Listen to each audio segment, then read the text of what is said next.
This conference will now be recorded.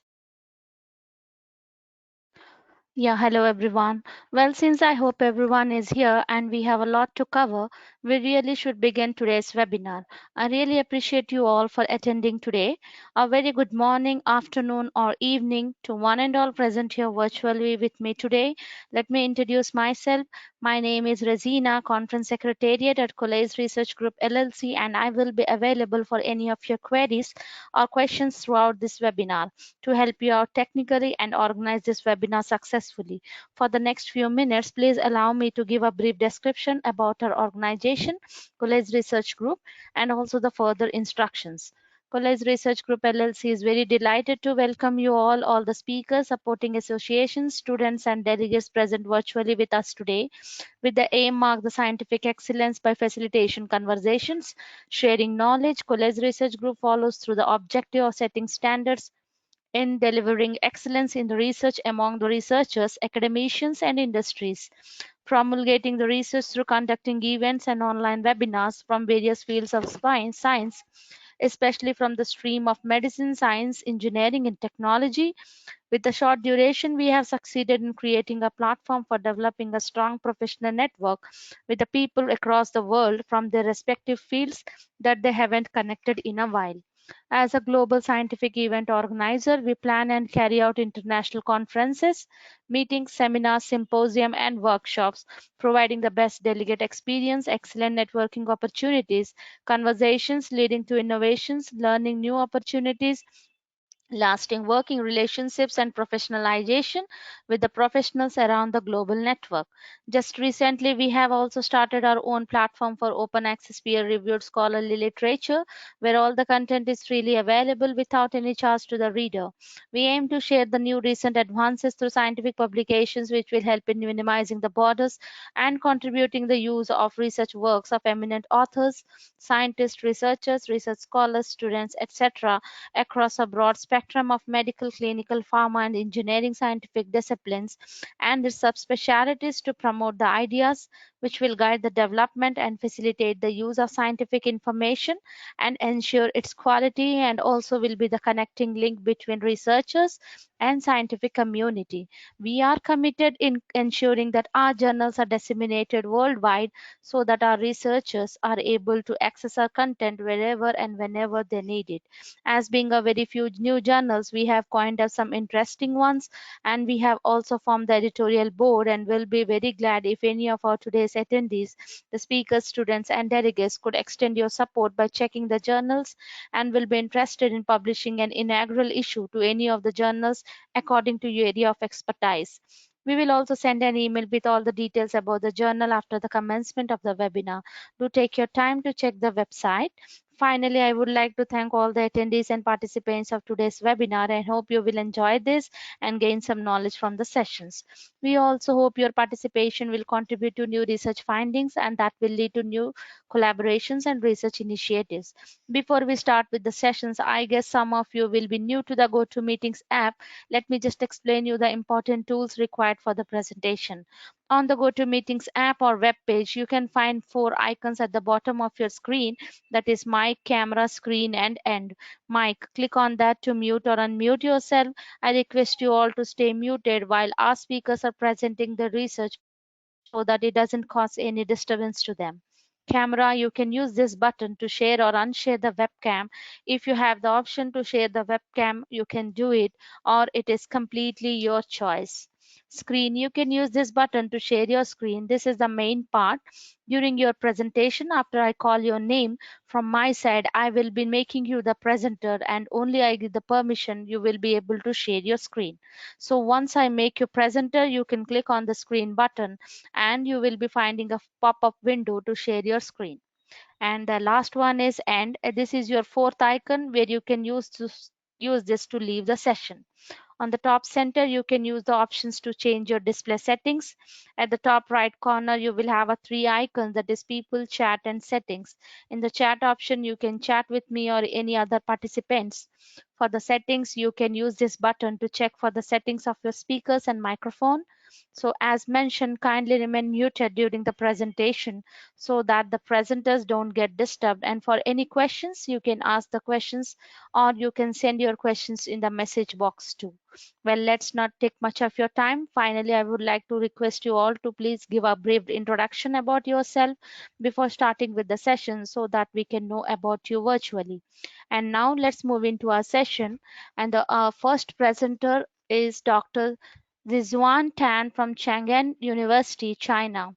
Hello, Dr. Zizhuan. Are you ready with your presentation? Yeah, sure. Yeah, perfect. So I'm going to make you the presenter. Okay, thank you. Yes, you are the presenter now. You can click on share screen button and share your screen with us. Yes, can you see my slides now? Uh, yes, perfect. You can make it a full screen and start your presentation. Okay, wait a minute. Is Yeah, whatever the options you are appearing on your screen, it is visible to you only, so there is no problem. Okay, perfect. It is a full screen now. You can start your presentation. okay. Hello, everyone. Good afternoon or good evening. Yeah, so for my time, because it's afternoon for lunch time, for dinner time. Yeah, so today is so it's my great honor to discuss this topic, effect of signal bit on in situ quantification accuracy of laser ablation, SBMS. So my topic includes 4 parts. What is signal bit? And the signal bit in laser ablation, SBMS analysis. I would also like to show an example, the quantification of spodumene. And finally, I will show several solutions for the signal bit in laser ablation, SBMS analysis. Signal bit is also known as aliasing or spectral skewing. So, could you wait a moment because I can't see all my screen now. Yeah, so could you help me how to hide the picture or the participants on my right screen?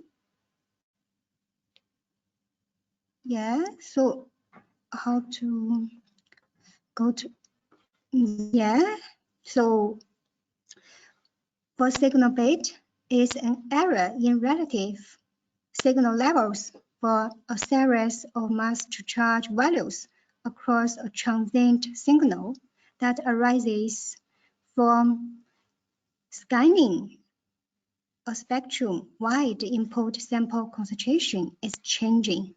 So we can see this picture well shows this process. The 3 elements were recorded by a scanning spectrum. But what the error will result in? Let's take a close look for scans 4 and 5. So we can see in this picture, the spectrum of the 3 elements should be constant. But we can see in scan 4 and scan 5, the intensities changes. Yeah. So the signal bit will cause, the distorted mass spectrum and leading to changeable signal intensity. So maybe we don't have an idea what's the distortion of the spectrum. Let's see the next picture. In this picture, we can see for the element copper and zinc, the spectrum are severely distorted. Because of the distortion of the mass spectrum, the signal changes with the scanning time. But what's the case in laser ablation SBMS analysis? Usually, in the laser ablation SBMS analysis, the laser ablation sampling system is a pulsed aerosol introduction device. That means the concentration of the elements in different aerosols will change. If we used sequential SPMS, such as the quadruple single collector sector field with single collector, and the low dispersion aerosol transport system, such as the fast washout laser ablation cell, signal bit frequently occurs in laser ablation ICP-MS analysis. So for the signal bit in laser ablation ICP-MS analysis, there are two accepted points. The first point is that the fast signal washout from the ablation cell, the more prominent signal bit. So this picture shows a commercial two-volume cell. By using this cell, one single shot washout time is less than 200 milliseconds to 1% of the peak signal intensity and 0.7 liters per minute of carrier gas. There are also some other ultra-fast laser ablation cell, such as the one single shot washout time less than 6 milliseconds or even less than 0.6 milliseconds. And the second point is that the smaller laser repetition, the more prominent signal bit. So in this figure, we can see the transient signals at 1 Hz of laser pulse show obvious oscillations, but we can see the transient signals at 10 Hz is much better. We couldn't see obvious signal oscillations. So from these 2 points, we know that signal bit causes oscillations for transient signals. In this picture also shows the 4 elements in this study vary strongly under the 1 Hz laser repetition. But unfortunately, such signals may not be identified as aliasing or signal bit. They are usually easily mistaken for downhole fractionation, concentration gradients within the sample, or sensitivity drift in the mass spectrometer.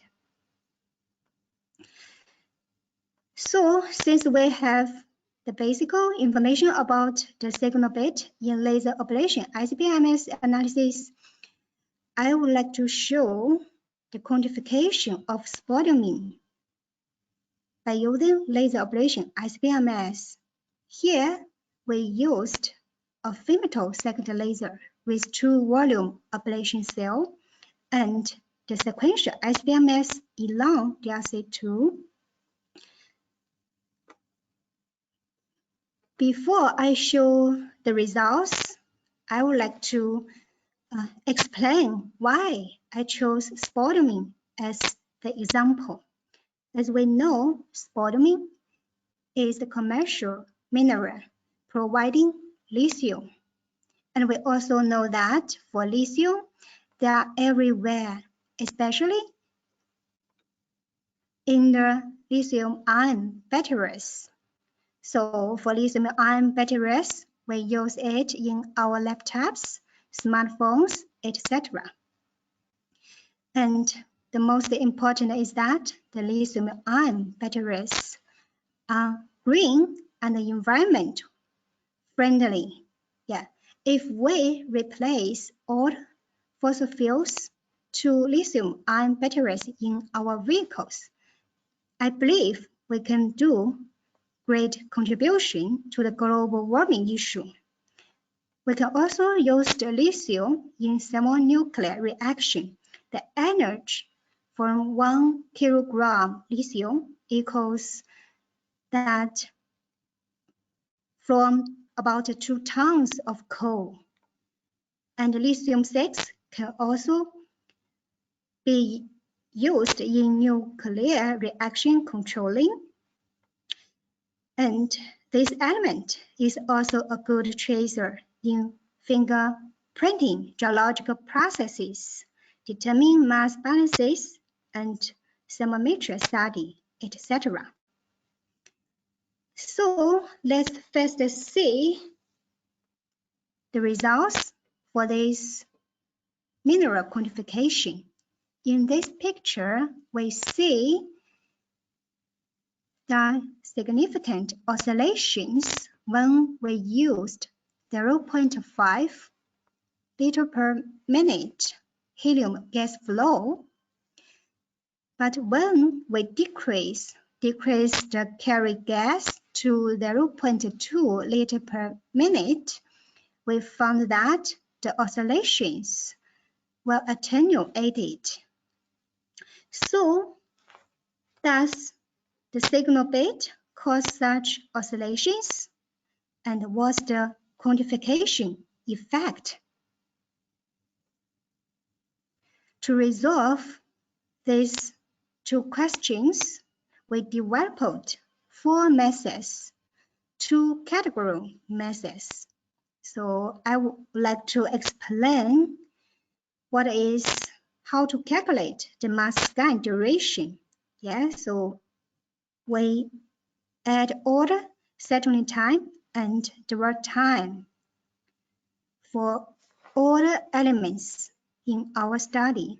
And if the laser repetition equals mass scan repetition, we call it synchronous method.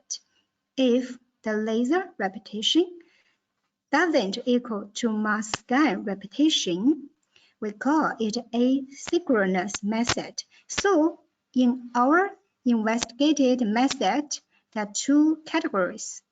For methods 1, 2, 3, they are asynchronous method. And for the method 4, this is a synchronous method. So let's first see the results for the transit signals from the 4 methods. In this picture, we show the lithium and aluminum in the spodumene samples. We can see for method 3 in red color, it shows obvious oscillations. And for method 2 and method 4, the transit signals, we couldn't see significant oscillations.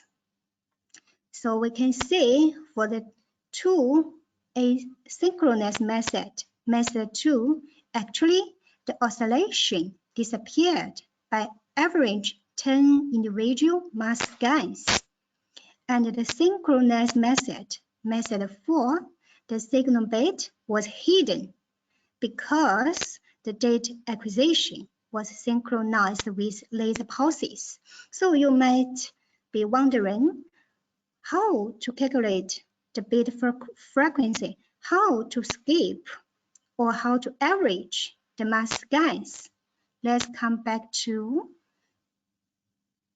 the method table. And you might also be wondering why I don't show the results from method 1. Actually, for method 1 and 2, they are the same methods because they have the same scan duration, is 70 milliseconds. The only difference is that method 1 has longer dwell time for every element. So how to average the mass scans? We can set the sweep values here. From this sweep setting, for method 1 and 2, we easily skip the bit, the signal bit. But for method 3, because the sweep value is set as 1, so there exists 0.99 Hz bit frequency. And for method 4, because we already know is a synchronous method, so no matter how many sweeps, you couldn't average the oscillations or the signals. Yeah. So since we know the transient signal differences between the two types of methods, let's come to the quantification results. In this picture, we can see for the method 4, the synchronous method, it has huge error bars. No matter what gas flow values, and this tells us the signal bit affects the quantification precision. Yeah, so we can see the big errors in the method from the method 4, and we can give a conclusion. The signal bit affects quantification precision. But we can see the asynchronous methods from 1 to 3, there are also small differences. So for methods 1 and 2, the repeatability of the analysis could be improved to values less than 1%. But for the asynchronous method 3, because we know there is 0.99 Hz bit frequency, so this method gives reproducible results only in case of homogeneous sample. So we already know the differences among the 4 methods in the quantification analysis. And finally, we choose method 1, not method 3, for spodumene sample quantification. Because for method 1, it allows to identify heterogeneities or inclusions in the transient signals. And we know that in geological samples, it's better to catch every details in the samples. If we couldn't get the inclusions or heterogeneous information in the sample, we might lose a lot of information in the sample. Yeah. And method 1 allows to identify the inclusions or heterogeneous regions in the sample. And in this picture, well shows that, yeah, on the left, we can see by using method 1, we can also get the details of the inclusions or heterogeneous regions information in the sample. And method 3 couldn't give this information for us. So finally, we choose method 1 to quantify all the spodumene samples. We also compared the results from laser ablation, ICP-MS, and electron probe microanalysis. So in this picture, we can see, in this figure, we can see, especially for the major elements, silicon and aluminum, the mass fraction ratios are nearly 1. But we can also see by using method 1 that several heterogeneous regions in one sample. We can see in sample 503 and 911. So this method clearly has this ability to identify the inclusions or heterogeneous regions in the samples. And all these are our work. Now let's come to the fourth part. I would like to give several solutions for signal bit in laser ablation SPMS analysis. Usually, most researchers choose to use smooth devices between laser ablation cell and ICP. So this picture shows two stabilizers or smooth devices, the baffled type stabilizer and cyclone type stabilizer. By using the two smooth devices, we can see the signal oscillations can be reduced compared to that without smooth device. There are also some other smooth devices, such as the Wear smooth device, squared stabilizer, real static mixer, etc. All these devices can minimize the signal oscillations substantially. They typically come at some cost of signal intensity caused by particle deposition during transportation, and this will reduce sensitivity of the elements and produce undesirable memory effects and biased results. Additionally, aerosol smoothing by stretching the individual aerosols may lead to the mixing of ablated materials across tens of laser pulses, which will impair the identification of inclusions or heterogeneous sections in the samples. Also, the second strategy is that some researchers applied the alignment strategy of laser and mass spectrometer. They use the phi control circuit. In my opinion, for this phi control circuit is also a laser pulse divider. Yeah, so the users need to identify the divide value to use that gives the closest repetition rate to mass gain frequency.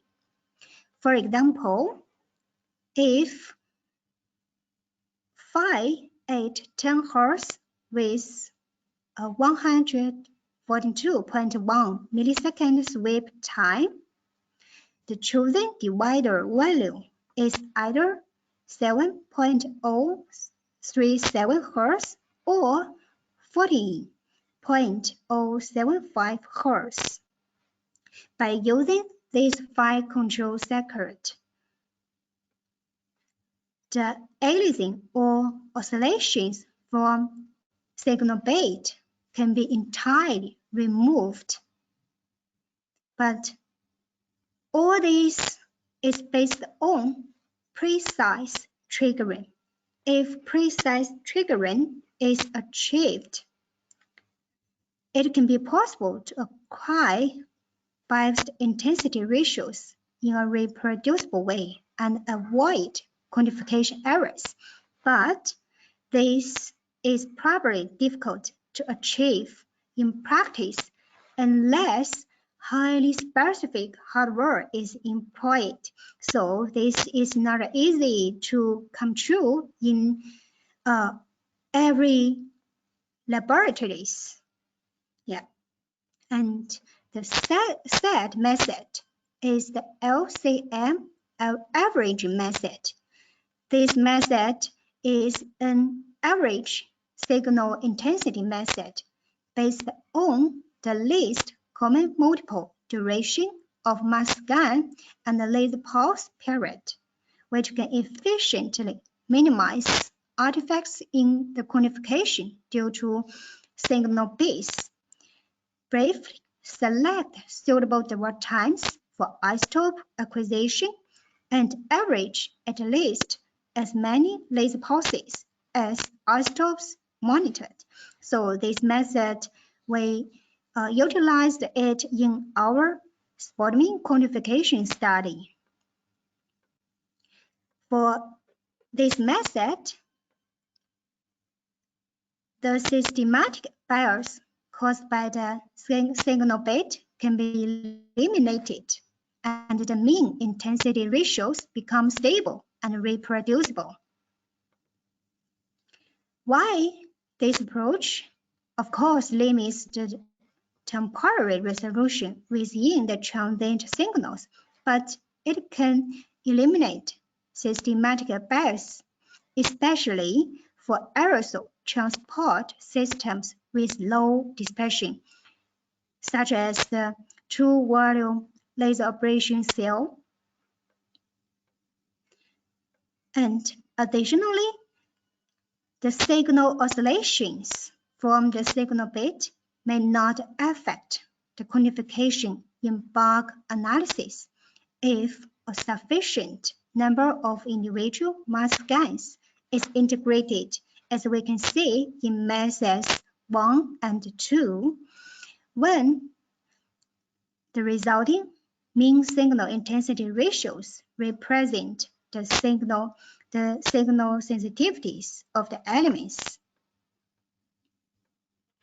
And the most important is that the asynchronized acquisition by using LCM averaging method allows for a direct identification for the inclusions or heterogeneous regions in the transient signal. So in this picture, it shows the homogeneous sample region in black and the heterogeneous region in red. By using the LCM average method, we can see it still keeps the details of the heterogeneous information in the sample. So LCM averaging method is highly recommended to eliminate errors from signal bit, especially in heterogeneous sample quantification. So this is all I want to share with you. And for this work, I would like to show my appreciation to Professor Detlef, Dr. Bodo, and Johan in ETH. And I also would like to thank the financial support from China Scholarship Council and ETH and the project funds. Finally, I also would like to thank the meeting organizer to give me this opportunity to share this topic. And now I would like to end my presentation in one point. Signal bit is just a small ripple in every ocean, but can change your heartbeat. So I hope more and more researchers will pay attention to this signal bit in our ISBMS analysis. Thank you for your listening. Thank you, Dr. Ziyuan, for your presentation. Is anyone having any questions?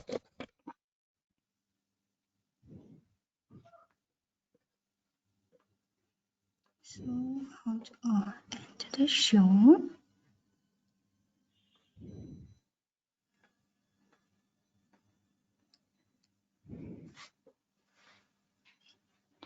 Okay, no questions from anyone. Thank you once again for your presence and presentation. Thank you too. Okay, so moving on to our next presenter is from Dr. Murad Kunalbayev from Al Farabi Kazakh National University, Kazakhstan. Hello, Yes. Dr. Murad. Are you ready with Hello. your presentation? I am ready. Okay, so you are the presenter now. Please share your screen with us.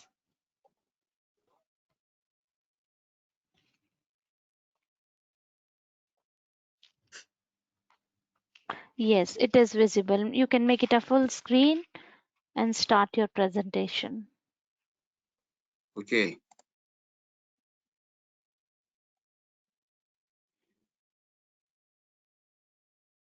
Hello, dear chairman, dear colleagues. My name is Murad Kunulbayev. I am work in the Al Farabi Kazakh National University, Republic of Kazakhstan, Almaty City. My title, results of studies of two circuit solar installation with thermosiphon circulation in winter period. Second presentation.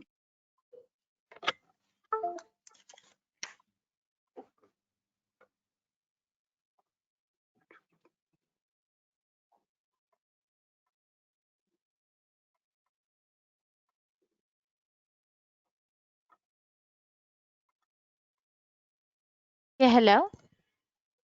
Hello. Is there any Abstract. problem? Yes. This is the present the results of studies of a true circuit solar installation with thermosiphon circulation in the winter.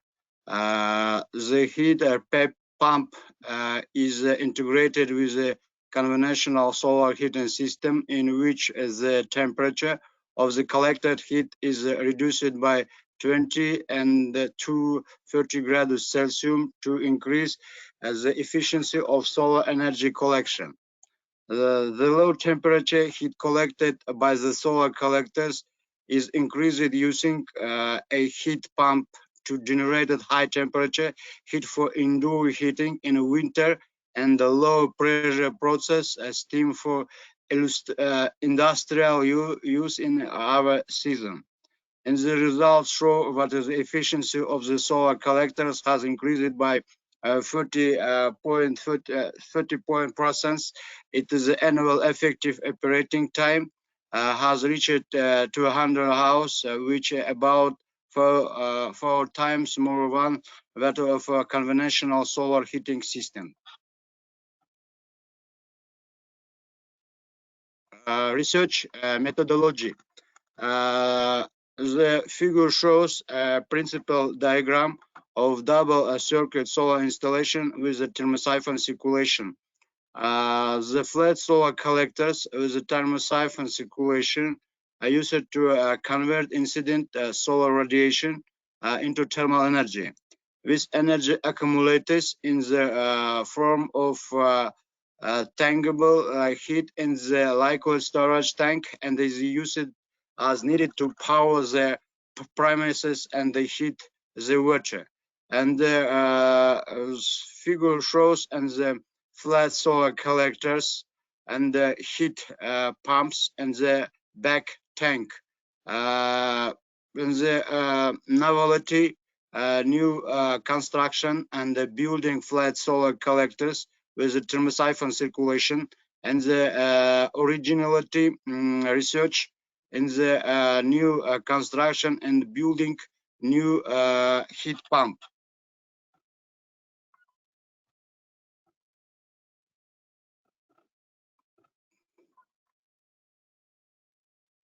22nd here was developed as a system of solar heating where the solar energy with temperature T0 is absorbed by solar collector 1 with the temperature T1 heating solar energy flow. In the liquid in coils and the water tape and the distributor tank siphon and circulation pipe and the thermal pump and the condenser evaporator with a temperature in which a heat exchanger fabricated in a spiral form, absorbing the transfer medium heat, lowering is the temperature below ambient temperature Q2 using a throttling valve.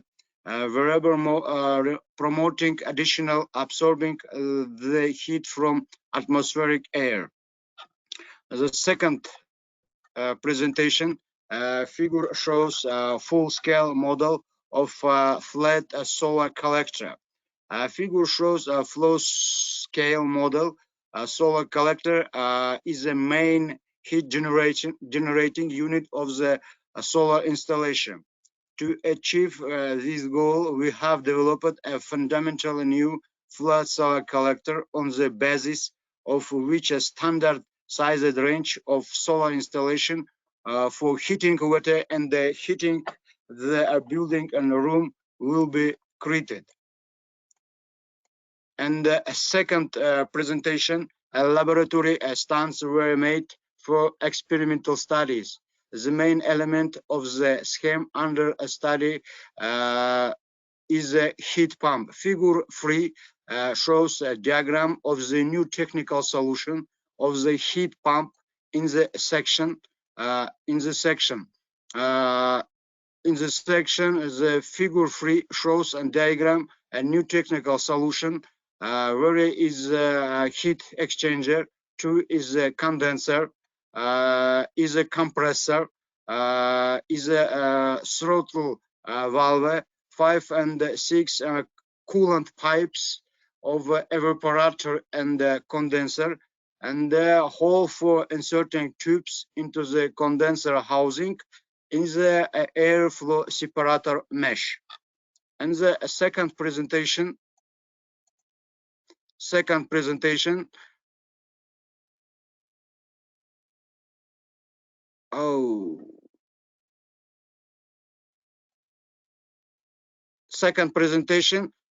figure 4 heat pump shows and heat pumps A, B, C in the new construction and the new building, new heat pump, new heat pump in the microelectronics elements and the transformer in the condenser and the evaporator in the heat pump construction and the laboratory in our university. More experiments publishing researcher and a new paper and the database Scopus and the database on the Web of Science. Figure 5 shows test bench of 2 solar collectors, and the solar collectors in the agriculture firms in the building and construction, and the new heat transfer mass of the solar energy.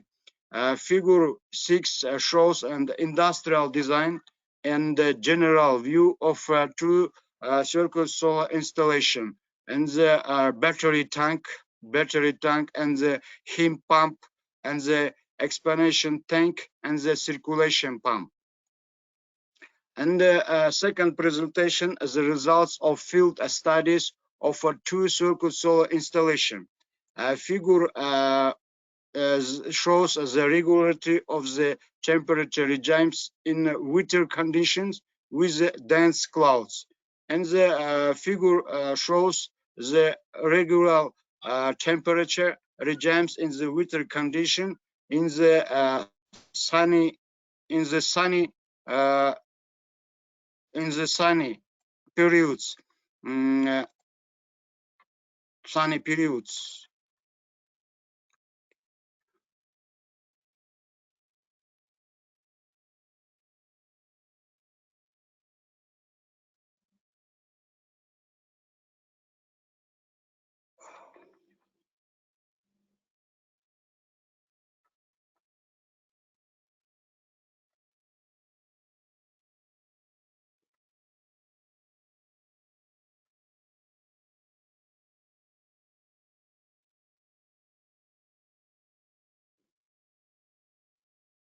A conclusion in the study experimental results were carried out of the seasonal efficiency of the heating system in a two-circuit solar installation with thermosiphon circulation in a winter condition with dense dust and sunny weather. The statement is substantiated that the heat pump system works efficiently in the heating mode with the supply of the measured outdoor air temperature characteristic of the climate zone of Almaty city, Kazakhstan, Republic of Kazakhstan.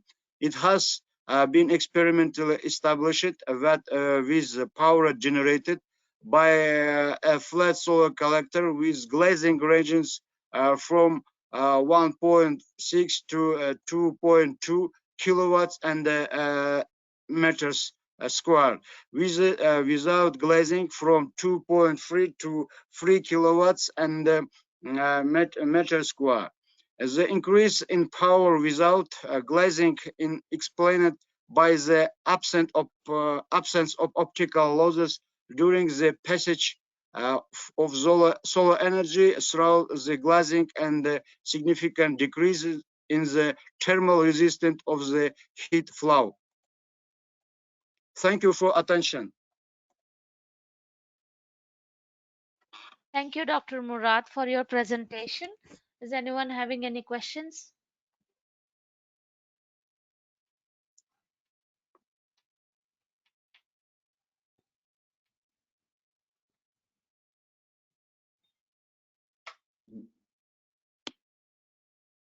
Okay, no questions from anyone. Thank you once again for your presence and presentation.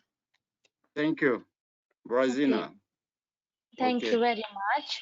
So our next category is keynote presentation from Dr. Michele Aresta, Innovative Catalysis for Carbon Recycling, Italy. Hello, Dr. Michele, are you ready with your presentation? Yes, okay, I am.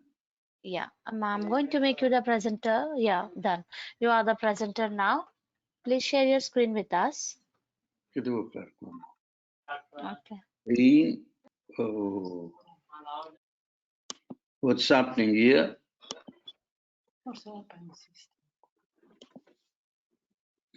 Oh.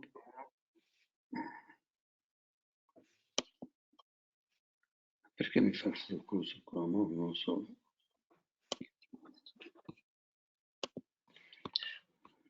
Did you allow my screen? But we cannot able to see your screen. We already gave you the permission to share your screen. Oh, apparently there is something with, I don't know what's happening here. Yes, you need to give the permissions in your system, whether it is a MacBook or a Windows. I have a MacBook, yeah. Yeah, So then you need to give have extra the permissions. permission from you. No, I have given you the permission.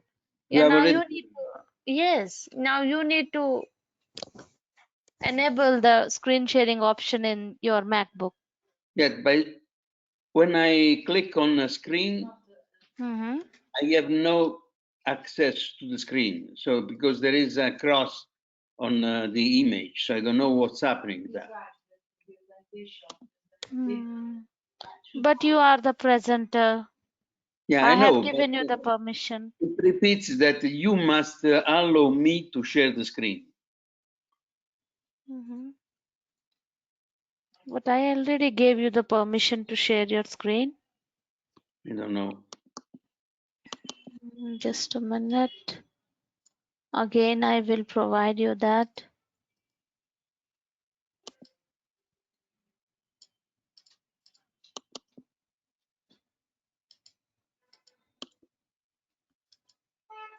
Because on the image of screen for sharing, there is still a Again, cross.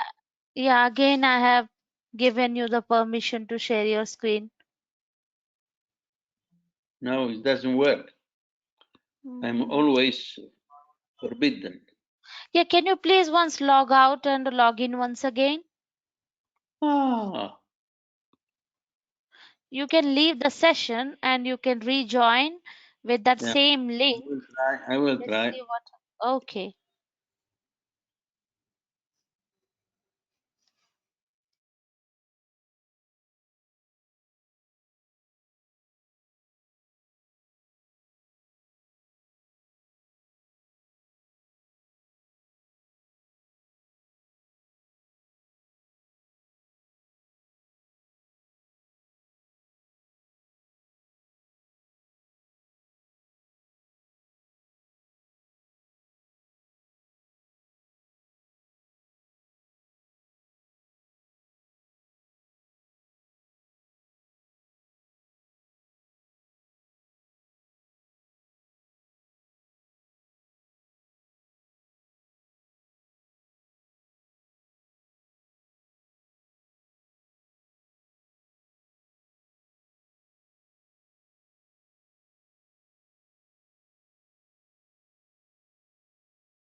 Yeah, hi, Dr. Michelle.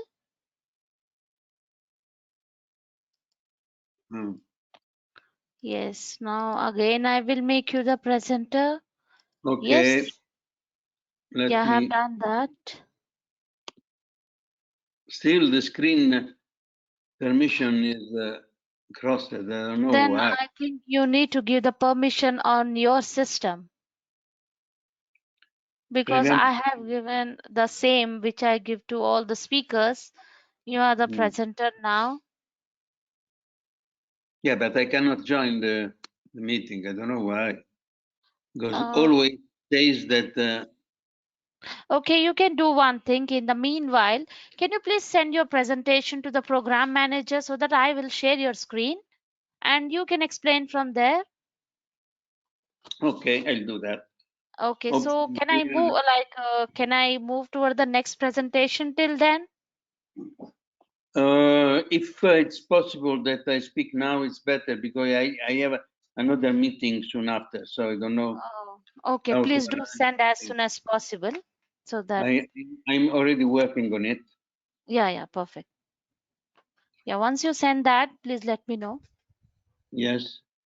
So respond.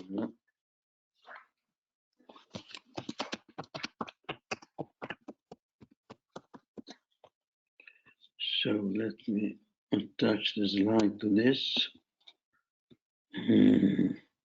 Ok. Vediamo qua. Mi viene ad aiutare qua, no, adesso. Dov'è che sto io? Sì, lo so. Conferenze.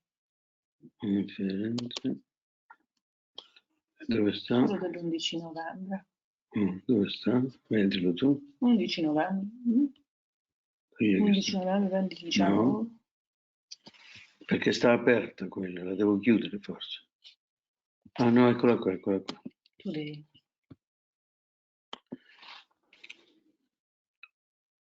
Oddio, questo computer è una cosa assurda, dobbiamo mettere il fisso perché non si può lavorare così. Assolutamente, oggi chissà che altro succederà con quegli altri. Il problema sono i Macintosh. Ecco, lo sapevo. Okay, I sent the presentation. Okay, perfect. Then I will take with the program manager. Just a minute.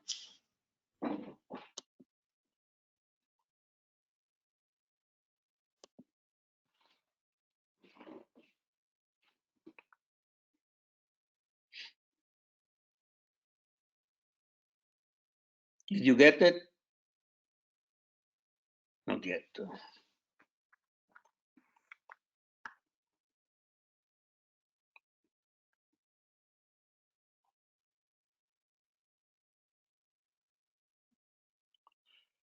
Oh, Madonna Santa.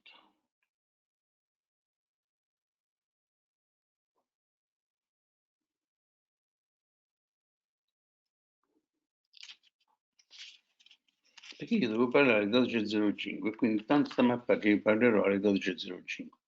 Quello di prima ha parlato un quarto d'ora di meno, quindi è giusto che io parli alle 12.05.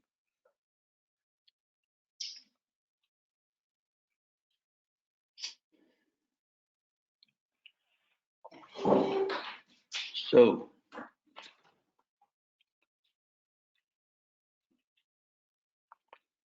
è arrivata Anna pure, benissimo.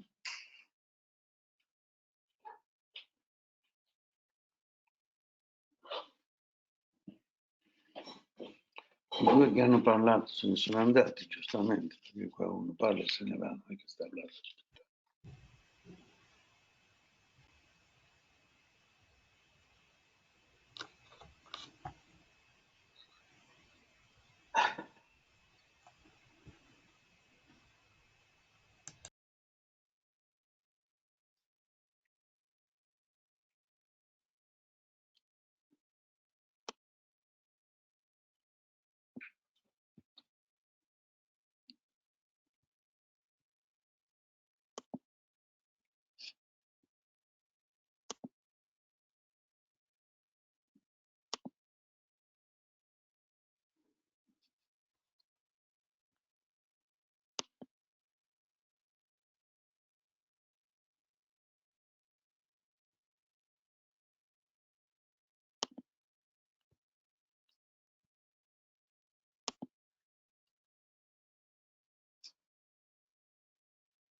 È una roba da un attimo, io non so sto computer del cavolo come funziona. Yeah, hi, Dr. Michelle. I got the presentation. Okay, good. Yeah, just a minute. I'm going to share my screen. Excellent. I'm sorry about that, but I don't know if Okay, the Apple no problem. Just a minute. thing go wrong.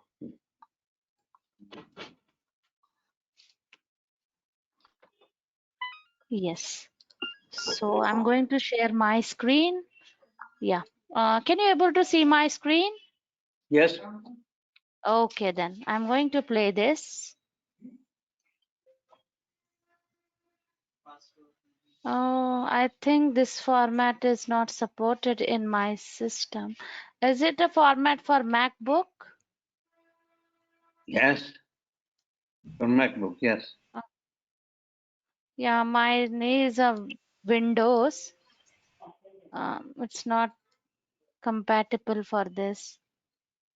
No. I don't know. I'm sorry Yeah. about that. We Yeah, can you cannot please solve try with any other system? we cannot solve the problem because I cannot show my screen and you cannot show my slide. So I think that Yeah, just a minute. Please allow me. I will check with now. Just a moment. because the MacBook non è compatibile con il suo sistema. Ma è la prima volta che succede una roba del genere, però.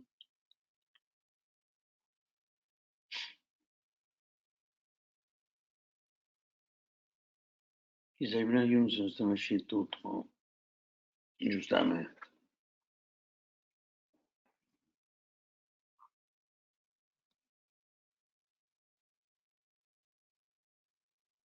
Hi, doctor. Now it is going to be work. Just a minute.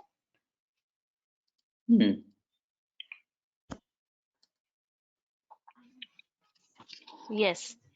So. Works?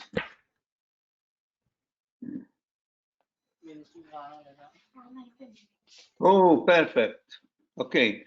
So if you go to the Once, first slide, please. yeah. So you need to tell to change the slide. Then we will change it accordingly. So I will tell you to change. Yes, you need to tell to change the slide. I cannot do it. I cannot do from my computer. No, you cannot do. You just inform me that change the slide. Okay. Then Yeah, we okay. will do. Okay, perfect. Okay. So I can start. Okay. Can you show the Yes, full you can screen? start. Yeah, we will do it full screen.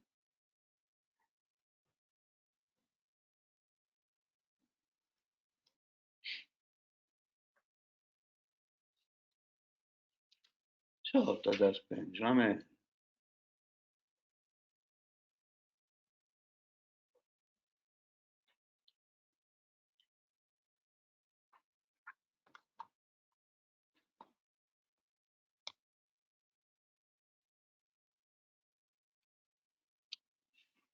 Ok. Can I start? Non si sente più la voce. Hello? Doctor, you can start. Hello. Clearly, yes, okay, good. Perfect. So my lecture was scheduled at 12:05. We are now 12:03. So just on time. Good. So let me introduce myself. I'm Michele Resta. I'm the CEO of startup innovative catalysis for carbon recycling. So I think I will shift to a completely different topic from the previous ones. And the content of my talk will be on the integration of biomass valorization and the CO2 conversion for a shift to the carbon circular economy. Change, please. Next slide. Okay, this is a very short agenda, so I will introduce shortly the carbon circular economy and the link to bioeconomy and the wish to make a man-made carbon cycle in order to complement the natural one. And then I will discuss the energy issue in doing that and further the catalysis from fine chemicals and materials and fuels production. And I will close with the photocatalytic co-processing of carbon dioxide and water, which represents really our future. Next slide. Okay, we know today that we cannot go on with the linear model of our economy. It brings to the production of a lot of waste. And in addition to that, a huge amount of greenhouse gases. We have to shift to the carbon cycle economy. That means that we have to mimic nature and take CO2 from the atmosphere and use it for making chemicals so that we can cut the extraction of fossil carbon. Next slide. So the strategies for getting away from fossil carbon are well known today, but they are not easy to implement. The use of renewable carbon, that means the use of biomass. This means that we leave nature to fix carbon dioxide in biomass, and then industry can convert biomass into useful products and fuels. The difficult there is that the amount of biomass we produce and the rate at which we produce biomass are too low for our needs. So it is not a strategy that can alone satisfy our necessities. Another means is the use of perennial primary energies like solar, wind, hydropower, and geothermal power. And finally, we have the real basic central element of the carbon cycle economy, the conversion of carbon dioxide by developing a man-made carbon cycling together with the natural one. Next slide, please. Biomass use has a lot of limits because, as I said before, the rate of production of biomass is much, much lower than the rate of combustion of biomass. It's from 1,000 to 10,000 times lower. So the time of producing and using do not match each other. So we have to learn to go away from the very primitive use we have done for biomass for many, many years. That's the combustion for getting thermal energy. And we have also to leave the gasification of biomass, which requires a lot of energy, so it's per se an emission of carbon dioxide. What we have to do is to implement, sorry, the concept of biorefinery, and here I show the most recent book we have published on biorefinery, which will be on shelf in next month, I guess. So the concept of bioeconomy permeates now the industrial production, and there is a lot of attention on fast processes for CO2 fixation. The most effective systems, natural systems for CO2 fixation are micro and macro algae, microalgae especially. This is something that we have studied for several years. And the key point here is the fractionation of the biomass, getting mainly the lipids, the proteins, and carbohydrates. I focus a little bit on this, from algal biomass to lipids and to production of biodiesel. Next slide, please. Okay, this is an example of what we can do with algal oil. Algal oils are not very selective towards the chains they bring. So you can find their saturated, monounsaturated, and the polyunsaturated chains. Not all of them are good for biodiesel. Only in principle, the saturated chains are good for biodiesel, and that's what we have done, transesterification process, which is patented by us for the production without solvent, without any loss of oil. And once you get this, you produce the methyl ester, and the methyl ester can be used in combustion engines. So taking the monosaturated chain, that's like the oleic acid, what we have done has been to cleave at the double bond this C18 molecule, and we have produced two acids, pelargonic acids, which is a C9 monocarboxylic and can be used in the cosmetic industry or even as an herbicide, and azelaic acid, which is a monomer for polymers. This is international patent we have with the Novamont industry in Italy. From the polyunsaturated, you can go to the production of epoxides, and you can make carbonates, and from carbonates you go to polyurethanes. This is a very new application of this kind of molecules. Next slide.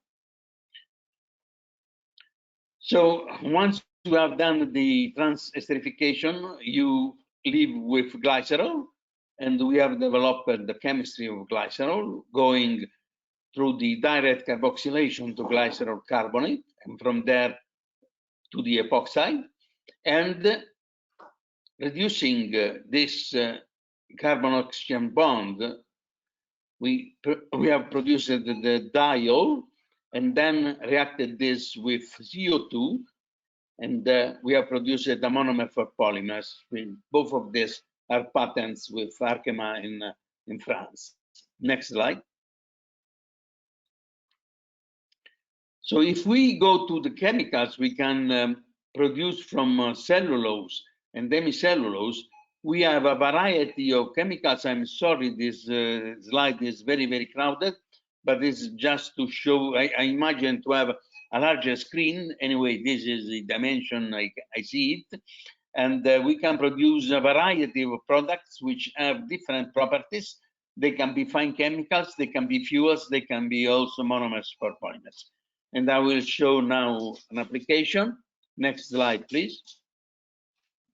Okay, you can see here, for example, starting from glucose, we can isomerize that with basic catalysis to fructose, and you can convert it into 5-hydroxymethyl furfural, which is C6, and has two interesting side arms, an alcoholic function and an aldehydic function. And you can go using catalysis, using the right catalyst, to the production of a variety of other molecules with a very selective oxidation of one of the two branches. So if you oxidize the alcohol, you get a dialdehyde. If you oxidize the aldehyde, you can get the acid, two acids functions, and this is a monomer for polymer. This is very important molecule because this can be used for the substitution of polyethylene terephthalate, and you can make polyfuran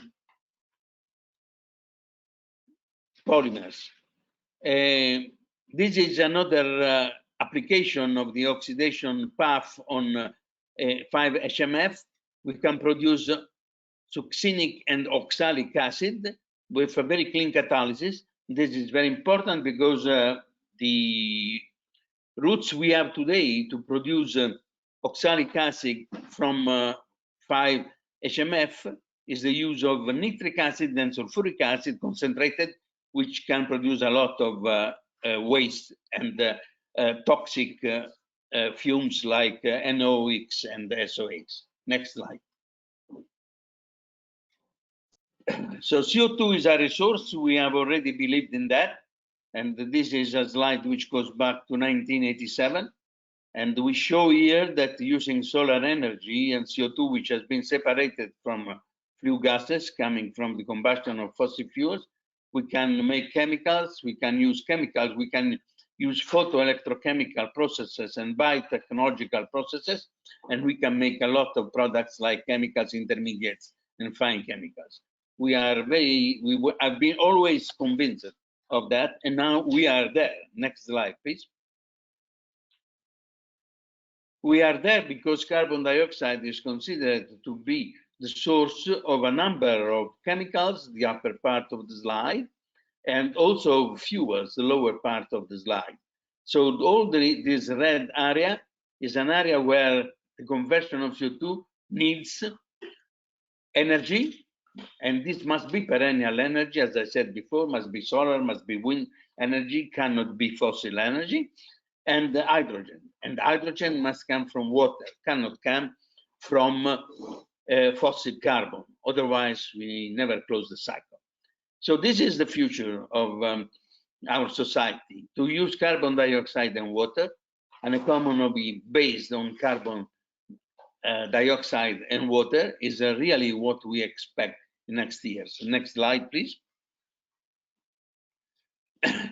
So in using CO2, as I said before, there is an energy issue because CO2 is at the bottom of potential energy. And we can subdivide the reactions of CO2 into three classes. The first class, class A, is a low energy reaction in which the carbon dioxide molecule is just used as such in making chemicals. So there is just an incorporation of CO2 into an organic substrate. And these are carbonates, carbamates, or you can react it with olefins, alkynes, conjugated and dienes, and so on. And so the second class is the carboxylation reaction, in which CO2 is inserted into a carbon-hydrogen bond. This is still kept intact, but the oxidation state of carbon is not anymore 4, goes down to 3, because there is a carbon-carbon bond formed here.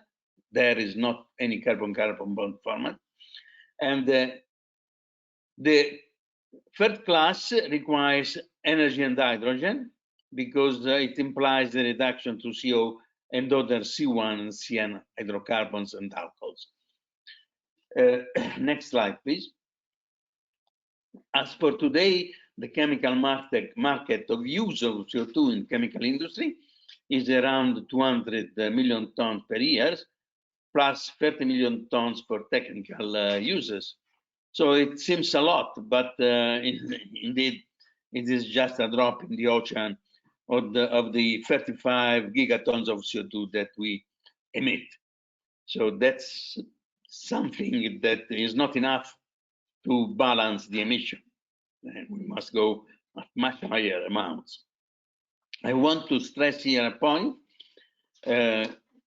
You can hear sometimes the term utilization of CO2, or sometimes you can also hear avoided CO2. Used CO2 and avoided CO2 are not the same concept. They are quite different, because the used is the amount of CO2 which is dictated by stoichiometry of the reaction. The avoided is the amount of CO2 that you do not emit because you are using a new process. And that's quite a large difference. The avoided CO2 is sometimes 2.5, 2.8 times the used CO2. That means if we convert 200 million tons of CO2, we avoid something like 600 million tons of carbon dioxide, which would be produced in alternative processes. Next slide, please. So the carbon-hydrogen functionalization is a very interesting reaction, because you can produce directly carboxylic acids, which are fundamental molecule in chemistry, but also in pharmaceutical chemistry. And this is very important, because otherwise you should go around oxidation routes, which imply the emission of large amounts of carbon dioxide and very low carbon utilization fraction. Next slide. You can make materials from carbon dioxide. For example, by reacting epoxide and CO2, you make polycarbonates. The market of these molecules is something like 4 or 5 million tons per year. That means that 30% of it is carbon dioxide, more or less. So a couple of million of CO2 can be fixed into these molecules. They are long-lasting molecules, can be considered as a way to store CO2 for a long time, because you do not consume them. and the polyurethanes, and these are also important molecules. The market is very large, around 10 million tons per year. Next slide. A new attempt today is to combine biomass and carbon dioxide utilization. So we can use the biomass for sourcing some platform molecules, like in this case, and then we can convert this molecule, like fluoric acid, into something which is more important, like 2,5,4-decarboxylic acid. This, as I said before, is a monomer for polymer. Interestingly, this C5 fraction does not contribute too much to the ethanol production when we make the fermentation of glucose, but is present in the cellulose as the hemicellulosic fraction. So this is a kind of valorization of low value biomass. Next slide, please. When we move to energy-rich products, we have different molecules which can be produced from CO2. They are either C1 molecules like carbon monoxide, methanol, and methane, which are used as an energy source by combustion. Or you can make also C2 and CN species, which are much more desirable because they became liquid hydrocarbons and so easier to transport and to use. Among the C2 species, I won't mention ethanol, which is well known to be a biofuel, and also ethane, which can be used for making polymers, so we can get polymers which are all derived from carbon dioxide or other molecules. Next slide, please. So the winning strategy here is to make a kind of process systems so that starting, for example, for carbon dioxide, one can go in many different directions. So if we join the industries which are interested in these products, there can be a benefit because the byproduct of one production chain can become the raw material for another one. So as you see here, there is the potential of converting huge amount of CO2 into polymers, for example. This is also a monomer for polymer. And so altogether here, we have over 270 million tons of products. Altogether, this system here can consume something like 800 million tons of CO2 per year. Next slide. And another very important point is recycling, because if we go in the direction of cyclic economy, recycling of, I would say, byproducts is very, very, very important. So in all these oxidation reactions, hydrogen is produced. So usually this is fair, this is lost, but we can use it with CO2, which is also a product of this thermal product of the reactions. And we can convert the CO2 into methanol, into dimethyl ether, which is an interesting fuel substituting diesel, and or into CO and water. Next slide. So this slide shows where we were so far. All our activities were based on fossil carbon, and we used coal, oil, and gas for making a variety of products for our society. And this is where we have to shift now with the cyclic economy. CO2 cannot be anymore released to the atmosphere. It must be captured from the atmosphere, combined with water, using solar energy or wind electricity, and converted exactly into the same chemicals which can obtain from fossil carbon. This is a big change. It's a big change because it's a change of substrates, it's a change of catalysts, it's a change in strategies, is a huge, huge, huge change. Next slide, please. So we need hydrogen for the reduction of CO2. This must be produced by PV electrolysis of water. This is one strategy. But instead of producing hydrogen, which is always a problem for storing and transporting, we can make a direct electrochemical or photoelectrochemical conversion of CO2 in water. And so we use directly water and CO2 for producing chemicals instead of making first hydrogen, then making thermal catalysis for the CO2 conversion. Or we can co-process CO2 and water under sun irradiation, and we get in gas phase the conversion of CO2 into energy products. This is really the future. Here we are with the so-called e-fuels, and this is where we have to go. Or we can skip this. Next slide. Okay, so this is where we are today. We all hear about e-fuels. What we do is we make the conversion of water into hydrogen, we split the water into hydrogen and oxygen, and then we use hydrogen for the hydrogenation of carbon dioxide. So how much energy, electric energy, we need for doing that?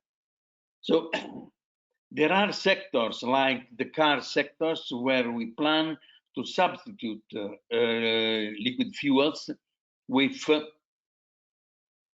e-fuels, or directly with batteries, so the electric cars. This is possible. If we do that, we can save something like 300 billion tons of equivalent of fuels. But this is good for the light road transport.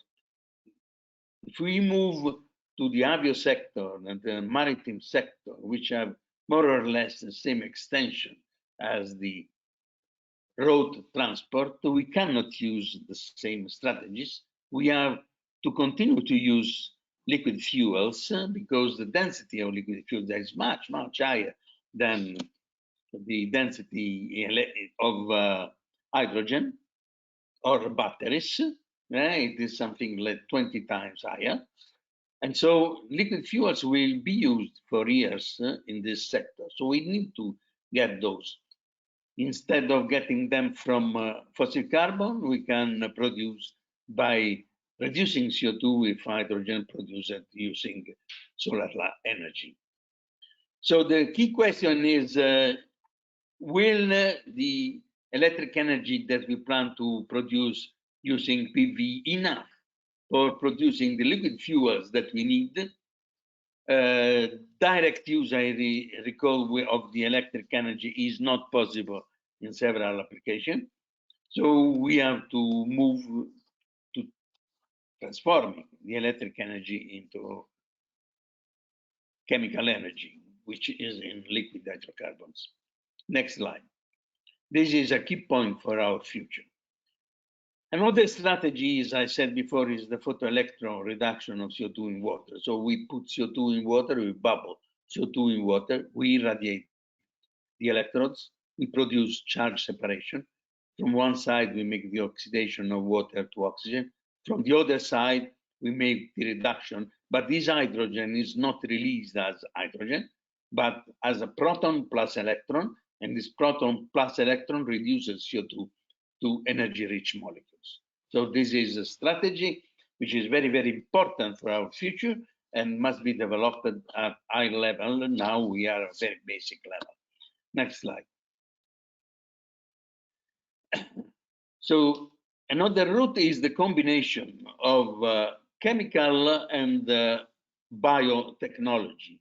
So we combine chemistry and biotechnology, we combine chemical catalysts and enzymes, and we can use enzymes for the CO2 reduction and chemistry for just reinforcing this system, for producing hydrogen, because they need hydrogen for converting CO2 into methanol. So we can make electrolysis, chemoelectrolysis for producing hydrogen or proton and electrons, and then enzymes for the conversion of CO2 into methanol.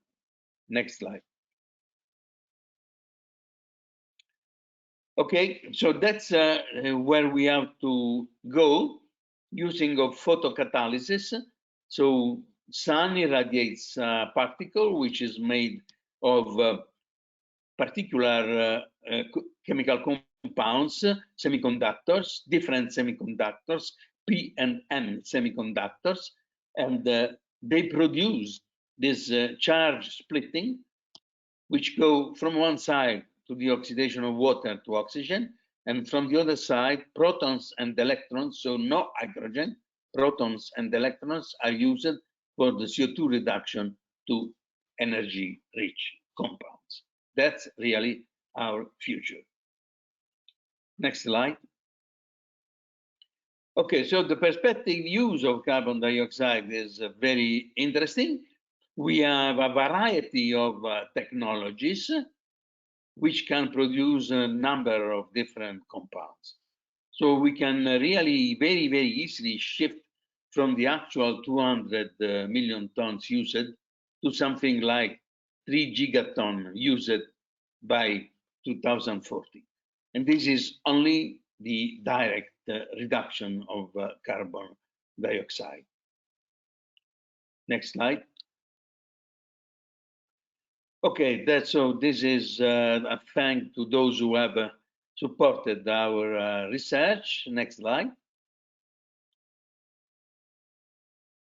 And thanks very much to you for your attention and a view of the city where I live, the old part and the new part of Bari, in the south of Italy.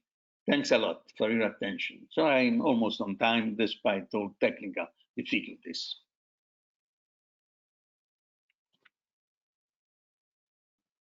Thank you, Dr. Michel, for your presentation. Is anyone having any questions?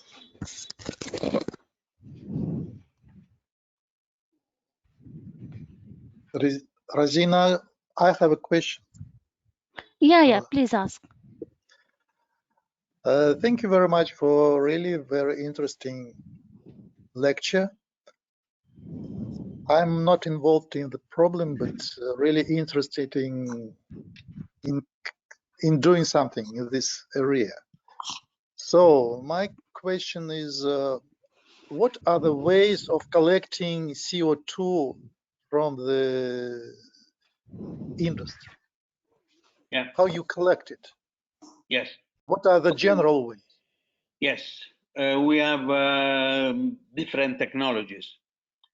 The most used technology is to use a liquid, monoethanolamine, which reacts with CO2 at low temperature, high pressure.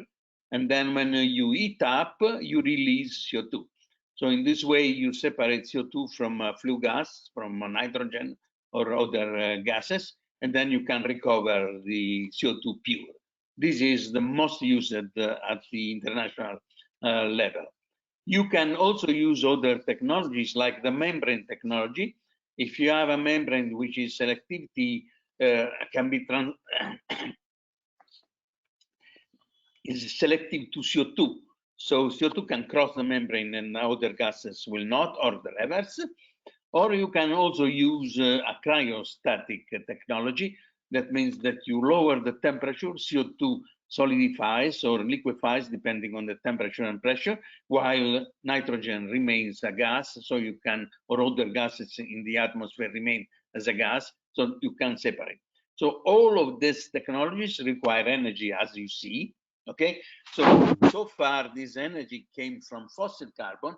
Now we have to shift to perennial energy. We have to use solar energy. We have to use electricity made from wind or hydropower in order to not emit CO2, because if for fixing CO2 or recovering CO2, we emit CO2, we are not solving the problem. We are just aggravating the solve because we are consuming more fossil carbon that we really need. So the technologies are very mature, it is not a problem. The only point is the cost, the energetic cost of the technology, and the need is to shift from fossil carbon to renewable or perennial energy sources in order not to emit CO2 while recovering CO2. For the future, what we expect is, as we are moving toward a circular economy and reducing the emission of CO2 from fossil, the most reliable source of CO2 will be the atmosphere, where the concentration is very, very low, is 0.0400 ppm. Okay, so that means that you have to spend more energy than for the separation from flue gases, where the concentration is around 14–12%. But that's the future: CO2 from the atmosphere, direct capture from the atmosphere. Okay, thanks you. Thank you very much. Really interesting. Yeah, very pleased. Maybe later, I hope I will. Can I send you a short message just So absolutely, yes. describing our approach, because we are, as you will see, we are doing something with photocatalysts. And maybe it will be suitable for this process also.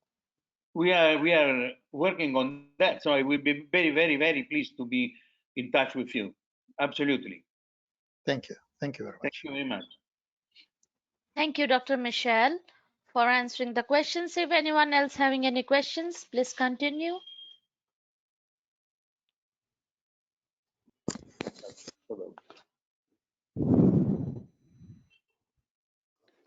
Okay, no questions from anyone. Thank you once again for your presence and presentation. Excuse me for the technical.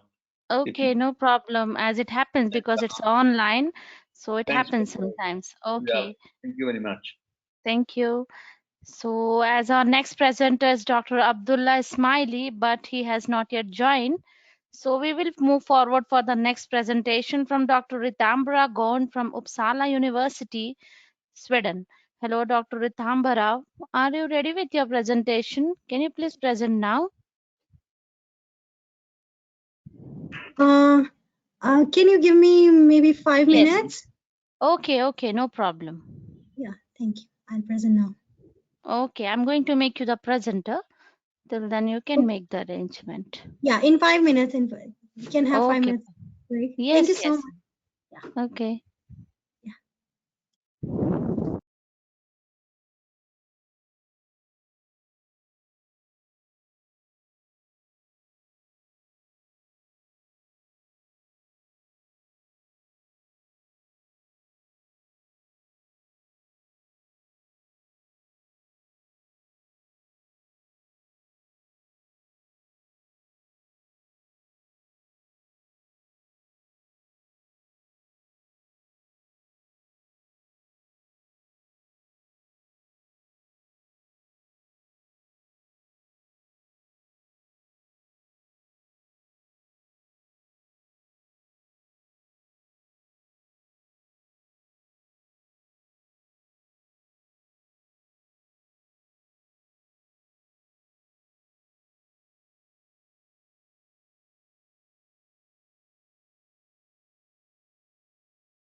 Yes, hi, Dr. Ritambara. Now your screen is visible to us.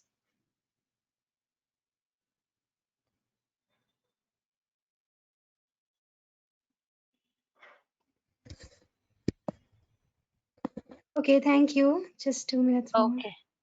Okay.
Hello, Dr. Ritambra.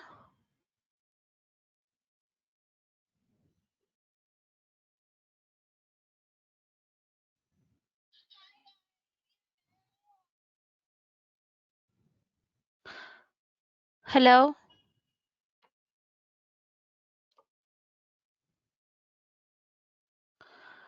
Hello, Dr. Ritambra. Are you still Yeah, I'm connected really with? sorry. I'm really sorry. I'm here. I'm just starting. Are we supposed to open the video as well? No, Because I no. don't You see. can just explain that.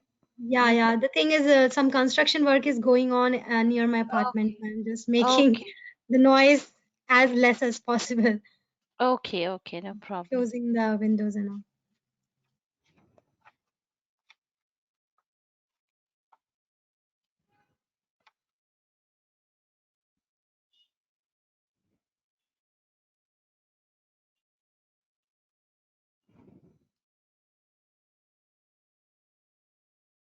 Yeah, I'm really sorry if still the noise comes because I No, try there is to. no noise. There is no noise from your side. You can continue with your talk. Okay, okay.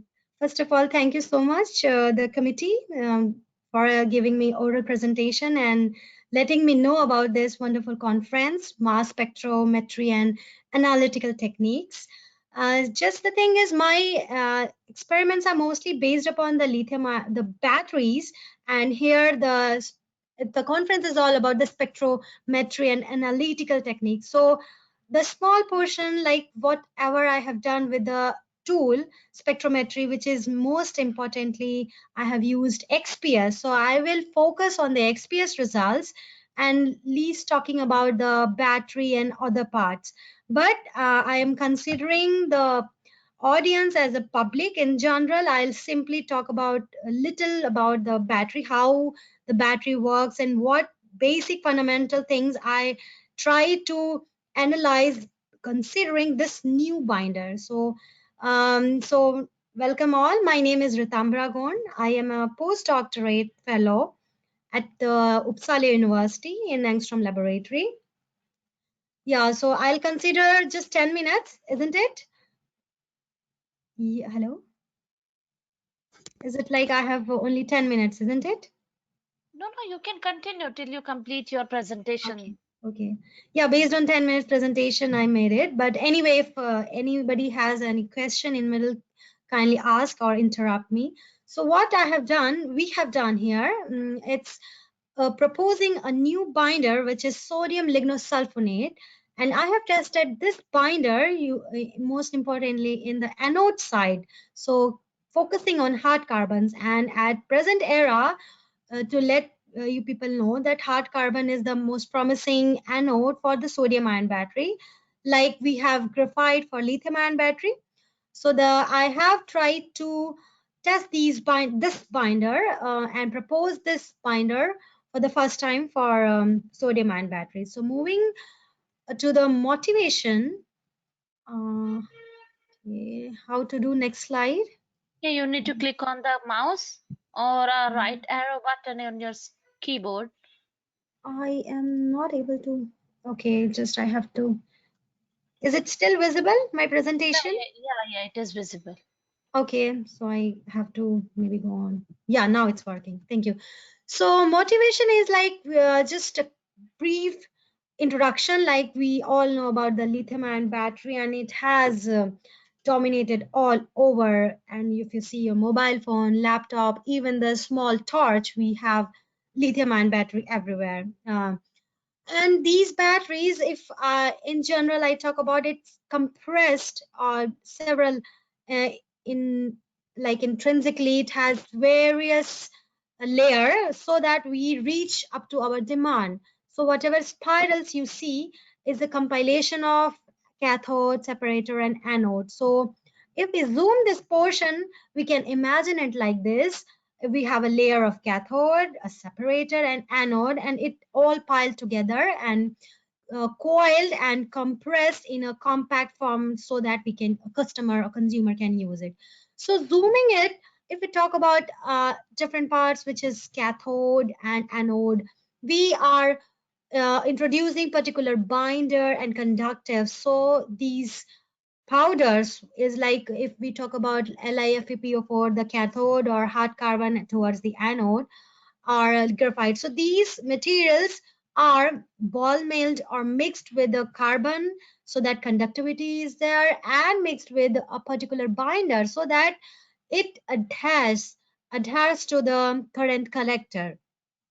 So here in our case, or particularly for sodium ion battery, we can use aluminum as a current collector, but in lithium, we have to use copper as a current collector. So leaving this part, I introduce the binder, and it plays a very important role because it should stick to the current collector, and the better the binder, the good performance is. However, the performance is intrinsically based upon the active material, but these conductive carbons and binders play a very vital role. So now talking about the binders, how it looks, we can imagine like during the slurry preparation, or simply like making a paste and coating it to the current collector. We can imagine the binder is adhering each and every particle together as well as to the current collector. So most commonly used binder at present time is PVDF, which is polyvinylidene fluoride difluoride. But why we need to replace this? Because it requires a hazardous, or we can call it a carcinogenous solvent, which is N-methyl 2-pyrrolidone, which is NMP. And also these PVDF binders are fluorine based, so they are like not very environmentally friendly. So, and there are several water-based binder like CMC, sodium carboxymethyl cellulose, and sodium alginate, and one lignin, which is not a water soluble binder. It is an NMP based binder, but these are all very environmentally friendly. Like the pulp industry, it is kind of waste for them, and it can be used as binder for the battery industry. But so here we are introducing sodium lignosulfonate. Why? Because lignin, as I told, is a waste for pulp industry, and lignin is so abundant, it will be very, very cheap. But the lignin, as it required NMP based binder, so we try to overlook or overcome this NMP solvent, and we have tried to consider sodium lignosulfonate, which is a sodium salt of lignin, and sulfonation is involved. So this made this lignin dissolve into the water and made more economical and environmentally friendly binder. So other tests now I will talk about considering this sodium lignosulfonate. If before that, I will show this hard carbon what we use. It's a commercial one, and it's like called as Coronoid type 3, and it's available in the market. We simply took that, and this is the XPS for this hard carbon, and SCM image, which is more agglomerate. And we have made this kind of pouch cell where we have a counter electrode, working electrode, and a reference electrode.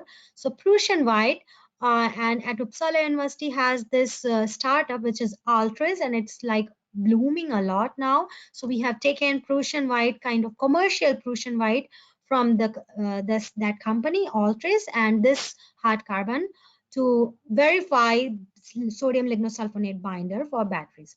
So in this setup, into the pouch cell, we have continued our study. And I would like to tell that hard carbon, when, or any anode, when come in contact with a solvent or an electrolyte in full cell or half cell, there is a SCI, which is a interface at the interface, and it is an intermediate layer it forms during the cycling, as well as the moment it comes in contact with the electrolyte. So focusing these SCIs, we have testified the binder and compared with the commercial one, which is CMC, well-known water-soluble binder. So moving next, these are the preliminary tests which we did, and it's all about the full cell, not half cell. So in full cell, which is the real application for any battery, full cell. So as I showed the schematics, Prussian white and hard carbon. So in 3 electrode, we compared 4 different binders, which I mentioned in the motivation part: lignin, alginate, CMC, and lignosulfonate. So this binders I have tested in 2 solvent, PC and ECDSE. So you can see here like the lignosulfonate is working and performing very well as compared to CMC and ECDSE. So I focused on ECDSE solvent or electrolyte, and we tested these binder compared with the CMC. So the basics is we have made pouches and some cells I made, most probably like 4 or 5, and then at different cycles I stopped at. So the fundamental is like during the in full cell, during charge, what happens, the sodium, because the cathode side is full of sodium, so sodium moves from cathode to anode, which is the hard carbon, and at hard carbon I have introduced binder, which is lignosulfonate. So I XC2 measurements I did using the XPS tool. I dismantled the cell and looked hard carbon at charge cycle, and then I made another cell which I run charge and then discharge. So discharge, what happened? The sodiums which moved from cathode towards the anode at hard carbon, they moved back due to the external potential difference what we are applying. And now it is moving from anode to cathode. So during discharge, the sodium is moving, as I mentioned. So now we again dismantle the cell and look into the hard carbon, and we will see how the binder is influencing. Is it degrading, or is it like the hard carbon is transformed? Or so using the XPS we came to know. And so the results are like this. As I mentioned, during charge, discharge, I dismantle. So I would like to tell that during charge, I stopped the cell at 0.01 volt. Yeah, as I mentioned, I made one control experiment with my lignosulfonate. So it is a CMC. So when CMC is there, you can see the charge and discharge profile with the lignosulfonate, which is towards the extreme left side. The profiles are almost similar. So the binder is not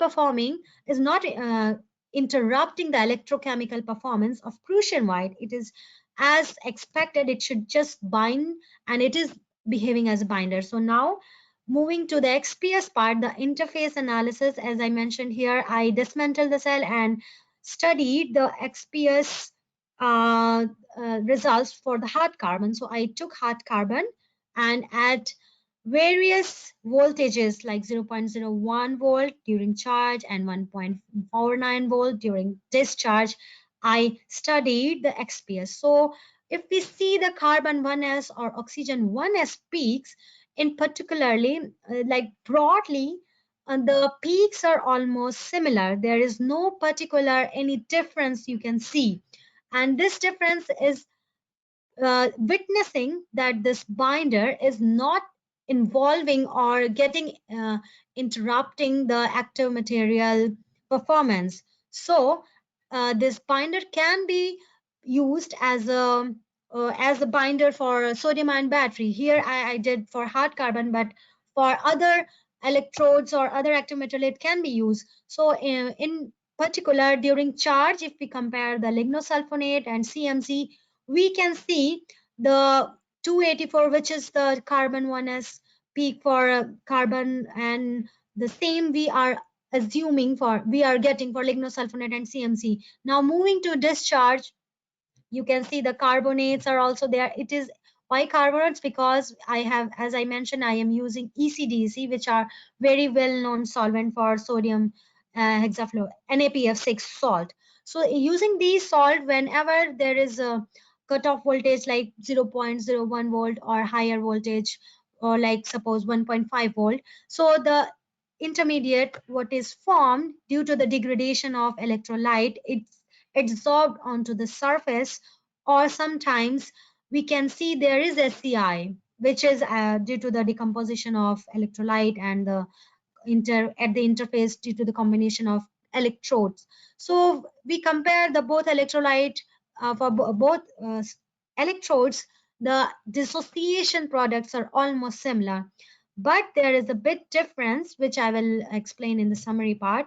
What difference is just the SCI, whatever we are getting during charge for both lignosulfonate as well as CMC, is a bit thicker towards the hard carbon when it is at charge. That means when several sodiums are, like from here, sodiums are coming from Prussian white to, like, from cathode to anode, which is hard carbon, so the SCI is thicker. And when we are moving towards discharge means the sodium is going back to the cathode, the SCI is thinner. So what I can summarize here, the lignosulfonate and CMC binder reveal almost the electrode electrolyte interface are almost same, and this is a kind of dynamic layer, and it is changing. Like during charge what we have and during discharge what we have is a bit different. It's just about the intensities, and whatever the pristine peak, like from hard carbon we have, it is covered with a dissociation formed due to the electrolyte over the hard carbon. So typically it consists of pi bond, sigma bond, like carbon single bond carbon, and carbon single bond oxygen, double bond oxygen, and we have also sodium oxide, which is due to the sodium salt we are using, and carbonates are there, and as due to the salt PF6 we have decomposition products. And every cycle during charge and discharge the intensities are differing, but there is no independent sulfur peaks we found for the lignosulfonate into the XPS during charge discharge, because it is covered with these typical carbonates and decomposition products. So that means binder is not dissociating, and it is just behaving as a binding thing. And further, if we go into the deep, what we found, there is a organic outer layer which is due to organic solvent and organic electrolyte, but due to the presence of fluorinated salt we have a fluorine rich inorganic layer towards the electrode surface. And at the end, as I mentioned, during the discharge we have a thicker layer, during the charge we have a thinner layer, but also there is a major difference what we saw due to the lignosulfonate based electrodes. We found after one cycle the SCI is comparably thinner, which is, like, we can say the parasitic layer is a bit less and a small fraction of carbonate we saw. But for CMC the contribution from the carbonate is more and the SCI are thicker. So we are proposing this lignosulfonate kind of can be a better binder for the sodium ion batteries. So now towards the end, I would like to acknowledge the people around, and because here at Uppsala, Reza is my supervisor, and Andy Neuler is a co-supervisor, and my collaborator like Haptom. He is a senior postdoc fellow, so he helped a lot during the experiments. And I would like to thank Christina at Strom for all the support. And this is the funding agency, AFOSC, and we could able to publish this work in the ACS Sustainable Chemistry and Engineering. So thank you all for the listening patiently. And now, if any question, you all are most welcome.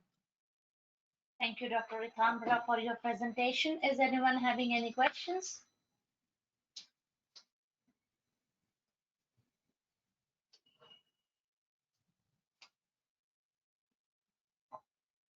I would like to send a question. Yes, please. Thank you very much for really interesting presentation. And it seems that the topic is really interesting, not only for us, but for the editorial of so much outstanding journal. So I wish to ask you, you told us that lignosulfonate is not dissociate. So whether it is water soluble or not? No, I have, it is water soluble, but the pH is like just the neutral. The pH of the water didn't change. Yeah. because as it has sulfonate groups, I mentioned lignin, it is not at all water soluble. So there are No, I reports. understand. Yeah. I understand. In general, it is used in different fields. So, what my interest is, if you are, I understand that you use a waste material in order to reduce the cost of your battery. But in general, a battery is a high technology device. Yes. So it should be more or less expensive. So the question is the following. If you wish to select a special material, just most suitable for this kind of device, what kind of material, what kind of binder you will choose? Not as a waste, but as a special material which may be costly, maybe has some environmental problems, but still it is more suitable as a binder. Yeah, I understand. Yeah. The thing is, it's just, I would like to tell this part also that the active material is the material which is the most important thing, which is actually playing role during the charge and discharge. So the binders are mostly as less as possible because active material should be more. So in commercial batteries, like what we use in cell phone, the binders are almost 2 weight%. So that 2 weight%, even if it is costly, but the thing is, gratefully, the PVDF, after PVDF, CMC has boomed a lot, which is cellulose methyl. I have shown here, sodium salt of cellulose methyl. So what is there in this is again the cellulose, so which is again coming from the paper mill and byproduct, but you have to process and purify it. So it is again environmentally friendly and it is very cheap and it performs very well because whenever we at the end we this is the most important thing, we have to recycle these materials also. So again it get dissolved easily, and even this lignosulfonate, so being water soluble, they can be like recycled easily and their performance are very promising. So the binder is least interesting. It is interesting, but whatever the binder you use, it's like it doesn't add much, but it should be like we should not just run towards the like golden binder, but there are plethora of binders, but it whatever binder serves the purpose, it simply serves. So I think you might get it because the recipe is, if the active material is like 95% and 95 is to suppose 3.5 or 1.5, so 3.5 is conductive carbon and binder is very less. So different companies, they opt different binders, whatever convenient to them. Okay, thanks. Thank you very much. Okay. It is clear. Yeah, thank you. Thank you very much, Dr. Vitambara, for your answers. And do anyone have any questions?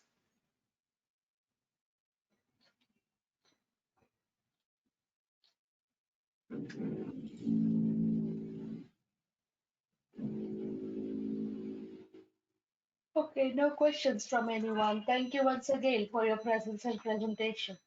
Thank you, organizers. Thank you. Okay, so moving on to our next presenters from Dr. Nadim Kizilbash, Northern Border University, Saudi Arabia. Hello, Dr. Nadim.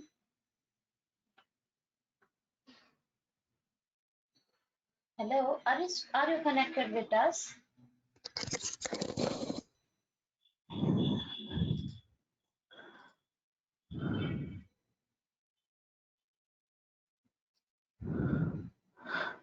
Yeah, hello, Dr. Nadim.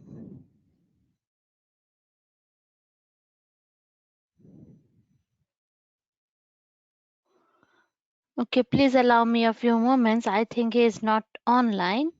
Yeah, he is online, but he is not connected, I think. I will try to contact him.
Yeah, I just contacted Dr. Nadim and he asked for 5 minutes.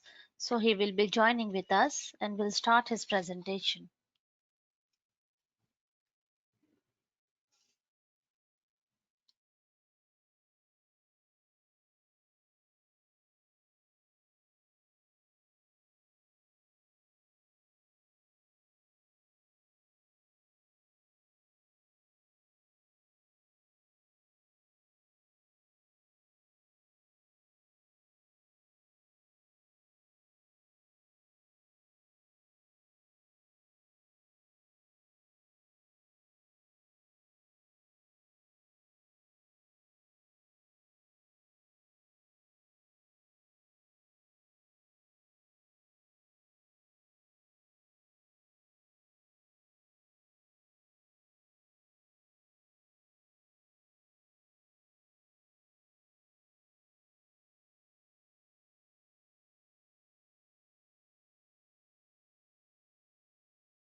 Yeah, hello, Dr. Nadim. Yeah, you need to click on the share screen button that is green color on your screen. And you need to enable and unmute yourself.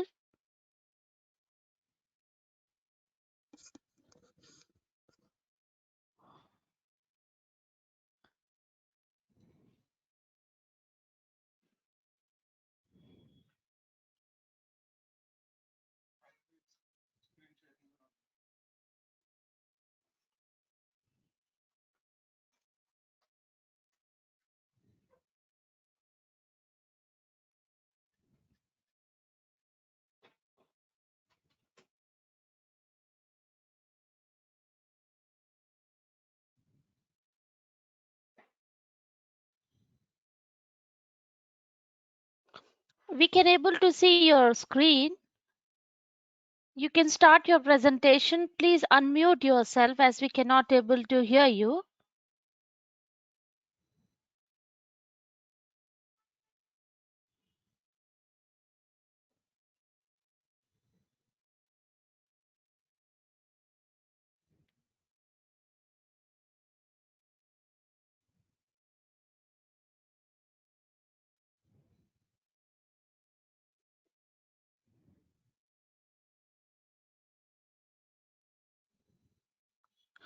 You need to click on the middle button, that is unmute.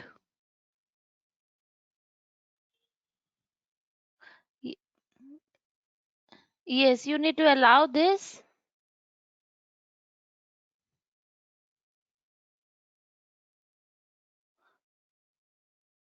Yes. How do I share my screen? I'm not getting my screen. Yeah, perfect.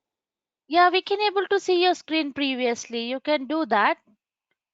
Click on that screen. Yeah, we can able to see your screen. Now you can start your presentation.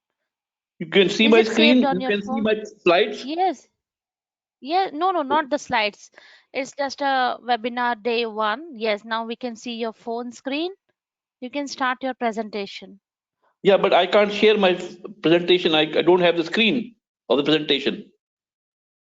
How do I see the Yes, we can. Where did you save the presentation? in documents on my mobile? Yeah, please place that and go to documents.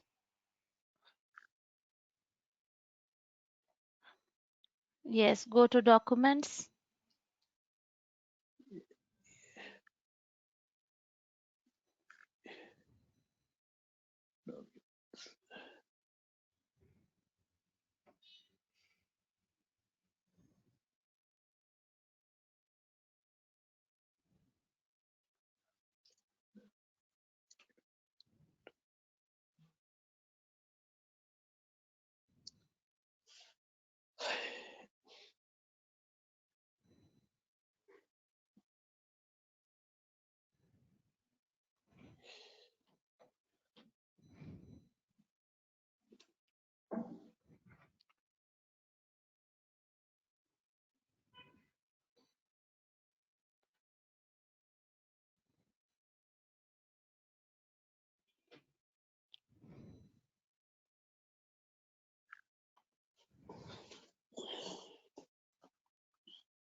Yes, open that presentation of yours.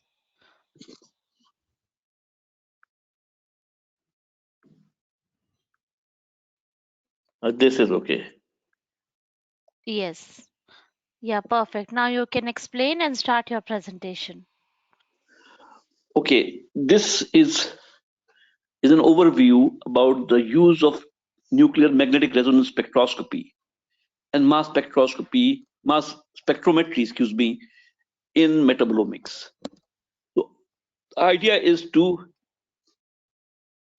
start from the basics. What is the concept of metabolomics? There's something called the omics cascade that is discussed in literature. And basically what it says is that we have the DNA, and that codes for every protein in every characteristic that we exhibit. It's called the genome. Well, the genome transcribes for mRNA, and the total mRNA that's produced in the body is called transcriptome. Now, all mRNA codes for proteins, and it's a toss-up question how many proteins there are in our body. But take my word for it, there are more than 3,000 at any given one time. So that entire protein collection is called a proteome. Now the proteome, which are the 3,000 plus proteins present in our body, which includes enzymes, receptor proteins, it includes many small molecule proteins which serve as neurotransmitters, peptides, etc. They result in changes in our hormones, changes in our bodily function, changes in our mood, changes in our physiological state. And those are called metabolites, and those molecules which are affected by the proteome or the proteins are called, the collection is called metabolome. So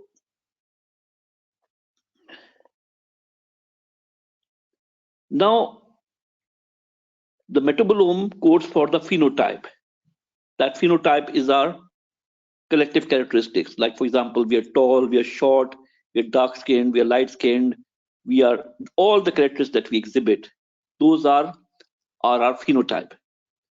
So the most commonly used techniques to understand that, the metabolome, which is what is the collection of small molecules, large molecules, peptides, even proteins that affect the phenotype, that make us what we are. That the techniques that I use commonly are mass spectrometry and NMR, or nuclear magnetic resonance spectroscopy. Now, mass spectrometry and NMR are not exactly similar techniques. In fact, they are quite different, as we will see. But they are complementary to each other when we are studying the metabolome. And those are metabolites, collection of metabolites that's called metabolome. So NMR can identify metabolites, and the concept of high throughput screening has brought in both NMR and mass spectroscopy to work side by side as complementary techniques. And these complementary techniques allow us to receive and to understand and analyze more data than ever before in our history. We all know that in 2002, in fact, or 2003, the Human Genome Project was completed. An entire human genome was sequenced. Well, after that project, which was about 19 or 18 years ago, a lot has happened. So now we have libraries of metabolites which have been identified, which have been profiled, and those libraries of compounds, their characteristics, their molecular weights, their structures are present in databases. And that information has been provided by both NMR and mass spectrometry together. The first NMR-based metabolic studies were carried out in the year 1974. Mass spectrometry is a recent player in the system, and it came in much later because of the development in technology. So again, going back to the summary, genomics, the gene, they produce mRNA, which comprises the field of transcriptomics. The mRNA code for proteins, which is proteomics, and the proteins affect the various metabolites present in our body, which is the field of metabolomics. So metabolomics is the comprehensive analysis of metabolites. Now, there are three different ways to identify and characterize these metabolites. And the first one is profiling, metabolite profiling. The second one is fingerprinting, metabolic fingerprinting. And the third one is metabonomics. And we will see what that is, metabonomics. So profiling of metabolites, which it can be hormones, it can be neurotransmitters, it can be peptides, it can be proteins, is done using both mass spectrometry and NMR. The disadvantage of profiling, which is a specific approach to metabolomics, is that it does not provide the global answer to the problem. The global answer means it does not provide you the bigger picture. It uses a bias scale because of limitations in technology and the methodology. But despite the bias, this method is still widely used, and it can provide interesting and useful information. The second approach to characterizing metabolites is fingerprinting. Now, both NMR and mass spectrometry are being used for fingerprinting. And just like every person has a unique fingerprint, every metabolite has unique characteristics, like its mass, its different physical characteristics, like where it is present in the body. Is it polar? Is it non-polar? Is it hydrophobic? Is it hydrophilic, etc.? So this is the fingerprint of a metabolite. So fingerprinting basically involves comparison of the change in these metabolites with time.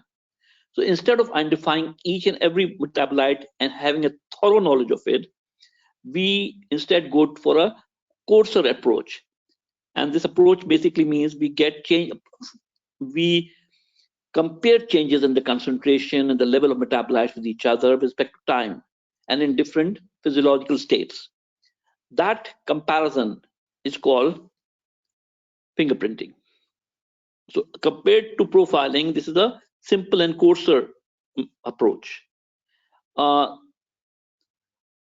workflow for metabolite fingerprinting actually is basically you take a population sample, which could involve people who they have a certain disorder or disease, and you take some samples from healthy volunteers. So that is called control. So you collect samples from both healthy and diseased subjects, and the sample could be tissue sample, it could be plasma sample, it could be urine sample, saliva, cells, etc. And you prepare the sample you extract the metabolites by extraction methods, and you derivatize them for mass spectrometry. The first thing you do is you derivatize them chemically, so you can apply the techniques of GCMS or LCMS, even CEMS. And then you acquire the data. The data is exported and it is analyzed. The analysis basically is multivariate analysis, and you can use this analysis to identify the metabolites and construct a library of these metabolites for a certain population or a certain group of people. For example, people who have Alzheimer's disease or people who are diabetic. You can then subject this data further to MSMS and NMR. You can identify individual characteristics using randomized mass spectrometry and NMR. Now, metabonomics is the third approach that I mentioned, and it is the study of biological and scientific processes. It focuses on the metabolic response, and the response is basically towards pathophysiological stimuli. For example, the stimulus of heat, the stimulus of cold, the stimulus of hunger, the stimulus of having no water. So these specific stimuli cause specific hormones, these metabolites to become active.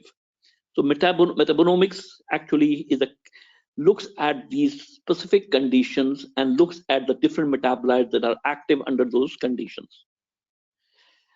Obviously, genetic modification, some people are genetically well endowed towards certain characteristics, certain people are, have certain body types, etc. These are also, they factor into it.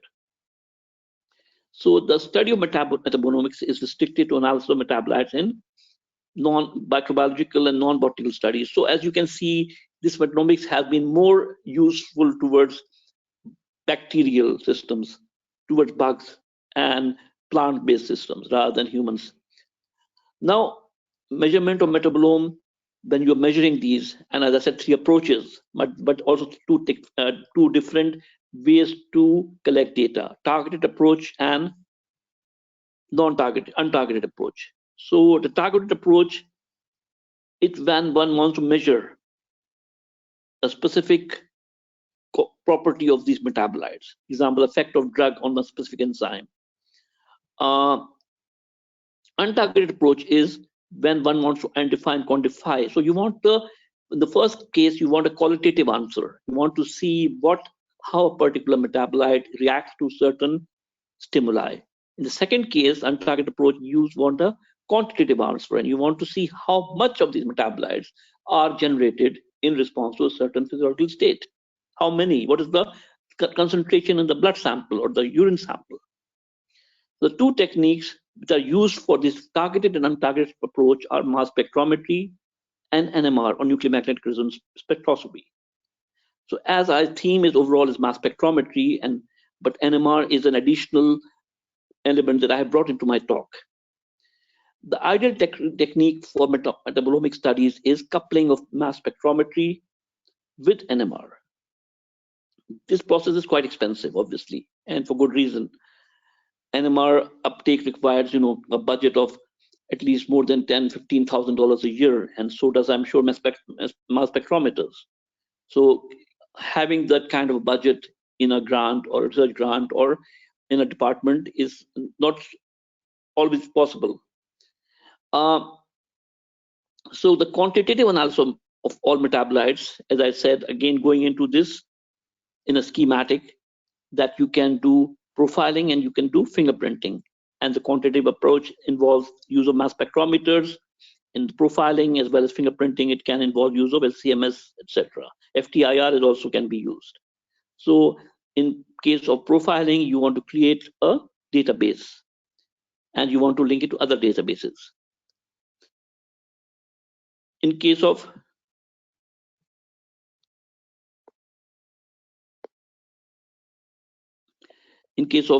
fingerprinting, you want to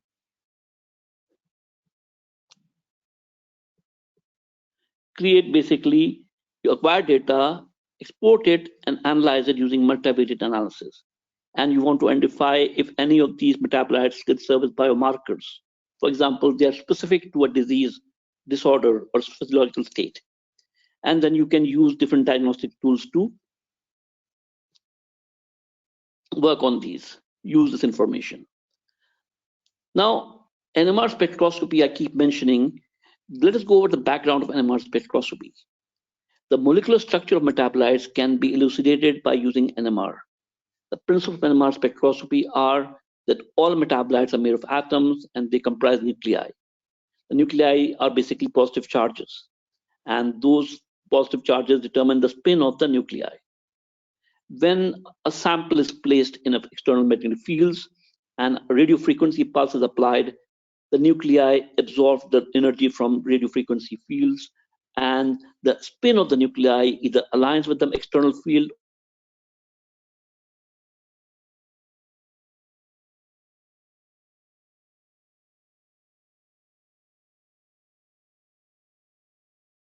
or it is against the external field. It's aligned against the external field.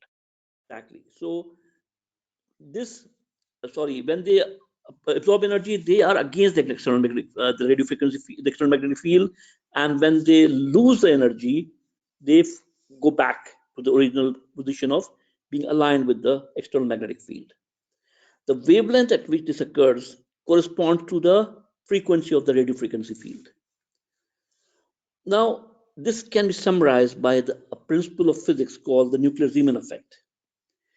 Nuclear Zeeman effect says that basically all nuclei of atoms are spinning randomly when there is nothing there, no external magnetic field. When you apply a magnetic field, whether you place a sample in a magnetic field, they can either align against the field or align with the field. When they align with the field, they're at a low energy.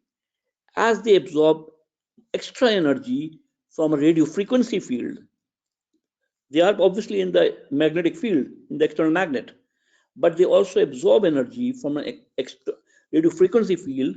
They can absorb energy and go to a higher level when aligned against it. So as you can see, the bottom is shown nuclei spinning with the field, direction of the field, and the top one is showing that the nuclei aligned against the external magnetic field. And this is called the nuclear Zeeman effect.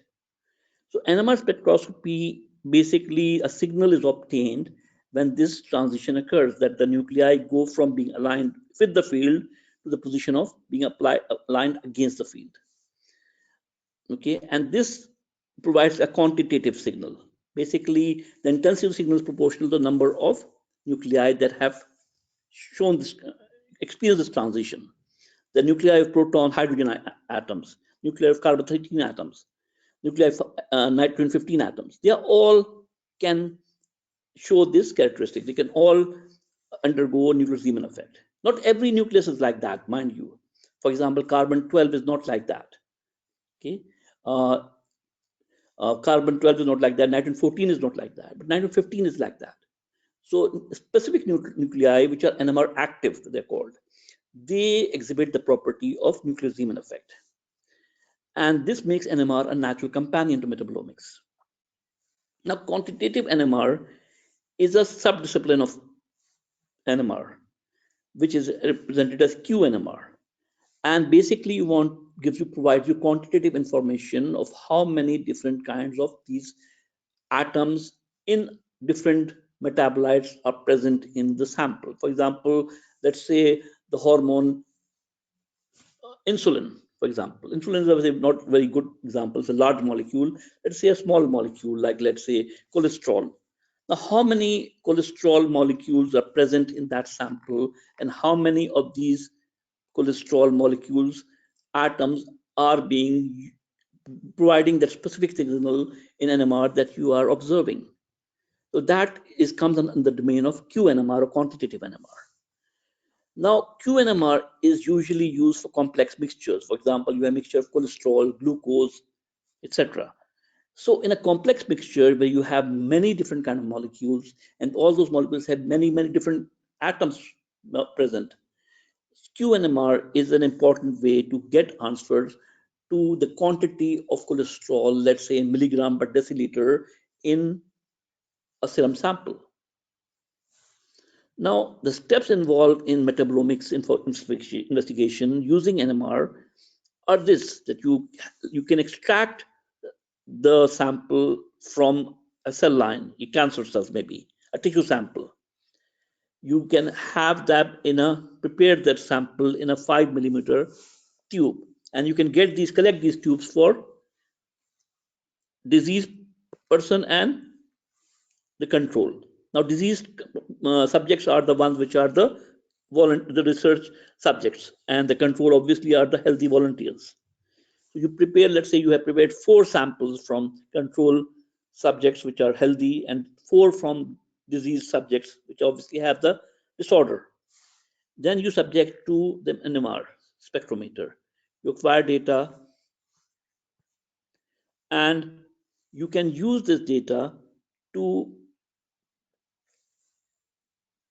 get the digital phenotypic expression of the metabolites. As you see, you can get the data, you can analyze the data, you can do multivariate analysis on it, and use different techniques to get a picture of the quantity of different kind of metabolites in that sample. Let's say how much cholesterol was in the sample, how much glucose was in the sample, etc. Now, the way you identify each metabolite is using different kind of experiments of NMR. The first experiment I mentioned is a 1D NMR, 1D spectrum. As you can see, this is a 1D spectrum, and this one is for a specific metabolite, number 1, that you're seeing this huge signal. Okay, and it's shown 2 NMR spectra overlaid on top of each other. One is in a different medium and the other is in a different medium. So the cell lines that you obtained, obviously the cells were grown on 2 different media, and you extracted the sample from them, and when you performed NMR separately and then you overlay the spectra, you see one top and the other shown at the bottom. Now, structure elucidation of each particular metabolite. Let's say I'm sticking to cholesterol. It involves 2-dimensional techniques such as COSY. This is another NMR technique called 2D COSY, and this is actually a metabolite. It's not actually cholesterol, it's a metabolite, but it's a natural product. And as you can see, different parts of this molecule which are highlighted in black, you can actually identify these parts using this NMR experiment called 2D COSY. Another NMR experiment, if you want to construct a spatial representation of this molecule, and you can see the same molecule as shown as above. You can actually see in space distances, calculate them using an experiment called 2D NOSY, and you can get a 3-dimensional representation of this molecule. How is it oriented in space? For example, this is a chair-like structure form these are, and this is more like a bent form, and then this huge fiber ring is connected at one of the positions. So fiber ring, then carbon, then another carbon, and then connected to the ring structure. So this kind of a 3-dimensional representation you can only get from this specific experiment called 2D NOSY. Now, mass spectrometry, on the other hand, does not provide you with molecular structure. It provides you with specific level, the concentration, the masses of the metabolites. An example of mass use of mass spectrometry is lipid analysis, and changes that provide you answers and information about lipid metabolism. So the introduction of solid phase ion sources such as ESI, which is electron spray ionization, have allowed direct lipid analysis. That is information that is useful for lipid metabolism. For example, if you look at this is the schematic of the ESI machine, electron spray ionization mass spectrometer. And looking at this schematic, you can see there is an ion source, and there's an ion trap and there's a mass detector. So the whole system is evacuated, nitrogen gas is pumped through it, and that means there is no air. So it's basically an inert atmosphere inside, which is nitrogen. The sample is ionized, it is accelerated through this focusing octopole and lenses, which are magnetic lenses, and then those ions then become, which turns into, it ionizes and is trapped in this ion trap. And the mass detector detects specific masses of the metabolites. Now, this is a ESI mass spectrograph, and you can see this is being used for this compound called dipentadecyl phosphorylcholine in the positive ion and the negative ion mode. Now, top is the positive ion mode, and at the bottom is the negative ion mode, which means you can see this specific signals corresponding to specific states of this molecule. Okay, and it's identified these molecule using in two different ways, with the positive mode and the negative mode. You can also go further and do what are called tandem mass spectrometry or MS-MS experiments. The regiochemistry of these phospholipids, which is obviously important in lipid metabolism, can be determined. For example, at what position on the glycerol backbone is what fatty acid attached. For example, in this compound that I just showed you is pentadecyl, so dipentadecyl phosphorylcholine. So at the third position, third carbon is the phosphorylcholine group, and there are two dipentadecyl fatty acids attached at the SN1 and SN2 position. As you can see, this first one is the top one is the first dipentadecyl acid, the second one is again another dipentadecyl acid, and the third carbon is attached to phosphorylcholine group. Okay. Now, sphingolipids, another kind of lipids, they are very complicated lipids such as gangliosides. They require not even just tandem mass spectrometry, MS, but also other ways to characterize them for the structural elucidation. The steps of mass spectrometry are again like NMR. You have a sample, as you can see in this case, sample shown is human sample, humans obviously tissue or human bodily fluids, plant samples, plant-based samples, samples from mice, samples from cells being grown on a culture plate. You extract the sample and you then subject it to chromatography. Now, unlike NMR, mass spectrometry requires chromatography because the samples sometimes have contaminants. They have different complex mixture, and mass spectrometer, unlike NMR, is an invasive technique. That means the sample actually goes in the mass spectrometer. The ionized fragments, they fly through the machine. Whereas NMR, there is never a sample going in the machine. It's sealed in a glass tube. So the machine itself, the spectrometer itself, can never be damaged. In this case, it can be damaged. So it is important to subject it to chromatography. Sometimes for mass ESI, there is no need for derivatizations, but in some cases like GCMS, you also have to derivatise sample. And then you can get the signals, and these are mass spec. These are the output from the spectrometer. Now, the combination of NMR and mass spectrometry is attractive. They are inherently complementary. Both have certain strengths and weaknesses, and they can identify different sets of metabolites. Combining them can result in greater coverage of the metabolome. Technically, NMR detects the most abundant metabolites, and mass spec detects the metabolites that are readily ionizable. Now, there's a difference, as you can see, what the sensitivity and what the strengths are. NMR relies on quantity. It detects something which is abundant. Mass spec does not rely on quantity, it relies on ionizability. That means any molecule that can easily become ionized. There's a big difference. Many molecules, such as cholesterol, for instance, that do not ionize easily. Cholesterol, in fact, doesn't ionize at all in negative mode. It's only in a positive mode that becomes the ion. So if you're detecting cholesterol in a negative ion mode by mass spectrometry, you will see nothing. But with NMR, you will obviously get a spectrum. You will see all the signals of the different carbons, 21 carbons, how many are present in the cholesterol molecule. So they are complementary. Like for cholesterol ester, NMR will detect signal. For cholesterol and cholesterol ester, mass spectrometer can detect signal, but in a positive ion mode.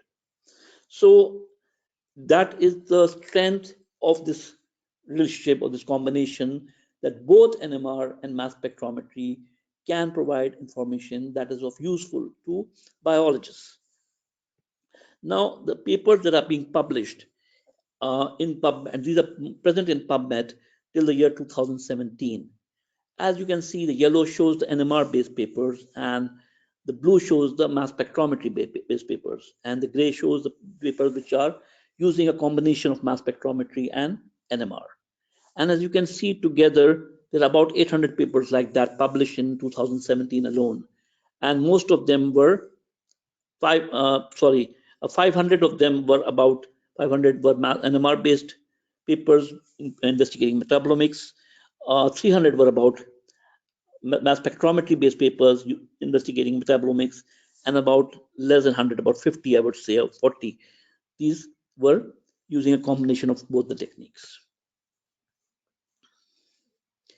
Now, in conclusion, I would say that technological advances in NMR and mass spectrometry have opened a new chapter in biochemistry, and it has ushered in a new field of learning, which is called metabolomics, which involves studying the metabolism and regulation in respect to disease, genetic, and environmental factors. So NMR and mass spectrometry inherently complementary because of this. Combining both can result in a greater coverage of the metabolome, and NMR obviously requires minimal sample handling. That means it is non-invasive technique. Chromatography is necessary for mass spectrometry based metabolomics. And because of relatively narrow molecular weight distribution of metabolome, this technique, mass spectrometry, is very useful sometimes when there's very little difference between the molecular weight of the metabolites. So combining both, as I said, can result in greater coverage, and it can provide us with information we never had before. So thank you so much. And if you want, you can answer any questions.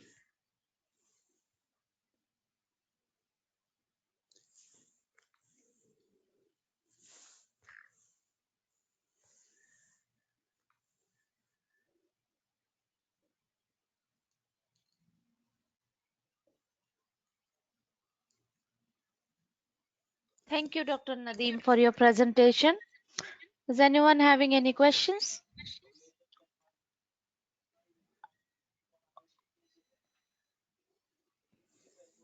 I have got a question. Yes. Okay. Thank you so much for your presentation. Unfortunately, I hear my voice. So the question is the following. You tried to elucidate different compounds of rather complicated nature. So, and you use a database, as you told us, which collects some preliminary data. How big it should be and what kind of compounds they should include the database? The databases have been constructed for all the hormones. Databases are present. There are actually, you know how many hormones there are in the human body, and just going over the neuroendocrine hormones. Are they already collected? Yeah, so all the hormones.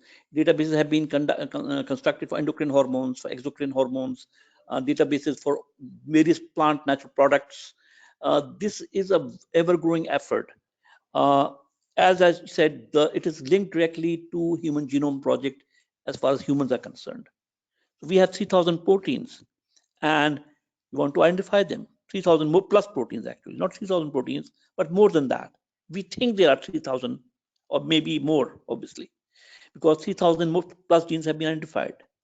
And going back to the one gene, one protein hypothesis, every gene is coded, if it codes for one protein, which is not always true, it's a very simplistic way of thinking about it. But if every gene codes for one protein, then there are at least as many proteins as there are genes. And it has given us at least more than 3,000 genes. So similarly, the metabolome does not involve one protein, one metabolite. It's lots more than that. Now, if you come just to the insulin, a protein called insulin involved in diabetes, you know how many hormones it works with, or it interacts with, or it suppresses, or it induces? A lot. So how many metabolites it works with? Glycogen, glucose, just two of them. So these databases have been constructed, and they are present, thankfully, in literature. They are available on internet. They are all linked by your Google search engine. You want to look up database for any particular kind of metabolite, let's say endocrine hormones or peptide hormones, protein hormones, steroid hormones. I'm concentrating on hormones because I work a lot on endocrinology. So hormones. So they have specific databases present in internet. I see. Thank you. Thank you. Thank you, Dr. Nadeem, for answering. Is anyone else having any questions?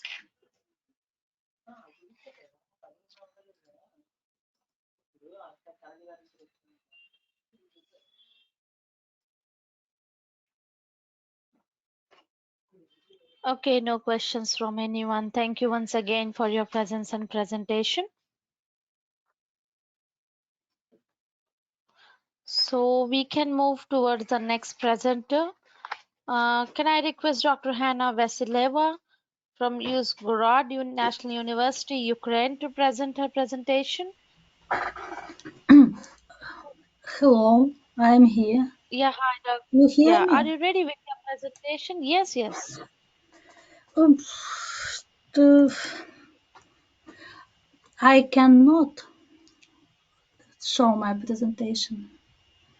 Yes, yes, you have given you the permission to share the screen. You can click on screen button. Uh, oh, yes. You see my presentation? Yes. Oh, You thank you. can make it a full screen and start your presentation.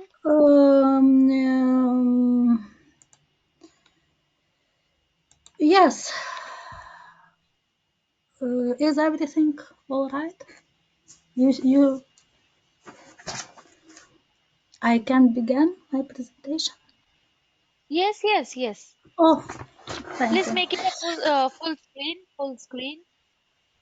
I made full screen. But we cannot see the full screen.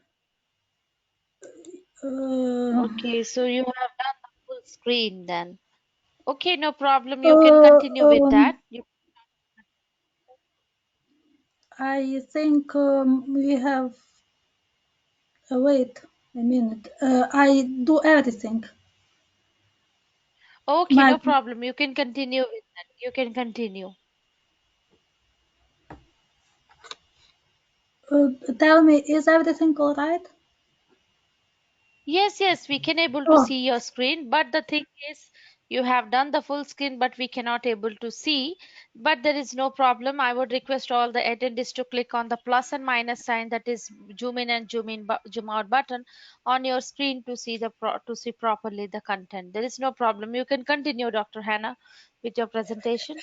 Oh, good day. My name is Hanna Vasilyeva, and my scientific topic is feature of age dating of 90 strontium 90 yttrium radioactive source using ICP-MS in nuclear forensics. This work was made in collaboration with Professor Ivan Mironjuk, Dr. Mykola Strelchuk, and head of the Nuclear Forensics Laboratory, Dr. Igor Maluk, and with financial support. Inductively coupled plasma mass spectrometry. ICP-MS is an analytical technique that can be used to measure elements at trace level in a liquid medium. The high sensitivity of ICP-MS provides the use of this analytical method in nuclear forensics. Since 90 strontium radioactive source can be in the form of solution or in the form of salt,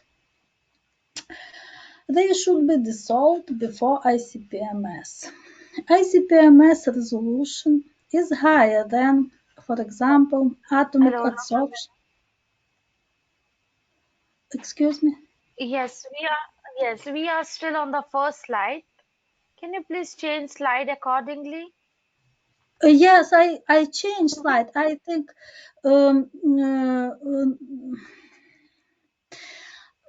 need some time that you see my change also. No, there is no take the from the first time onwards. It is on the first slide itself. I think it got hanged or something. Can you please once off the screen sharing and again do the same because we are on the Maybe I send my presentation to you and some. Yes, you can do that. You can do that in the alternative. Otherwise, you can do once again. Once you leave the session and join once again, I will give you the permission. Let's see what happens. In the meanwhile, you can send your presentation to the program manager. And I will my presentation after dinner or what? No, I'm suggesting you that once you leave the session and try to join again, then it will work properly. I want to say that I am very hard to connect to you. I tried. I leave the session and but for me it was very hard somewhat. Okay. You can do one thing. Please share your presentation with program manager. I will share my screen so that you can explain. Now I escape. Yes.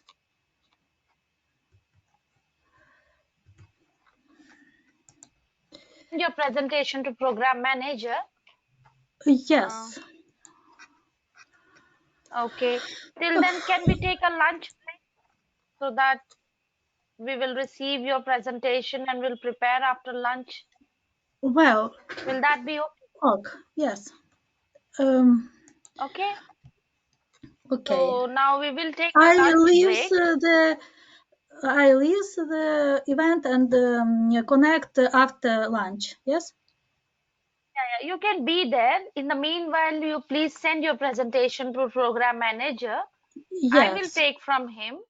Okay, you stay connected because as you said, it's a very hard to connect to us. Then again, if any problem arises, then that will be a very problematic. You can stay connected. I will share my screen after the lunch break, that is at 13:30. So that in the meanwhile, please send your presentation to program manager. I will take from him. Okay.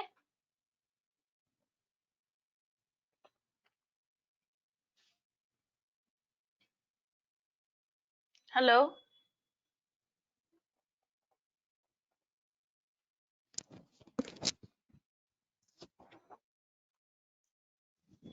Hello.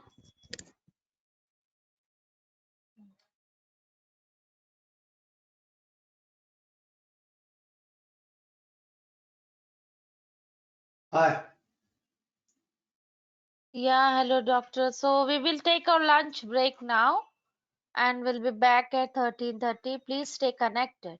Thank you.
Yeah, hello everyone. Now we can start with our sessions.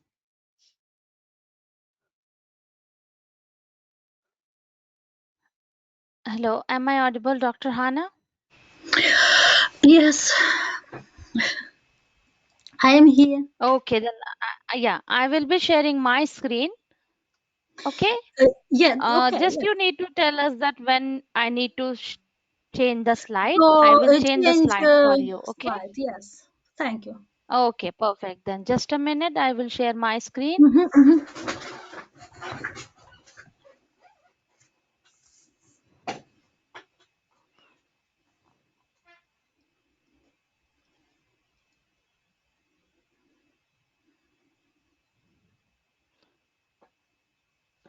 Yeah, can you able to see my screen? Yes. Okay, perfect. Then I am going to make the full screen. Yes, is it okay? Yes. Okay, Thank then you you. can start your presentation. Thank you. My name is Vasilieva Hanna. The scientific topic is feature of age dating of 19 strontium 19 yttrium radioactive source using ICP-MS in nuclear forensics.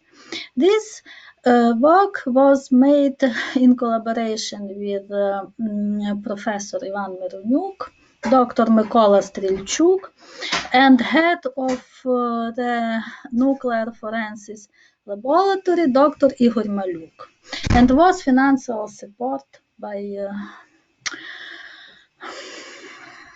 nuclear forensics community. Next slide, please. Inductively coupled plasma mass spectrometry, ICP-MS, is an analytical technique that can be used to measure elements at trace level in a liquid medium. The high sensitivity of ICP-MS provides the use of this analytical method in nuclear forensics. Since 90 strontium 90 yttrium radioactive source can be in the form of a solution in the form of salt, they should be dissolved before ICP-MS. ICP-MS resolution is higher than, for example, for atomic adsorption spectrometry or ICP-AAS. On this slide, we can see also digital image of the ICP-MS spectrometer loaded in nuclear forensics laboratory in Kiev Institute of Nuclear Research in Ukraine. From a laboratory perspective, next slide, please. From a laboratory perspective, the most significant advantage of ICP-MS is its multi-element capability, which allows multiple elements to be measured simultaneously in a single analysis. Mixture of high purity standards of stable isotopes of strontium, yttrium, and zirconium, as well as radioactive 90 strontium source in the form of solution were used in our investigation. On this slide, we can see the ICP-MS spectrum of real strontium, liquid strontium yttrium beta source.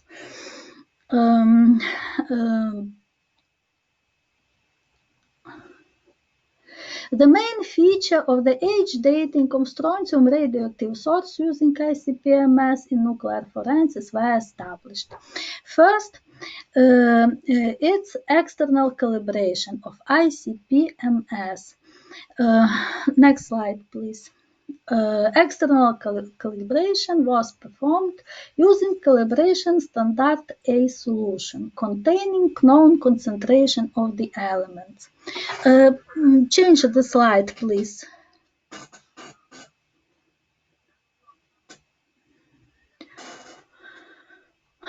The relationship between signal count per second and concentration is linear over approximately in 8-12 order of magnitude.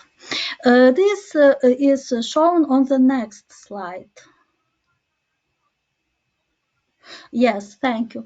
During mass as well, we use the internal standardization. Internal standardization is usually employed to correct for change in instrument operating condition and simple specific matrix effects which may enhance or suppress the analyzed signal. The same quantity of internal standard must be added to each sample, and result are calculated using the analyte and internal standard ratio. Internal standard must have the similar physical chemical property to analyte. In our investigation, we use the rhodium internal standard. During mass spectrometry, we observed spectroscopic interferences. Please, next slide. Spectroscopic interferences. They include polyatomic interferences, tailoring interferences, and isobaric elements. Isobaric elements is our strontium, yttrium, and zirconium elements. They are isobaric interferences during ICP-MS analysis. Spectroscopic interferences could occur when non-analyte ions have the same MZ ratio as the analyte during the formation of polyatomic ions.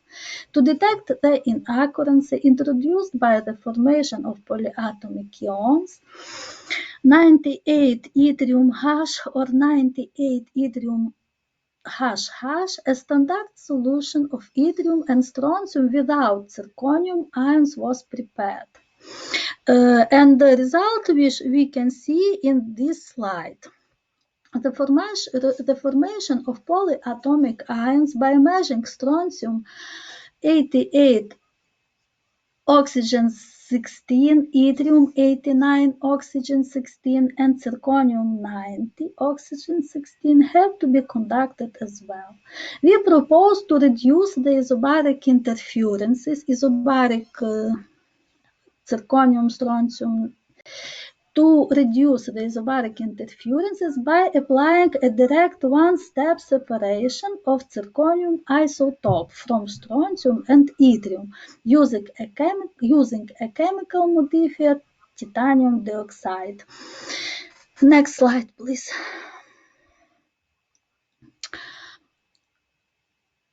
Thank you. Using chemical modifier titanium dioxide. It is necessary to control the natural ratio of zirconium isotope during age dating using method of chemical separation of strontium and zirconium. The shifting of the natural ratio of zirconium isotope, all except zirconium with mass of 90, may indicate other isotopic interferences such as microimpurities of molybdenum. Molybdenum isotopes partially overlap zirconium isotopes. However, there are no molybdenum isotopes with mass of 91, just as there are no stable zirconium isotopes with mass of 95. And it is possible to control their number according to these isotopes during ICP-MS analysis.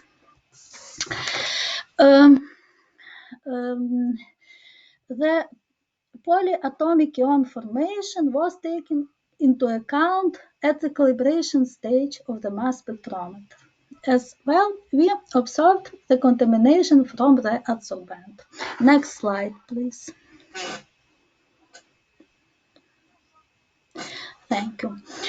The release of some number of contaminant into the acid by the adsorbent higher than amount of contamination present in the nitric acid itself indicates the need for pre-treatment of the adsorbent.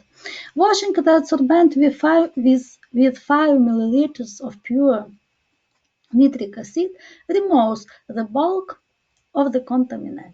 It does not affect the efficiency of selective absorption of zirconium ions if after the washing adsorbent is dried to an air-dry state. So the determination of the age of liquid strontium yttrium beta source with an activity of about 50 megabecquerel per gram was performed. The amount of 90 strontium was respectively within 10, 100 ppb per milliliter. Conditions of the pretreatment of adsorbent to reduce random contamination were also determined. The source was dissolved with ultra-pure nitric acid 10 times before mass spectrometry. Then 90 zirconium was selectively adsorbed. The result is shown on this slide. The beers between peaks with mass of 90 before and after separation determined the number of 19 zirconium.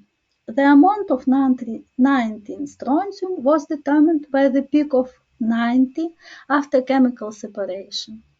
The ratio of the zirconium and strontium allows us to calculate the age of 19 strontium radioactive source using Bateman equations, which was on previous slide. So thank you for your attention.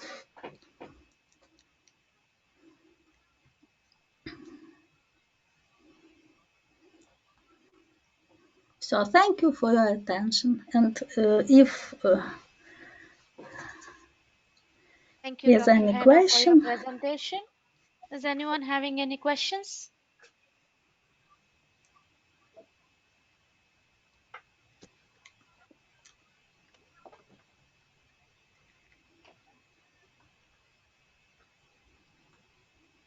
Okay, no questions from anyone. Thank you once again for your presence and presentation.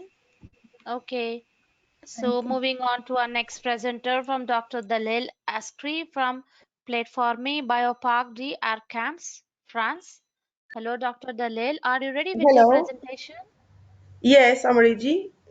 Yes, you are the presenter now. Please share your screen with us. Just a second. Okay.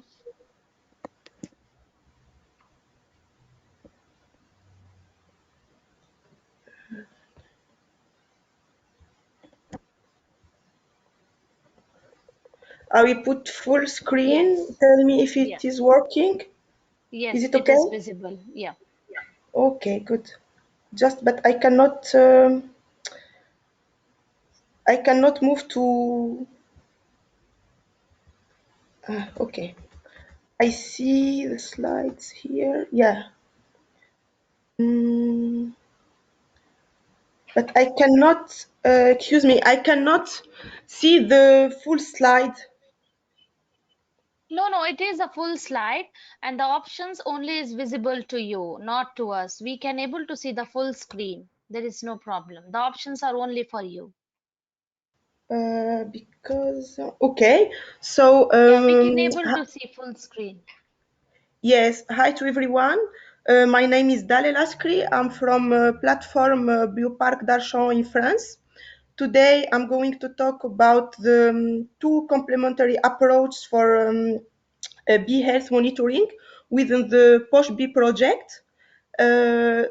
Just a second. I cannot. This is a problem here. Just a second. Because I cannot see the presentation.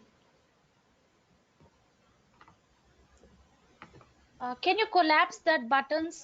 You can bring it to left or right side because we can able to see the full presentation. No, for me, I cannot The see. options are only for you. Yes. What can I do? No, like this. Yeah, Okay. So the project is led by Professor Mark Brown from the Holloway University of London. It is joining several partners. As you can see on the slide, we have 42 partners. We have several beekeepers associations and and other beekeeper association too. This project is for 5 years. It started already on 2018 and will be finished on 2023. Here, the aim of the project is to study the effects of several pesticides and pathogens and also nutrition quality on the bee health, especially on the 3 main species, the honeybees, the bumblebees, and the solitary bees. So this is in order to provide new tools for bee health monitoring. So to perform this work, the project is divided into 13 work packages.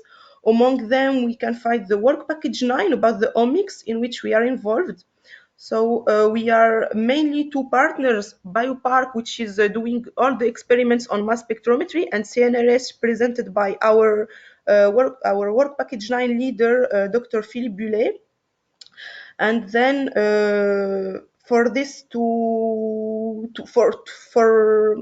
for the analysis, at first we start by collecting the bees to collect the hemolymph, and this is done by our partners from Europe, and they start by collecting hemolymph using a specific kit that we provided to them. And after this, they send us the hemolymph of the bees that were exposed to biotic or abiotic stressors within the framework of POSH-B, and especially under for lab semi-field and field experiments. So the exposure is different, the doses of the pesticides are different. It's not the same way between these experiments. So then here, for us, we have to do the omics part in this project. So we have 2 approaches.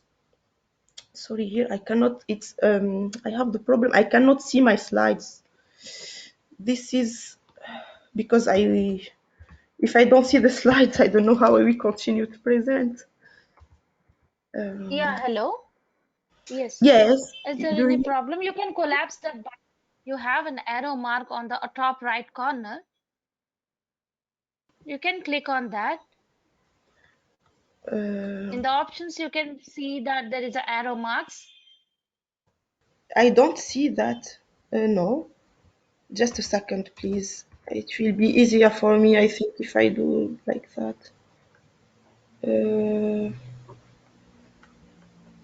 No, I cannot. No, nothing is working. When I click to my screen, it changed the small slides, but I cannot see what I wrote on the slide. It's a little bit.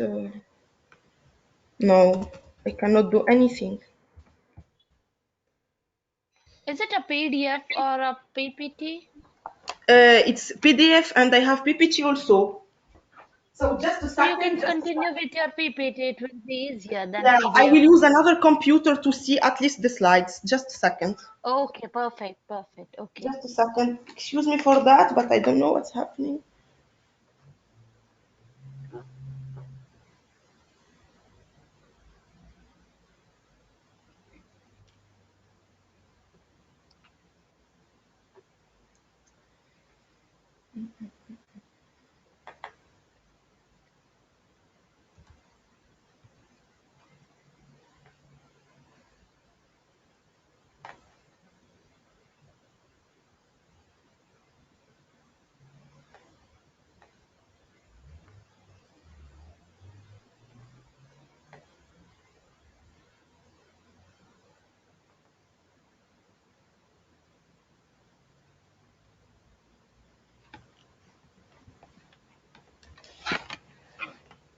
So, okay, I was here.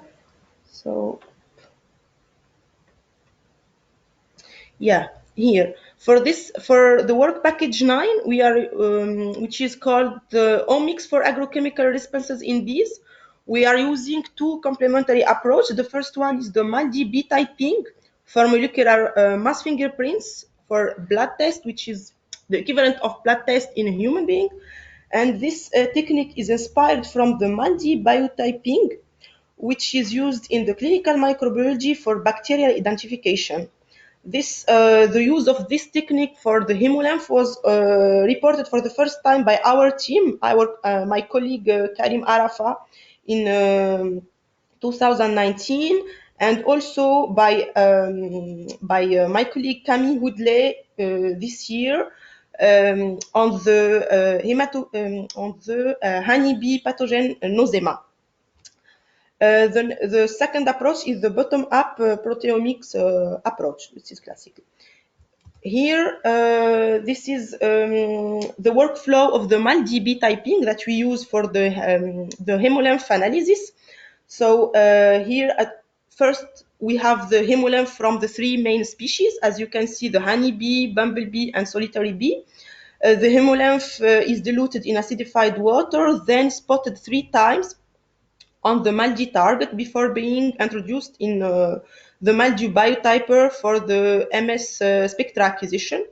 Then the spectra were analyzed with the Flix analysis or Clinical Pro Tools software, and the statistical software are for to create the reference mass fingerprints and the statistical models for the classification of stressors. Next. Here I present a few of our results because we have a lot of results, but here just an example of the fungicide Amistar, which have the active ingredient azoxystrobin. As you can see here, the first part is the comparison between control and Amistar. Control is in red, the spots. As you can see, the points here are for the bee. We have the mean spectra for each bee, and we reported the results as individual bees. Here, for example, for the azoxystrobin, which is Amistar, we have concordant results between honeybee and bumblebee. So we saw the same effect between Amistar compared to control in both species. And also we have, when we compared at the part with only bumblebee, we compared between semi-field experiments and lab experiments, and we get the same effect of Amistar on bumblebee using our MALDB typing approach. Then to explain and to go further for the explanation of the results, to decipher why for example, to interpret these results, we were focusing on the apidecine, which is an immune peptide of the bee. And here, as you can see, we have difference between the apidecine levels in Amistar compared to control. Next, here it's an example for the solitary bee, the effects of the insecticide sulfoxaflor and the nutrition. Here the nutrition is, we used different kinds of pollen, which have different protein contents. And as you can see here, for example, we have the discrimination of sulfoxaflor at high concentration when the bees are exposed to a bad pollen. For example, here the cistus and the mixed pollen is not good as the pollen prunus on the right. So we can suggest that the pesticide may have an effect on bees if the nutrition is poor. So if the nutrition is good, the pesticide will have less effects, or the bees will resist more to the effect of the pesticide. Next, here, this is another example of the MALDB typing used for the analysis of the bees, the hemolymph of bees issued from the field experiments. For the field, this work was done by 8 countries, and it was a really difficult work to collect the bees on the field and in the field, and also from 2 different crops. We have the colza for oilseed rape and the apple. And from each country, from each crop, we had 8 sites. So we had almost, I think, more than 2,000 bees collected for the hemolymph. And here just an example for the, as you can see, the representative 3D PCA of bumblebee hemolymph mass fingerprints raised in 2 crops, the oilseed in red and the apples for in 2 different countries. Here we have Spain and Ireland, but we did the same for all the crops, for all the countries, for all the sites. And here just an example of the capability of the multi-B typing to discriminate between crops in different countries. So to summarize here, for the multi-B typing, we used it to generate the mass fingerprints from lab experiments. We had different exposures to pathogens, pesticides, and nutrition. So this allows us to discriminate between control and stressed bees, and also between stressors alone or in combination. I mean, for example, pesticide with nutriment, pesticide with pathogen. And then for the field experiment here, we had geographical distribution that was different. We had also different landscapes and nutritions. This, using the MALDI, we were able to discriminate at the site, crop, and country levels the immune response of bees based on the study, especially of the immune peptides, among them apidicin, but we have also other peptides such as abicin, chymotrypsin inhibitors, and others. So, but to I mean here to follow our analysis, what about the marker selection and the pathway alterations to complete our multi-B typing approach in order to create the monitoring tools? For this, we use the proteomic approach for bee health monitoring, which is complementary to the multi-B typing, as the result is not the same, but both of them will bring us to have a better overview of the bee health of the bee response to the stressors. As you can see here, this is our workflow for the proteomic approach that will allow us to identify, characterize, and quantify stress markers.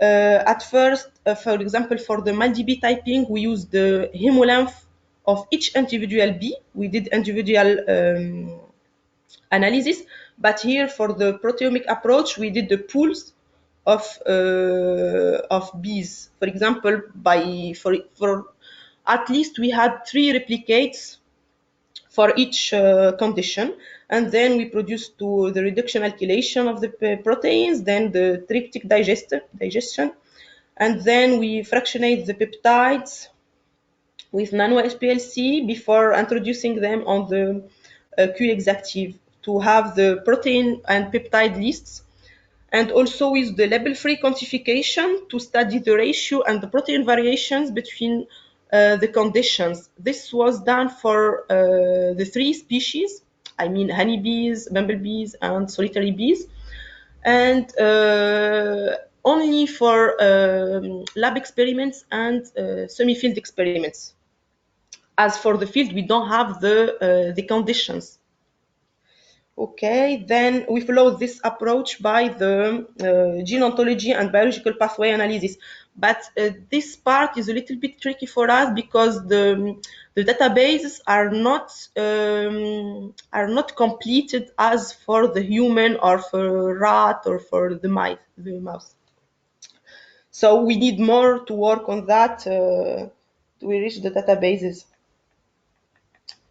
Here I will move to, here I present an example of results of the herbicide which is Roundup with active ingredient glyphosate. As you can see here, also with the proteomic approach, we could differentiate between, for example, the glyphosate and the control, which confirms also our results using the multi-B typing. Then using this approach, we identified, for example, for bumblebees, for this for honeybees. For this experiment, we identified around 600 proteins with more than 150 quantified proteins with 28 deregulated proteins. Here, after this, we studied the biological processes. Here we were focused only on the proteins that are, for example, expressed or over or down expressed linked to the exposure to the pesticide. As you can see here, we found the SOD, the classical that are involved in defense response and or the response to stimulus. We studied also the molecular function of these proteins.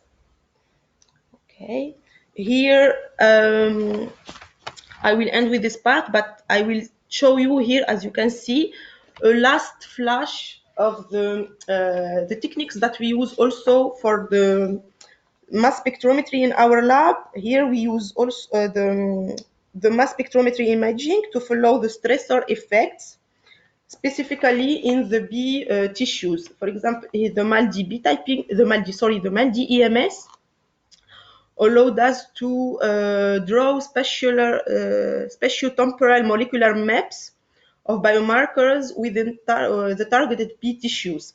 In our lab, we use this technique to study the nosemosis. It is mainly the work of my colleagues Camille Houdlet and Karim Arafa. The paper is now under review, and I hope that it will be published soon.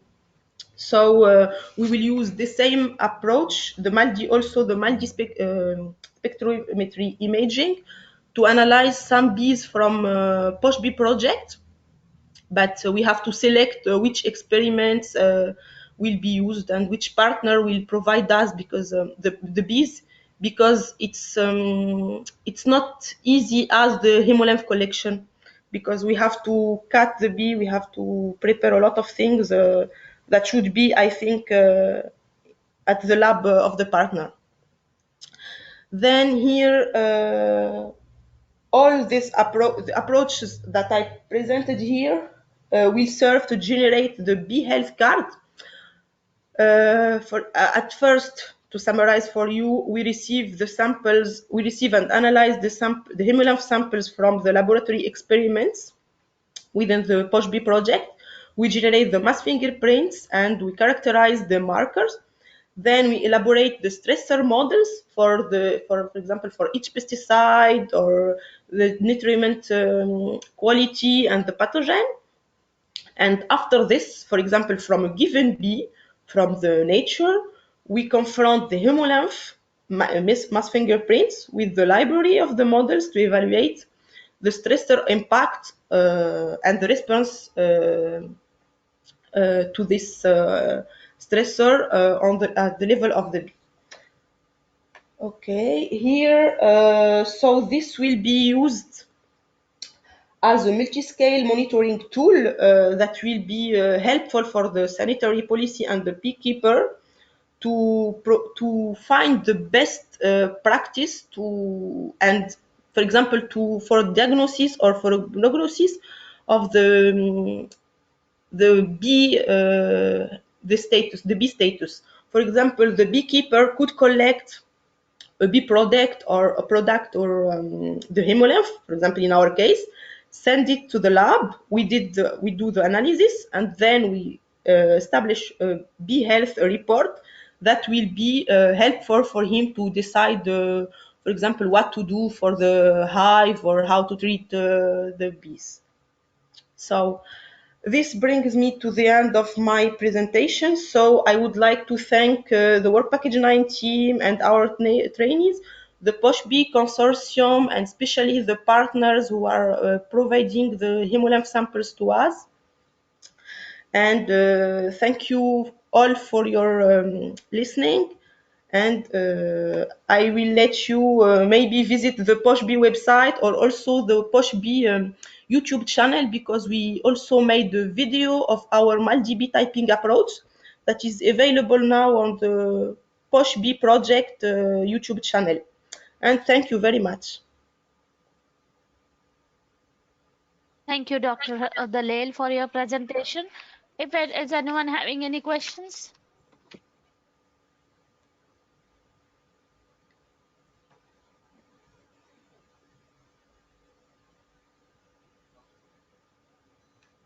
I have a question.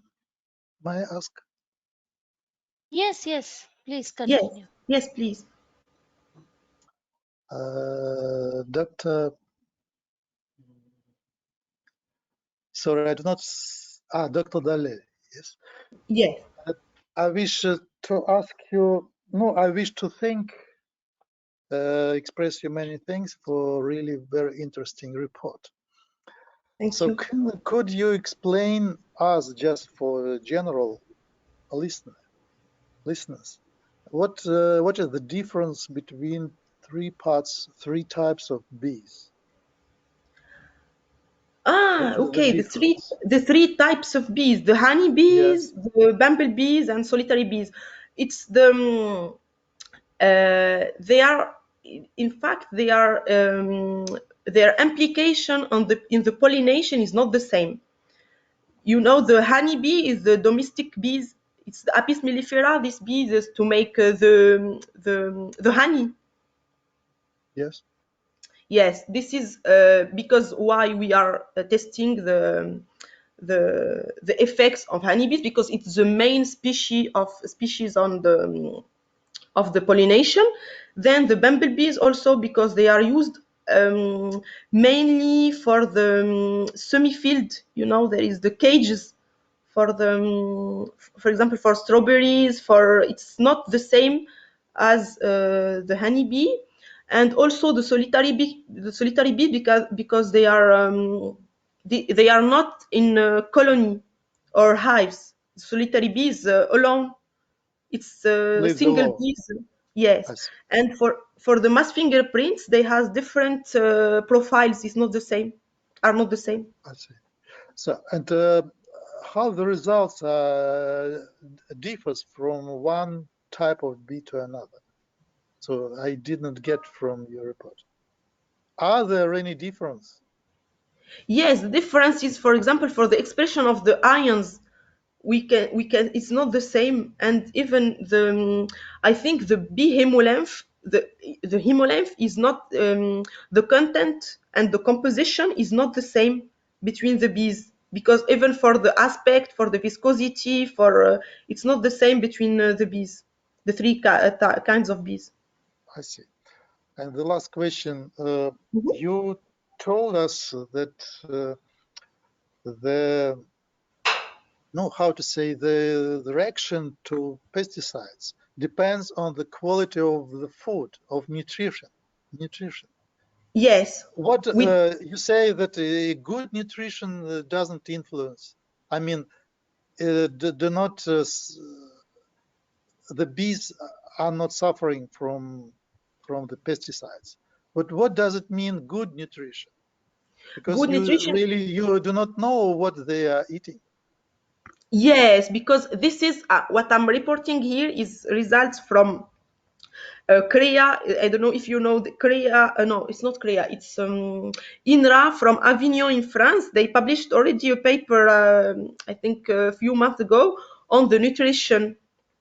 Because the nutrition of the pollen, for example, the quality of pollen, it's the pollen doesn't have the same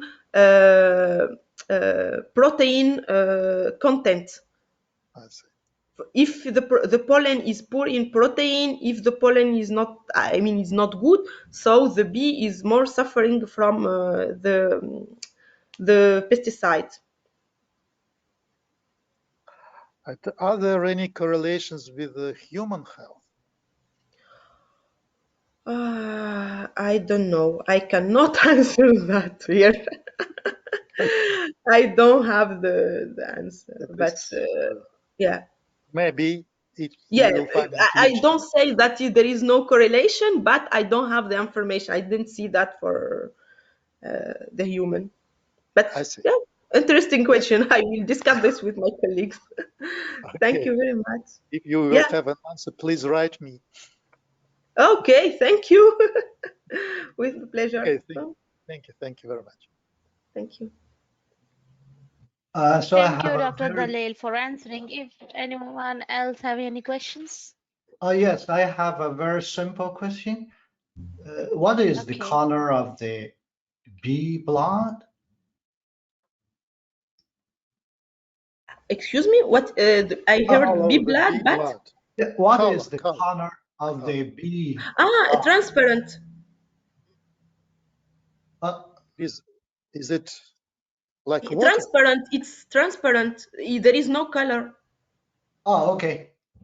Yeah, Yeah, because I noticed that because I yeah, never had it's an open interest in that. system. It's an open system inside the bee, and there is no color. But if, I for see. example, if we collect the hemolymph and it's browny or it's cloudy, or this is contaminated with the digestive tube and something like this. It's not, but the hemolymph is transparent. Okay, thank you. You are welcome. Thank you.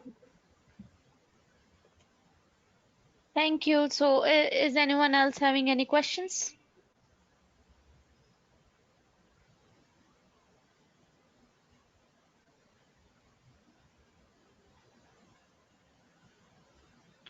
Okay, no questions from anyone. Thank you once again for your presence and presentation, Dr. Dalal.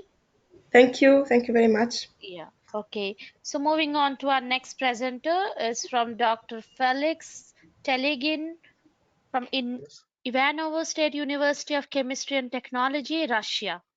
Hello, Dr. Telegin. Are you ready with your presentation? Yes, I'm ready. Okay, so you are Let's the presenter try. now. Share. Yes. Yes, we can able to see your screen. You can And make it a how? full screen.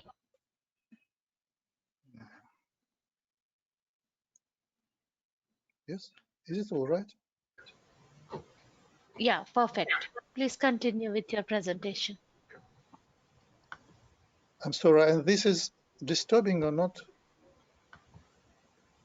Can you see this full screen or something additional? Yeah, we can able to see the full screen, and the Okay. option is only for you. It will be visible only for you. Okay. So thank you very much for giving me a chance to present my material. The title of the lecture or my conversation is a database and polarity mapping of body peace. What is database is clear because almost every one of us today is speaking about something like this, but body peace are compounds. It is a trade name, a patented name, which means baron dipyrepyren. Now it will be more clear from the next. Sorry, how I need to change. Yeah, you can click on the mouse. Yes. Yeah. So this diagram may be not so perfect, but it just in the center, in the and at the top, it shows the parent compound body P. It is a map, a kind of a map of different fluorophores, which are known in chemistry, and maybe as you know, or maybe not know, that fluorophores are very widely distributed in chemical applications, different kind of sensors, different kind of devices. LED is known for everybody, is also made from fluorophores. So this kind of fluorophores are known in chemistry, and the body P in the center means that it is the brightest with the brightest fluorophore, which has the highest quantum yield. Well, maybe it is not so clear for everybody, but quantum yield means efficiency of transforming the energy of light to the light of the fluorophore. So at the right side, there are some diagrams which presenting the publication activity, which reaches about 600, and citation, which also reaches 20,000. So then, still, okay. So we are interested in these compounds, and due to a small size and simple molecular structure, there are a lot of research being done in the world for synthesis of these kind of compounds. I show you some libraries which collect different kinds of fluorophores. Well, of course, the references are not full, but you can be impressed by the number of records in each library. So no need to describe it in detail, but still a lot of fluorophores are known, and we can see that researchers are collecting the information about absorption maxima, molecular absorption coefficient, fluorescence lifetime, and so on. Some spectral characteristics. Still, I miss one. So this is the library which we collected in our research. It counts about 2,000 records.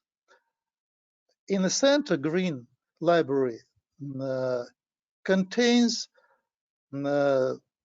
about 3,500 records for the body piece, which measured in a series of solutions from 10 to 30. It is the longest series ever known in research, but there are some shorter series from 7 to 9, almost the same amount. Much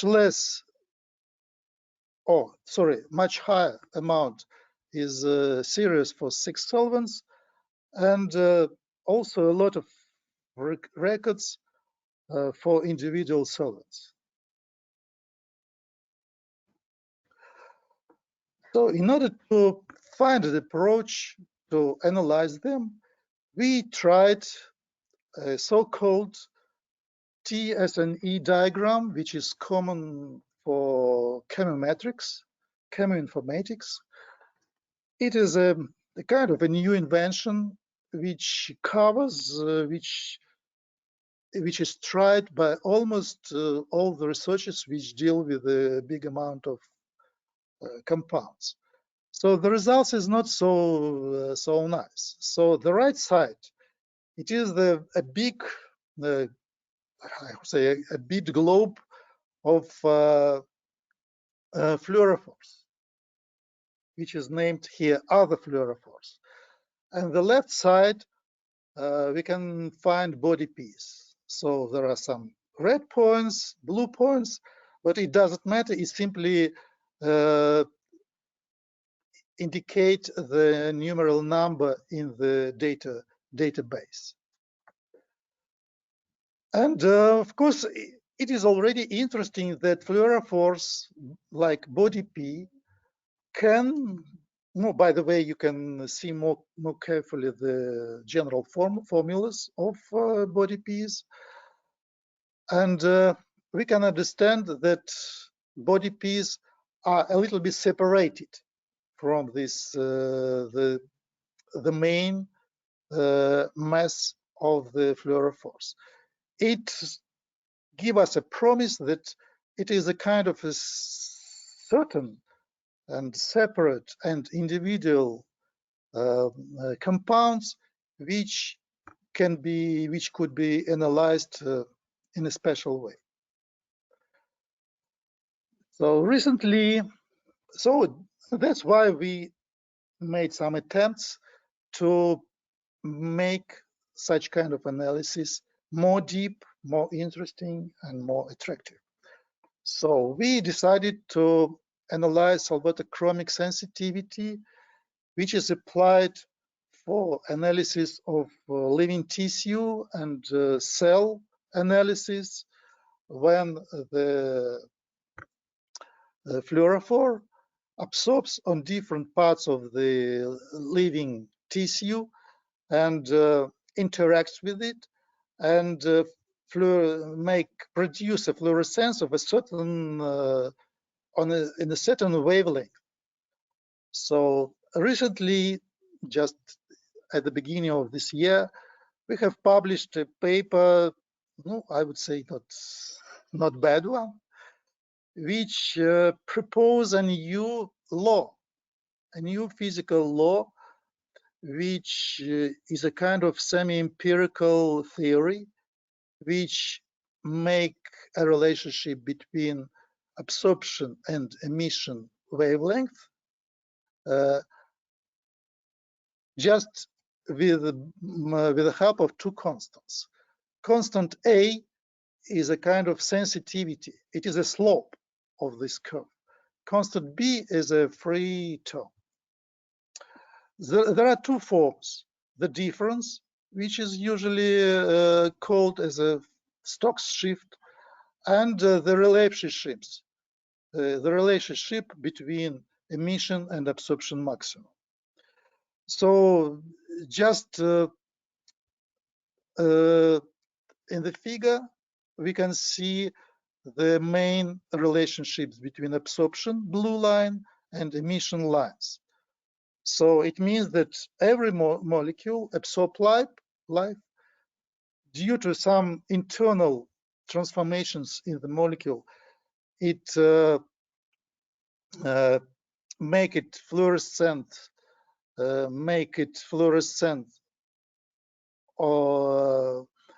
and the wavelength of luminescence usually is higher than the absorption wavelength. So nu is a frequency and lambda is wavelength. So there are two diagrams on the left part of this slide which make a comment about the sign of solvatochromic effect. So when the green line goes, when it has a positive slope, we can speak about positive solvatochromism. It is a difference between blue and red dots. Another line, also the difference between blue and red dots, gives a negative slope of negative slope, which is called in this case a negative solvatochromism. It means that during the increase of, in the first case, when we increase the polarity of the solvent, the fluorescence moves to the red wavelength. When in an opposite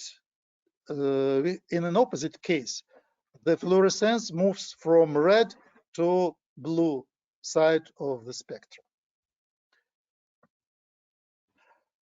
So of the amount of the certain database, we decided first of all to choose a short database which contains 115 compounds in order to simplify further analysis. The diagram shows the distribution between the solvatochromic sensitivity from negative to positive. So the clusters of the whole data set are shown here. No, I need to note that there are about 72 solvents in the database. So we decided to divide all the database, a short database, into 10 clusters. So it means that 115 dyes are divided into the small groups of about 10 dyes in each cluster. Sometimes it is low amount, sometimes it is high amount.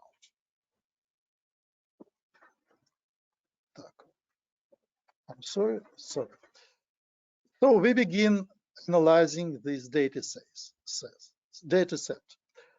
The absorption maximum and the emission maximum are shown here. It is clear that the graph contains many overlapping regions, and it is not very much convenient to analyze them. We can only show for example, the blue region, the second cluster. It goes almost to infrared region, 900 nanometers. And the purple region, it goes below 400 nanometers. Sorry.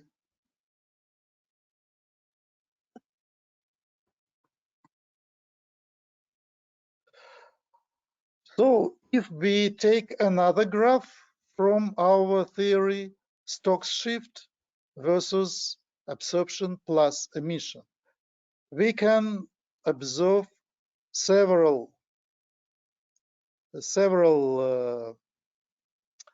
lines. Each dot is one dye in a certain solvent. So the groups of lines combine several groups of dyes.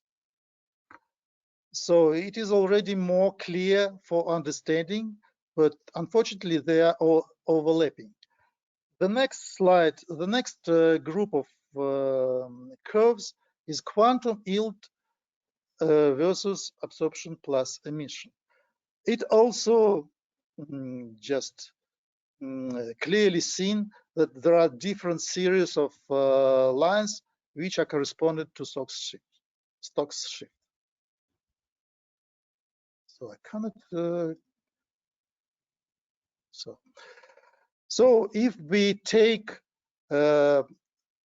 clusters 7, the purple and red, dark red, we can see several dyes. From the first one, polarity from -1 till -0.5. It is negative solvatochromism.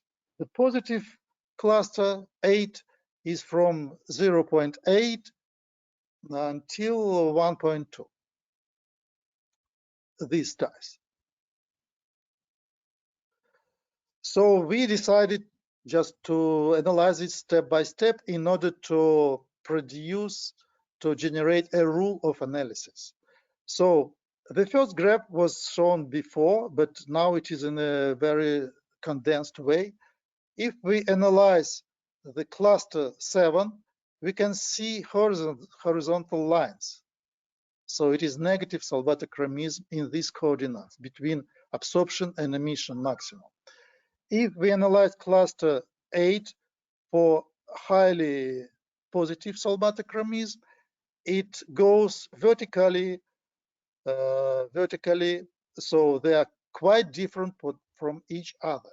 It means, in this case, it means that the absorption wavelength here remains constant, while the emission wavelength remains constant, while absorption wavelength, due to axis, this axis varies in a big variety.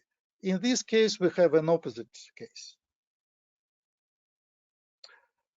So if we analyze the same clusters for Stokes shift and for, and for, it is not written here, for quantum yield, we can see that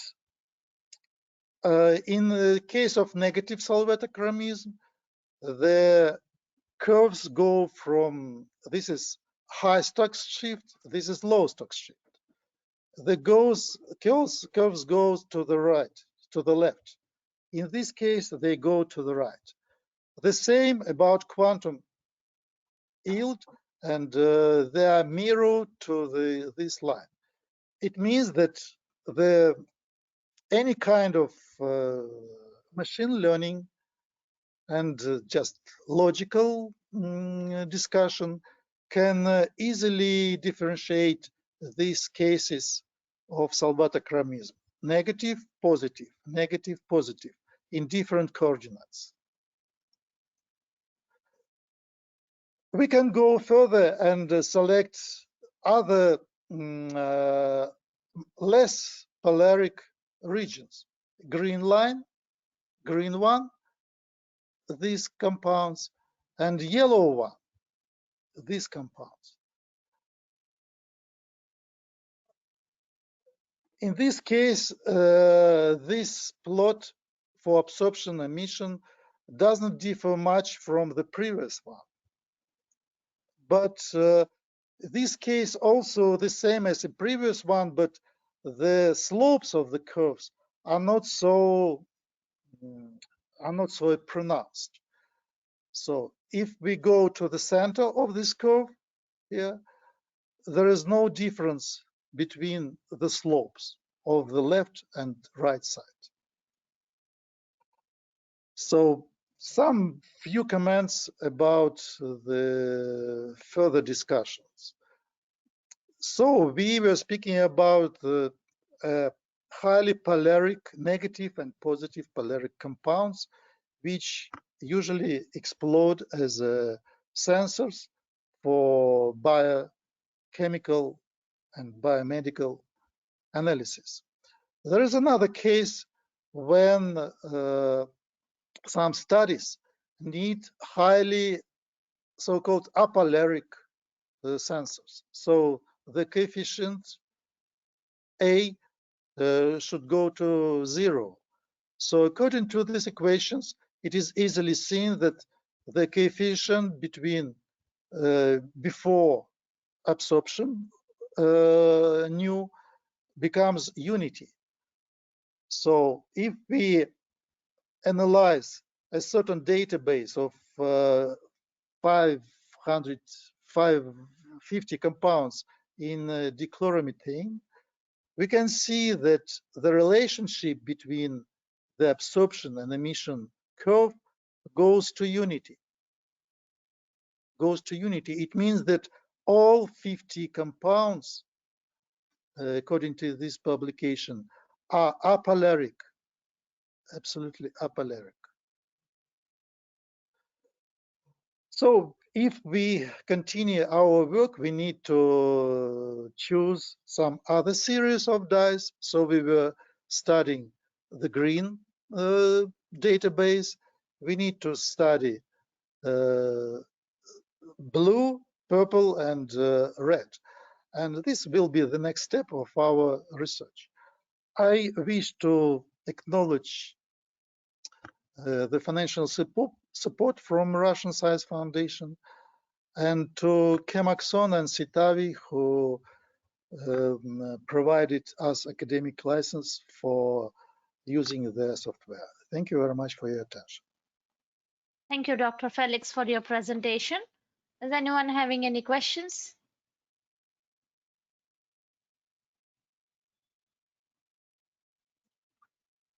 No, I wish to add that in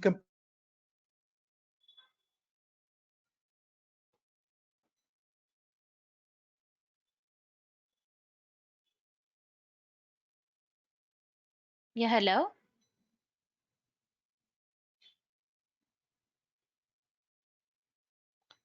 Hello.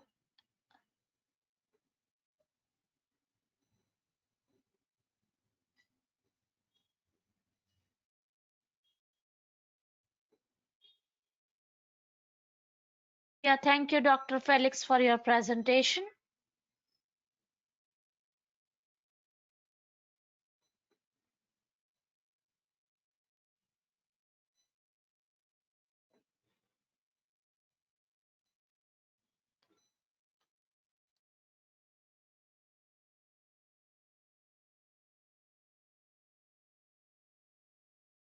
Okay, so we will move forward for the next presentation from Dr. Arturo Solis Herrera from Human Photosynthesis Research Center, Mexico. As he is not present today, he has sent the video presentation of his So I'm going to play the video presentation through sharing my screen. So please let me know whether my screen is visible to all or not.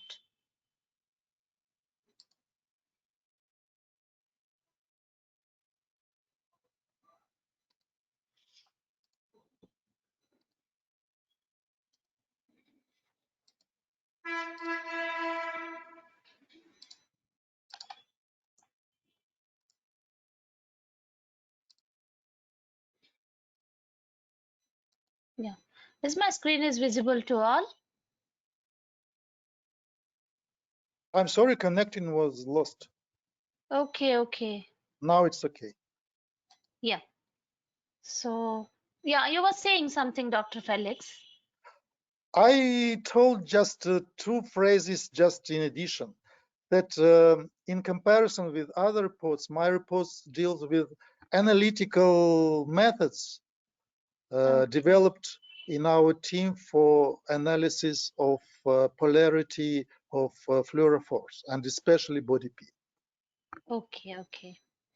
So I think I have asked that there is no questions from anyone. Thank you. Okay, thank you once again for your presence and presentation. So I will share my screen next for this presentation from Dr. Arturo Solis Herrera. He has just sent the video presentation as he cannot able to present today. So I'm going to share my screen. So as my screen is visible to you all?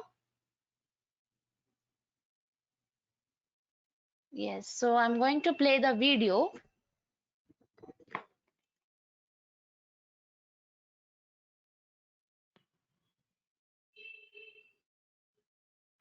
Hello, everyone. My presentation is about a novel method to improve ocean acidification based in the biology of human eye.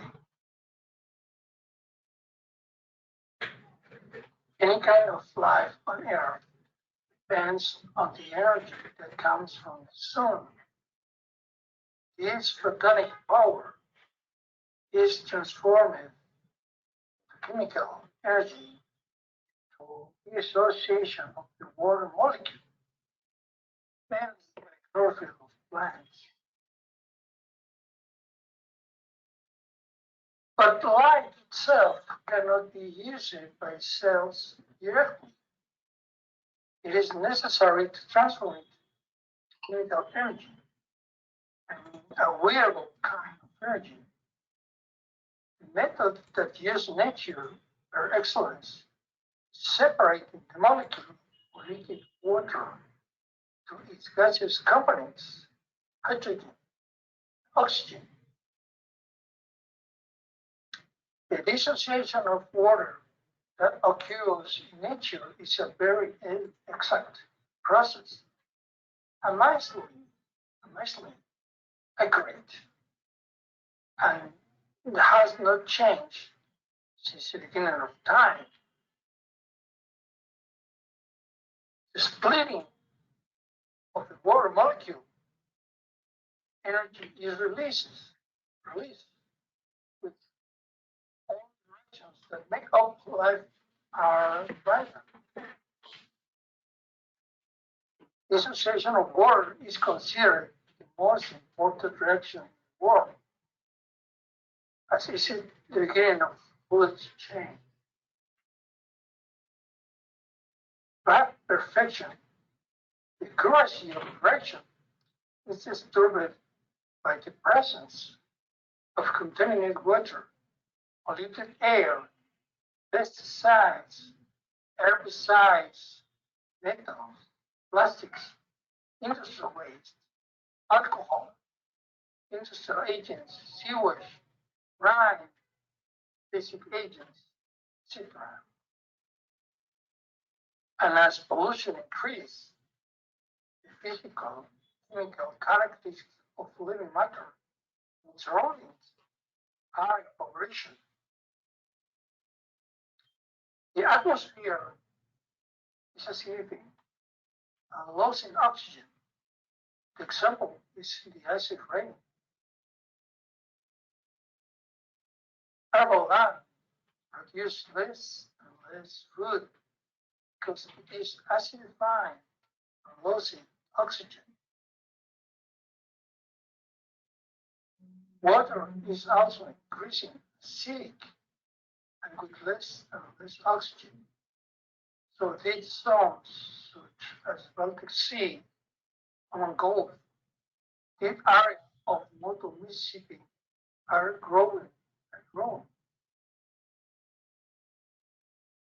People come to emergency rooms feeling like they are suffocating, cannot breathe, characteristically have low levels of oxygen in blood and acidification of blood. What is happening to the environment is also happening in making living things sick. Any type of contamination eventually reach water, but no method is capable of to reverse the loss of the solid oxygen water, as well as increasing tendency to acidification. But I have good news.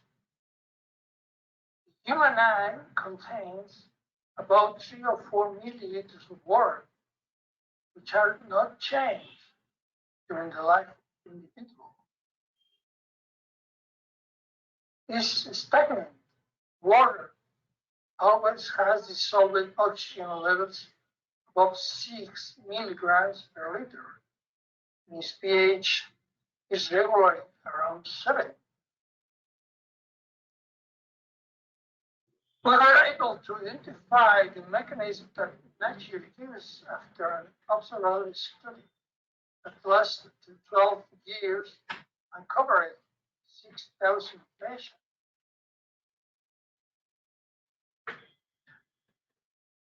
This is the material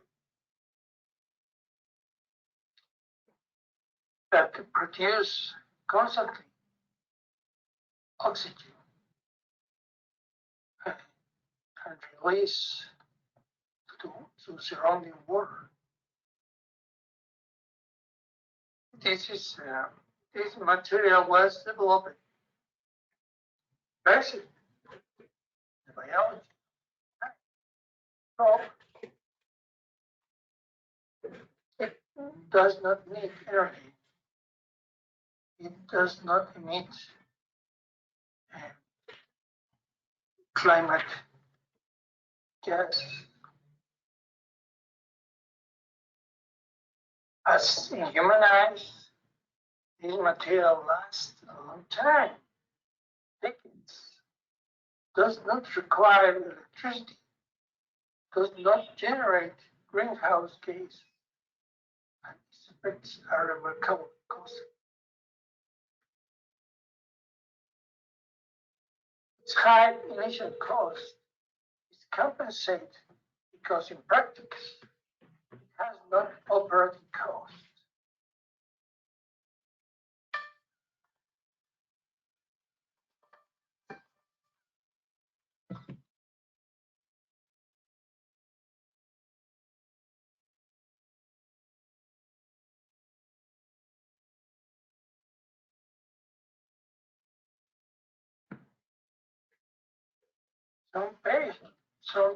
Some countries were granted, but it is pending in others. We have tested for material 100 times in different kinds of water: drinking water, salty water, washing water, some waste. And this is just an example of lack of water, heavy contaminated water.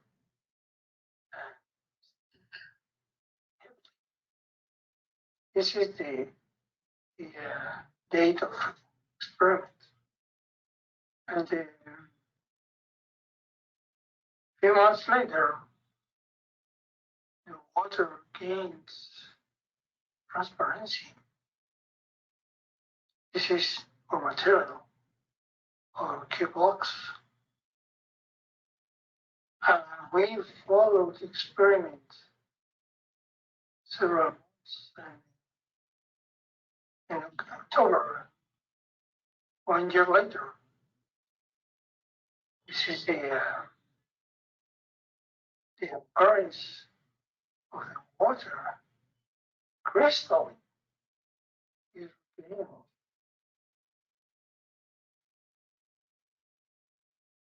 During certain forms of life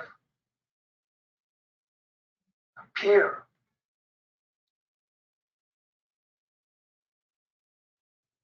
Look at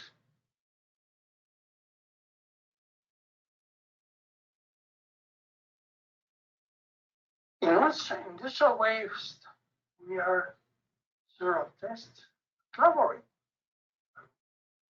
For instance, driven test. This is the first date of the experiment. August 10th, 2020.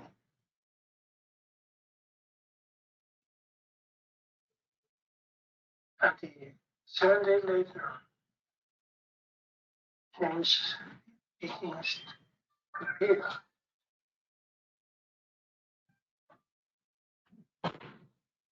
And 1 month later, the water begins to become some transparency.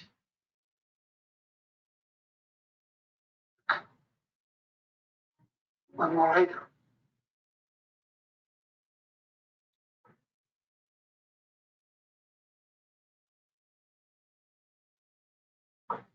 Change our motif.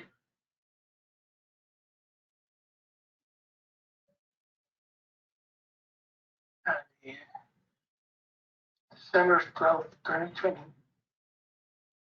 the transparency is surprising.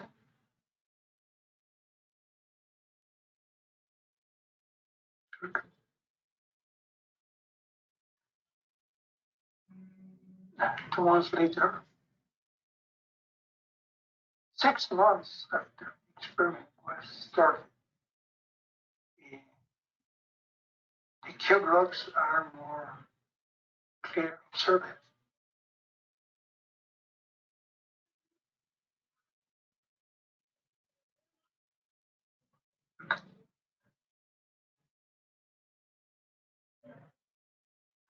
This is a study of blocks that was tested in this university. And is they put a flask with water of the underground, and they apply nutrient constantly to so the oxygen is displaced constantly. And this is the results of the test with, without blocks from 2005. That is a very low level for dissolved oxygen, even increase more by the constant application nitrogen gas. And when our blood is applied, then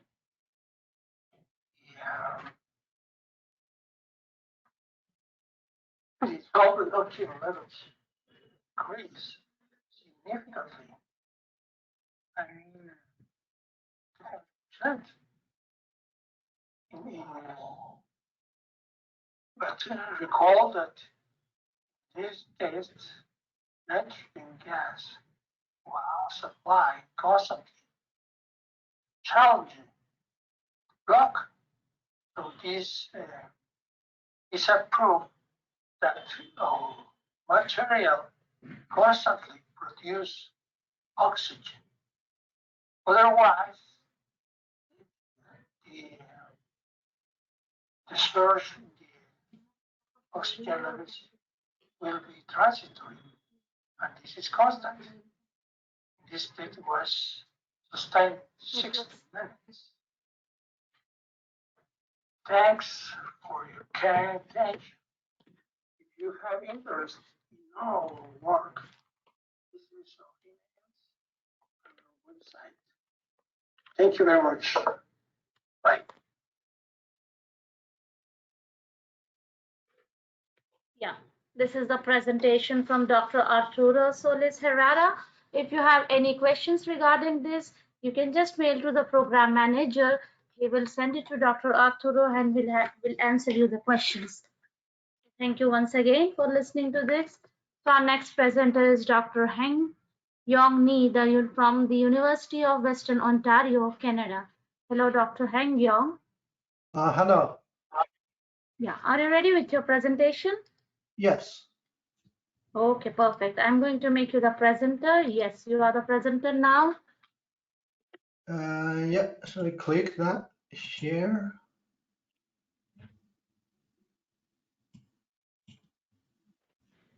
Yeah, it's visible now. Please Okay. make it a full screen and start your presentation. Okay. So now today I'm going to talk about another mass spectrometry, which is time of flight secondary ion mass MS. So I'm from the University of Western Ontario. So how do I get? Well, just in case you wonder where the place is, which is located in London, Ontario, which is in between Detroit and Toronto.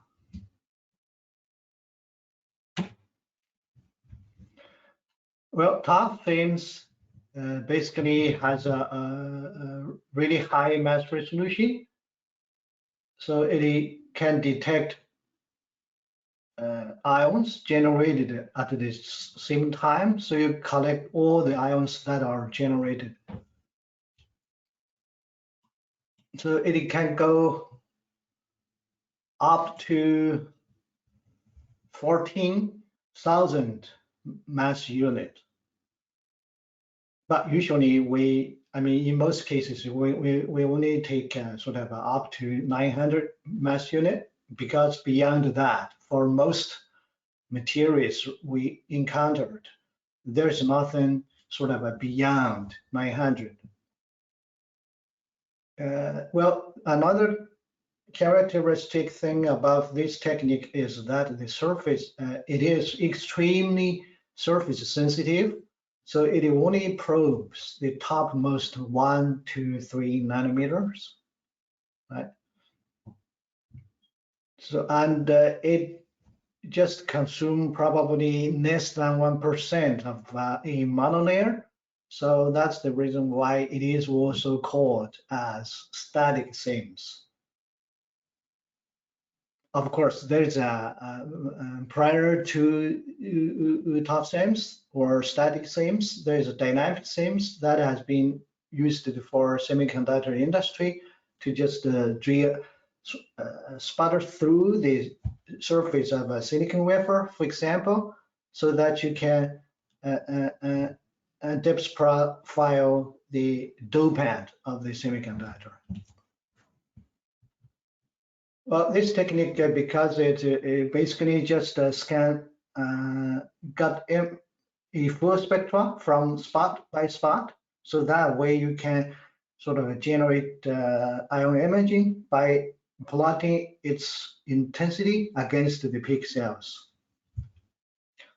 Even though this technique itself won't sputter through the sample surface, but there is another ion gun, which is used to sputter the surface.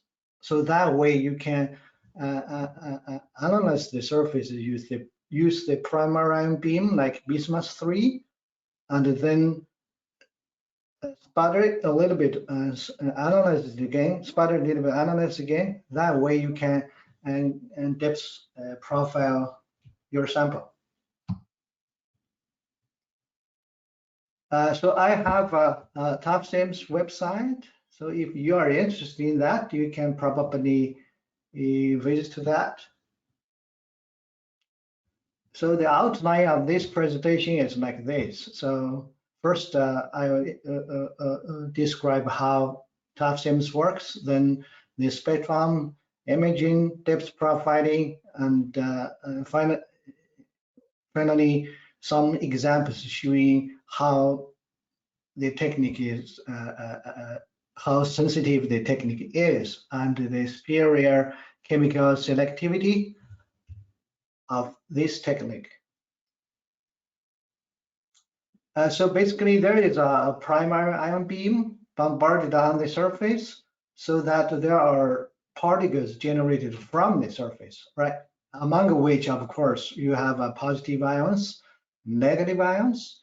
Then you use an electric field to extract these ions, and then they gain energy, and they will sort of fly through the flight tube, and arrive at the detector. So you can imagine if the energy of these ions are the same, the lighter one goes faster. So the first arrived particle or ion must be hydrogen. Then you would have carbon, hydrocarbon, or whatever. When the mass increases, it will arrive later. So that's why it is called secondary ion, because the ions are generated by primary ion. So basically, if you know this is a timely event, right? So you measure the arrival time of ions, because the energy is fixed by the electric field, so that you can convert the time scale to mass to charge ratio.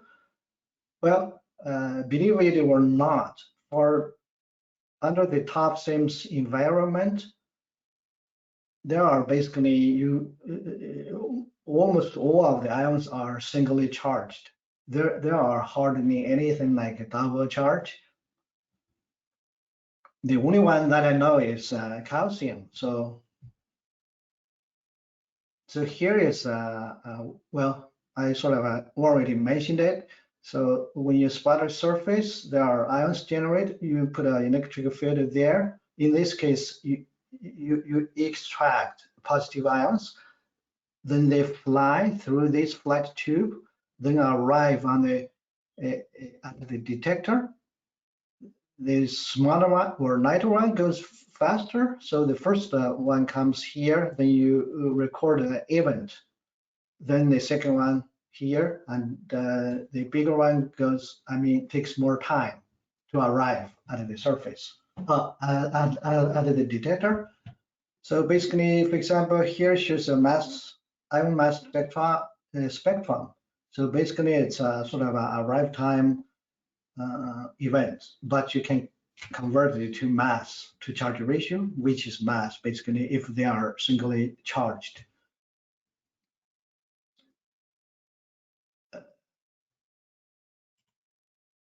Yeah, so here is how it works. So this is one shot of the ion, generate whatever ions that can be detected. So one shot will strike on a spot so that you can scan the surfaces pixel by pixel.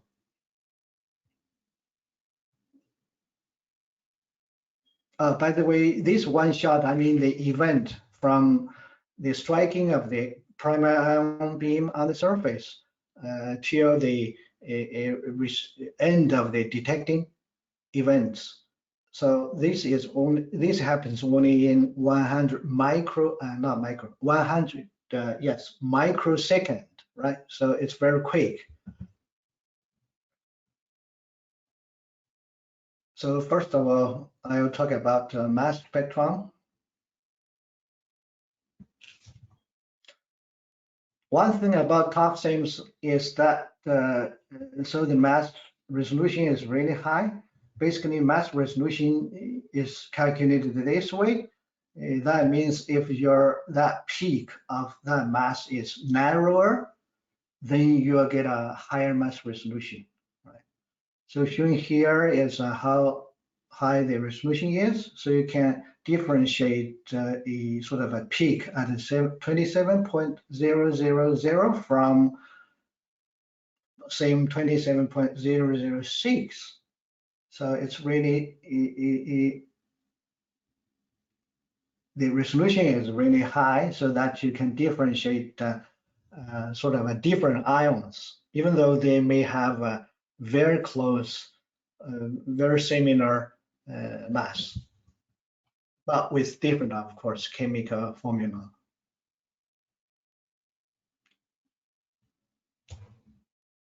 Well, the thing is that because of the, I mean, this technique only measures the mass of the ion, right?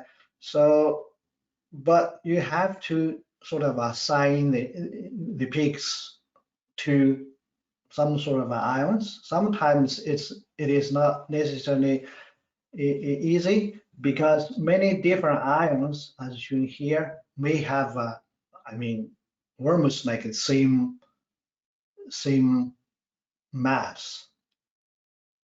So any of them would match that peak. So that's why you need to know more. If you know more about the sample, then you can narrow the sort of a search or educated guess scope. That would give you a better chance to confidently identify peaks to some chemical formula. Shown here is an example of PMMA, which is a polymer, polymethyl methacrylate acid. Right, so the structure is like this. So you get a fragment from this molecule. The major one is here, 85, C4H5O2. These are negative ions. So that way you can say, well, yes, the bombardment of the primary ion generated the ions, characteristic ions for the chemical. Here is another example, which is silicon. Well, nowadays, it is really hard to avoid cross-contamination from silicon because silicon is used pretty much everywhere in the plastic industry. So sometimes you just install your sample in a plastic box, which will contaminate it with silicon. Well, not a knot, but TOPSIMS because it's really surface sensitive, so that it will detect it. So these are the characteristic ions, positive and negative ions for silicon.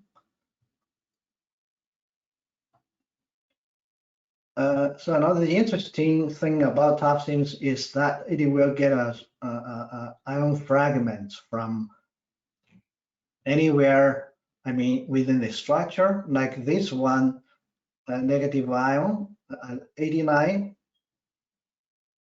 and the other one is at 163, which is sort of the end group of the silicon.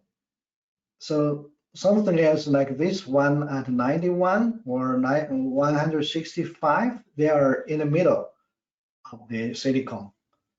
So this sort of fragmentation patterns, of course, will be seen for any silicon, but there's some more information you can get from the TOFSIMS data, just as shown here. So we have a linear polydimethyl siloxane, and another one is a sort of a ring structure. So for the ring structure, you sort of don't have the end group, right? So it turns out that the end group for the linear one has the ratio between this one 89 and the other one at 91, or another group at 163 and 165. Their ratio is reversed, right? Meaning that the PDMS has a more sort of an end group, meaning your silicon has 3 CH3 groups. But for this ring structure, you only have two of the silicons. That means 2 of CH3 groups. That means these two peaks or their ratio can be used to differentiate different silicons. Another example, if you have a sort of a chemical, then they have their characteristic ions. If you know that, then you can sort of identify these things in polymer. These are used in polymer sort of a film manufacturing. Because this technique basically is just to measure the mass, so that's why isotope can be easily sort of seen, isotopes. For example, this tin has 8 isotopes as shown here. Copper has 2. So this type of thing can be used to assist assignment, right? Because for example, if you say you have gold,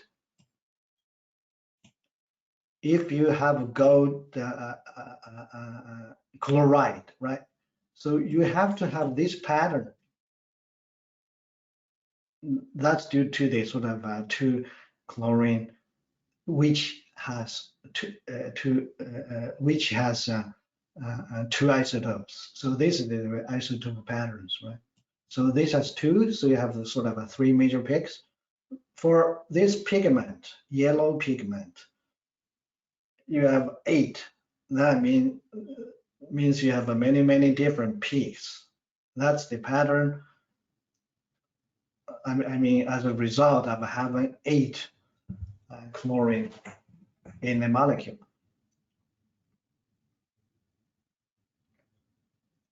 For example, well, sometimes when people would ask, magnesium is 24.3, why did you get like 23.98?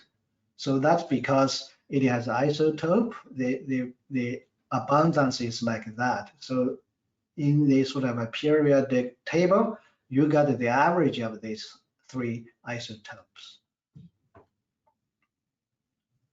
The next topic is the imaging.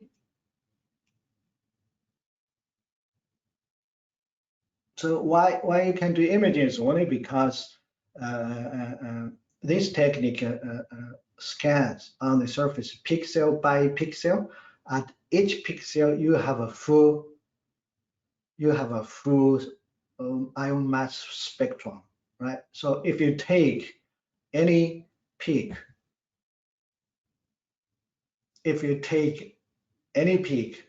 from your mass spectrum and plot the intensity of that peak or ion against the pixels, then you get a results. Showing here is a sort of a false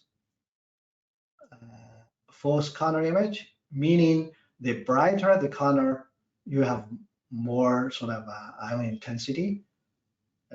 Dark or black corner means, well, not corner, black sort of things mean that you don't have any signal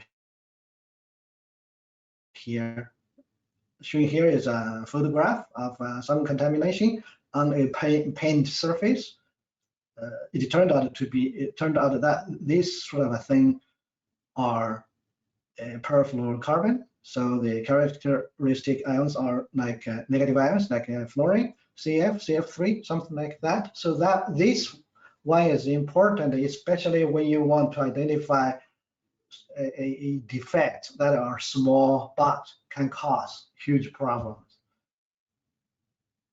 Oh, that's another one. That's gold line, showing that these are the gold lines and paths. Other than that, it's the silicon substrate, which has, of course, no gold. Here is another example showing how imaging works. So on a silicon wafer, you have a sort of a residue of sulfate.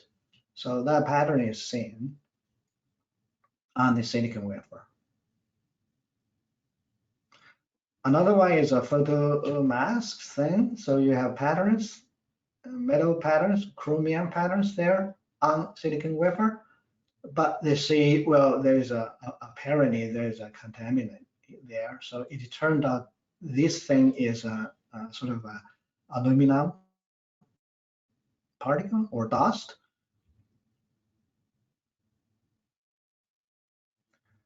Here is another example of imaging that shows you have a I think it's a glass substrate, which is silicon dioxide. That's why you have a Si here, and then you have a palmitic acid and sodium palmitate. So these two are different. When you have acid, then you can have hydrogenated acid ion like that. So the molecule or the acid grabbing one hydrogen becomes positively charged. But when you have a salt, then so you no longer have the hydrogenated ions, because in order to form that, you need to grab two ions and two hydrogens, which is probably not favorable in comparison with the case where you only need one hydrogen to grab. This is another example showing that well, we have craters on paint. Well, at the center or around the center, there is a perfluorocarbon, which is a surface whose surface energy is very small. So that's why it repels paint, causing the formation of crater-like defect. Well, other things can cause craters too, basically, which are just hydrophobic or low surface energy substances, like the sort of fatty acids here, silicone here. Well, some detergents can cause the same problem too. So the only reason is that they have low surface energy, so your paint probably will be repelled.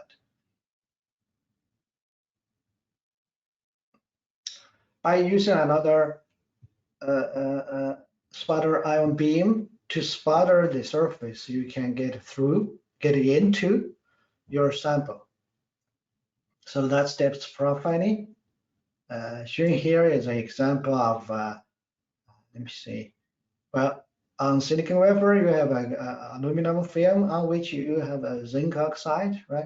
So this is the area spotted. Then you analyze the center area.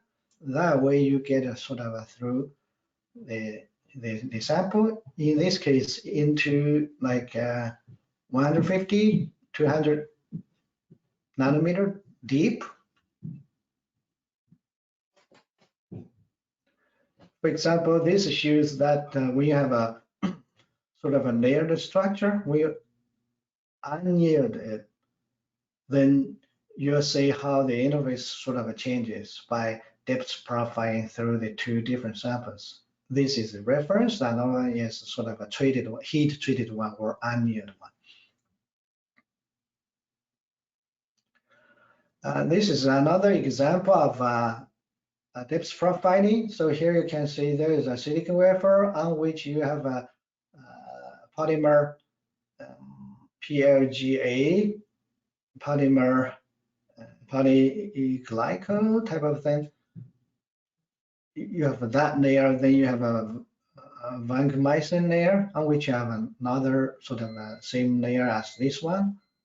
So if you depth profile it, then you get a sort of a depth profile like this. Because as I mentioned in the imaging portion of this talk, you measure pixel by pixel. So that meaning that you can do 3D. So here shows the cross section in the height or depth direction. So here is the scan area, 200 micron, but this dimension is Z or height, depth. So it's only 330 nanometer, right?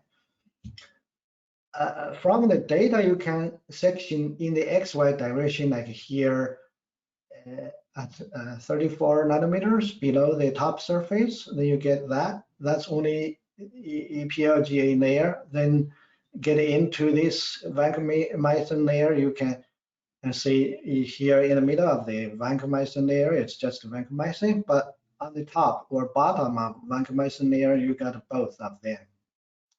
So that meaning that using TOF SIMS, you can do 3D.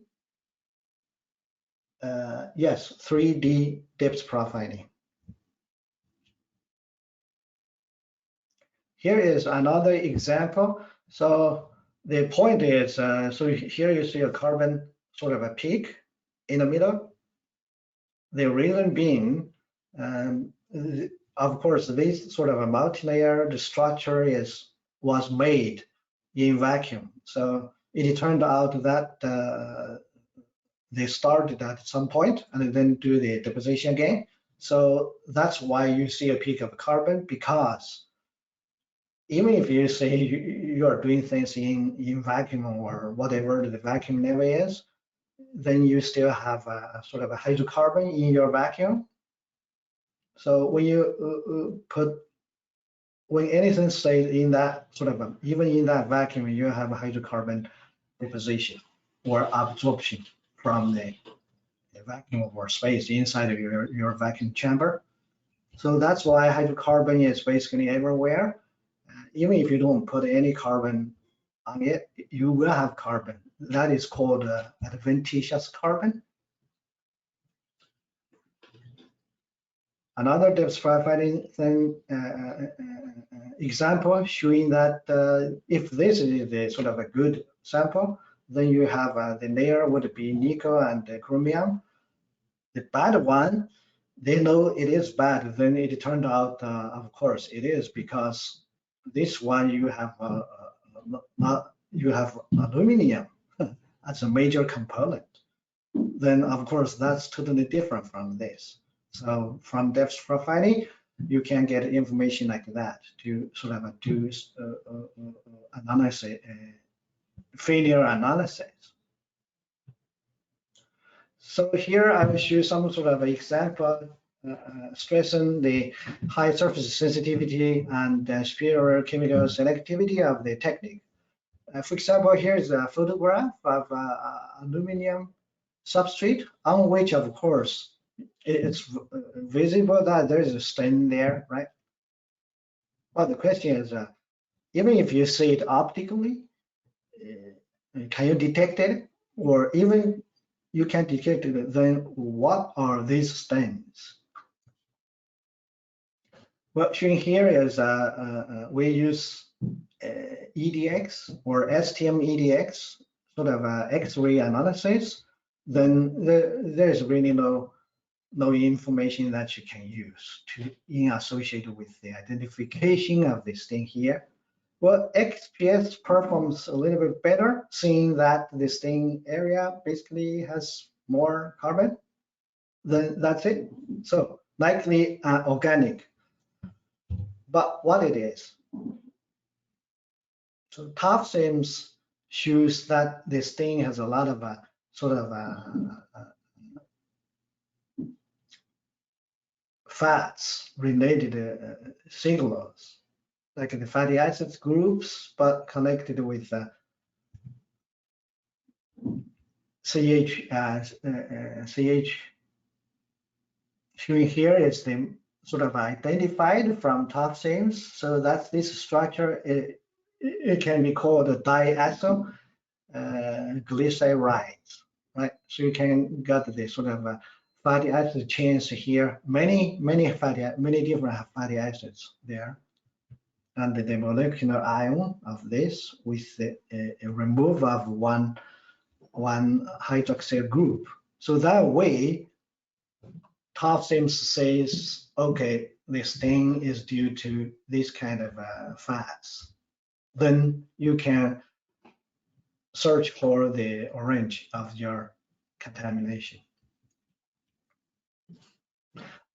So any other technique won't work only because, for example, FTIR or whatever, something else is only because this stain is too thin. So you don't have enough substance for FTIR or some other things to detect. So basically, it's transparent. I mean, the presence of this stain on a substrate is transparent for many other techniques. Sort of a 2 liter for many other analytic techniques. Here is an example of a self-assembled monolayer of octadecylphosphonic acid, which is only like 2 nanometer thick, because our top seams has a sort of a depth of probing depths like just covering that range. So you can imagine it would be good for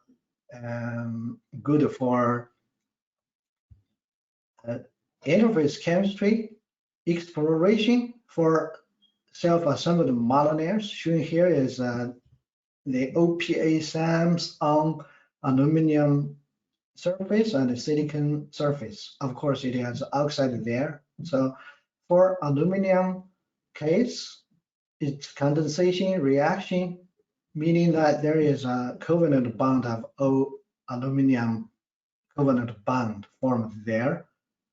But for silicon, there's no condensation reaction, so that the bonding is only hydrogen bonding. So these two are totally different, even though physically there's a monolayer there, but the bonding to the substrate of the monolayer is totally different, which can be reflected by top seams. For example, for the silicon case, because this is just like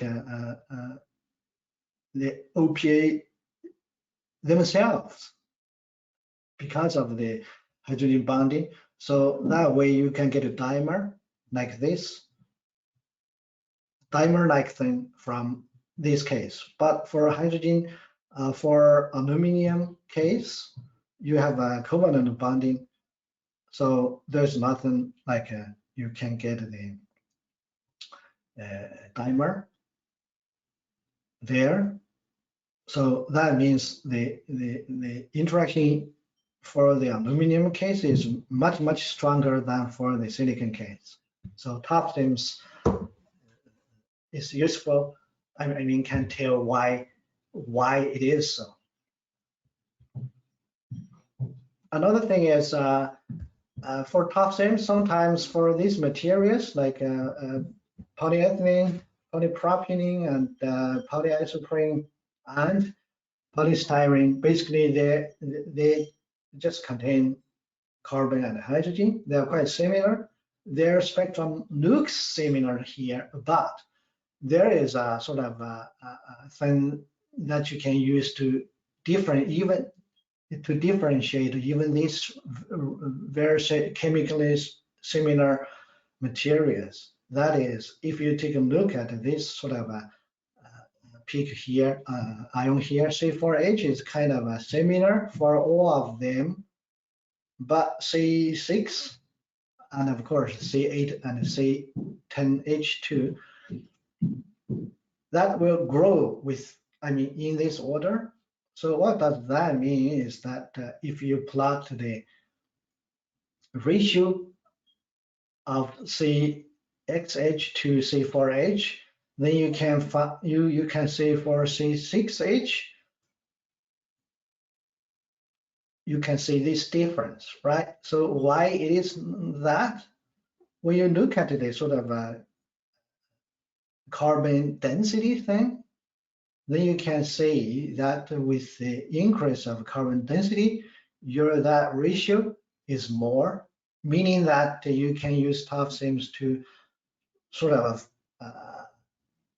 establish or developing analytical approaches to extract more information from the relationships among ions, rather than simply looking at ions themselves alone.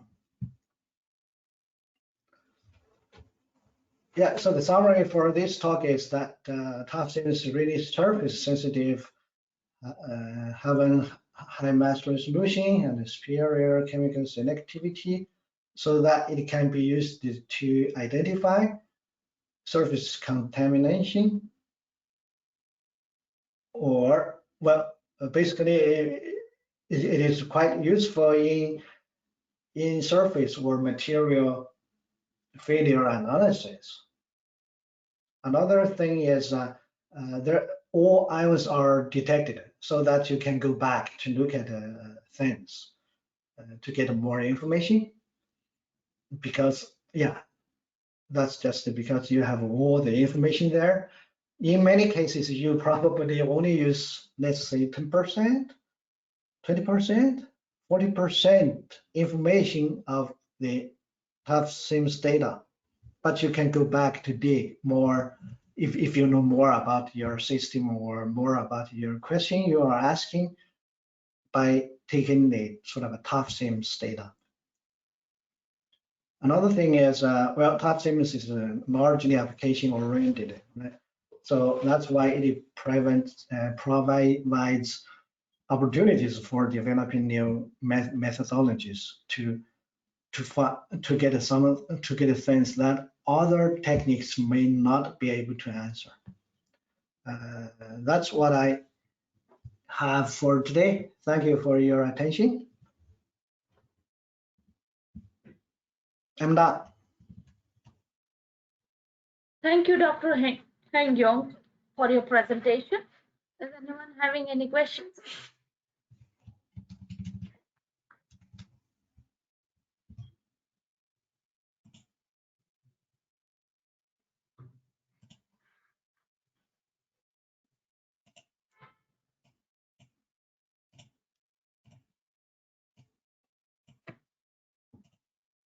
Okay, no questions from anyone. Thank you once again for your presence and presentation.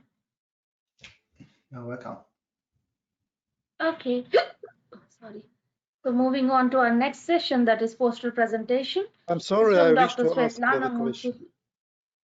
Okay, please continue. So I was not able to switch on.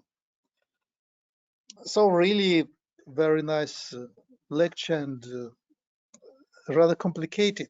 I wonder that many specialists are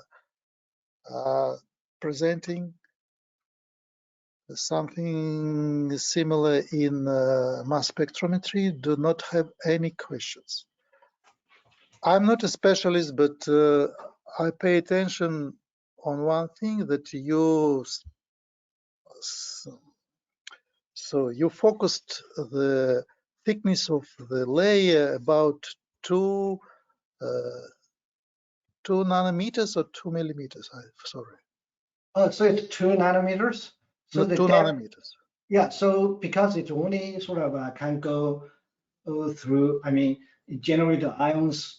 The bombardment of the primary ion can generate ions from the top 1, 2, 3 nanometers. So it doesn't mean that it is a kind of limitations, yes? Well, or the kinds of a sensitivity of the method. Well, the method is such that it was invented just for that purpose, because before top seams or static seams, there is dynamic seams for semiconductor industry, which go through your surface. So that's why. But we have another spotter ion so that you can measure the top surface and then spot it away, measure it again, spot away, just like you read a book, right? You use your eyes to read a book, but use your hand to turn the page so that you can read through the book. I see. Thank you. Really very interesting. Thank you very much. Yeah, welcome. Thank you. Thank you, Dr. Hang Yong, for answering. If anyone else has any questions?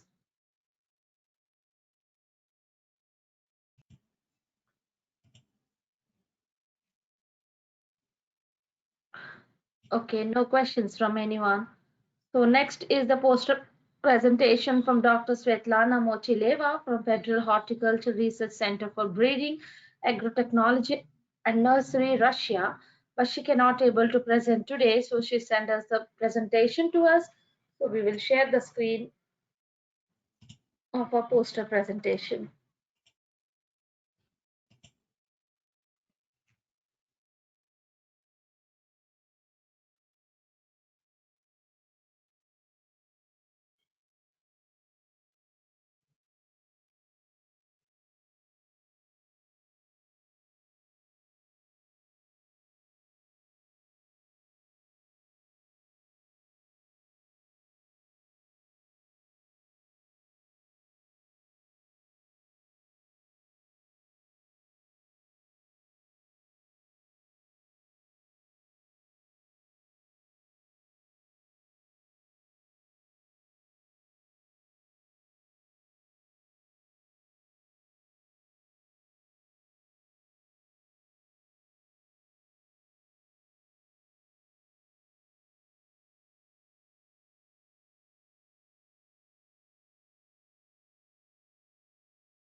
Yeah, hello. Is it audible to anyone?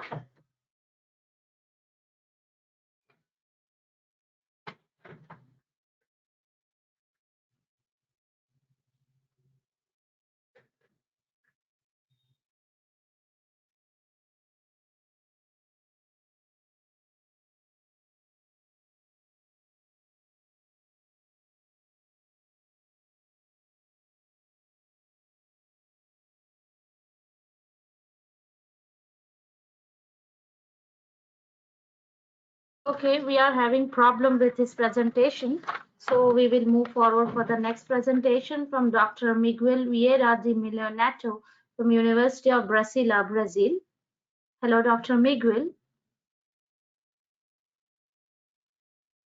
Hi. So yeah, hi, Dr. Miguel. Are you ready with your presentation? Good afternoon. Sure, yes. Yes. So you are the presenter now. Please share your screen with us.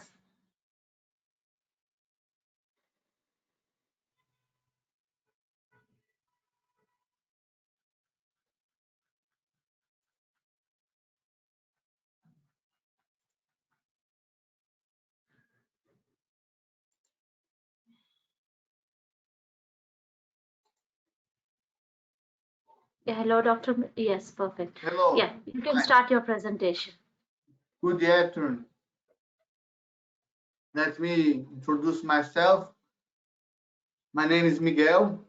The title of my presentation is Distribution and Availability of Mercury and Mercury in Different Waters from the Humadeira Basin, Amazon.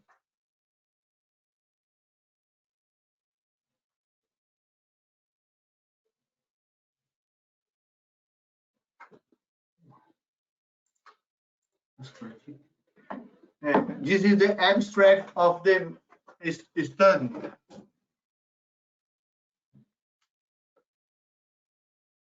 The study area is in the Madeira River, which has geological and geographically complex basin. The map illustrates the 20 sites represent the 3 types of water. Waters from the Amazon basin have distinct physical characters that can be optically classified as black, water, and white.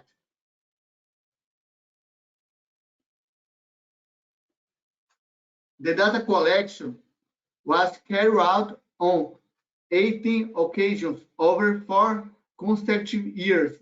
We sampled 4 times during the hydrological season of drought, flood, full, and ebb. Sample of water, suspended sediments, bottom sediments, and plankton, and BMs, benthic macroinvertebrates, occurred 360 times in different water rivers. We studied the distribution of total mercury and methyl mercury in these waters and respective suspended solids, sediment, phytoplankton, zooplankton, and benthic macroinvertebrates, BM, in the Madeira River Basin. The sample were collected as follows: water. At time of water sample, the pH monitoring was done with an Oriba multi-parameter probe. Precautions were taken to avoid contamination during the sample. Bottles of polyethylene terephthalate commercialized for mineral water were used following the recommended. The bottles were washed several times at the sample site and filled up to 10 centimeters below the surface.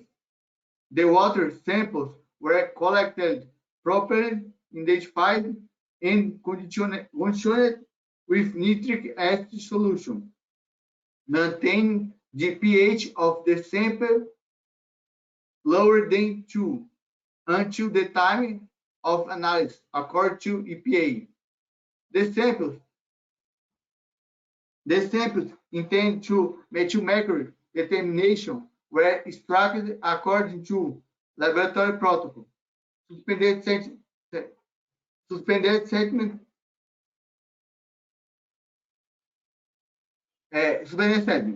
Samples of SS were obtained from subsurface water, collected in 5 liters polyethylene bottles and kept under refrigeration. In the laboratory, the suspended soil was filtered through glass fibers and weighed to determine the mass of particulate matter retained in the filters.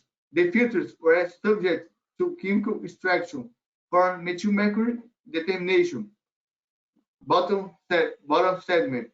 The bottom sediment samples were collected using Ekman dredge with alloys harvesting the most relative sediment layer. After collected, the samples were conditioned in polyethylene bags and sent to the laboratory and kept cool until sample preparation and chemical analysis. Phytoplankton and zooplankton. 2 plankton nets were equipped in a boat to haul horizontally the water surface for about 5 minutes. The plankton samples collected with a 20 millimeter mesh net for a phytoplankton and a 70 millimeter mesh net for a zooplankton. The planktons from both nets were packed in polyethylene bottles. Samples were identified in the field, taken to the laboratory, and stored until time of preparation and chemical analysis. The BMs, benthic macroinvertebrates. The BMs were collected from the water column and from the surface of the bottom sediment.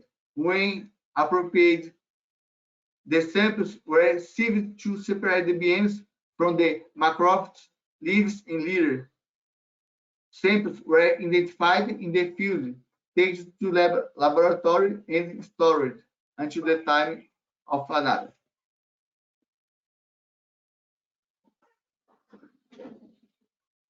Sample treatment and mercury determination. We had to quantify the concentration of mercury in the samples of the metrics collected. All glass were used for both sample storage and analysis were subject to rigorous cleaning procedures that included acid washes and milky water rinsing. Before analysis, all samples were chemically extracted for organic mercury determination.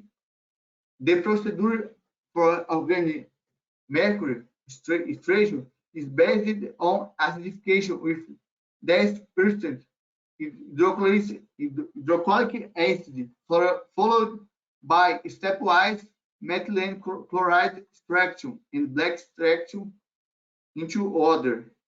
Total mercury represents the sum of all mercury species present in the analyzed samples. Determination of mercury inorganic and organic in all matrices were done according to protocol of the Department of Chemistry.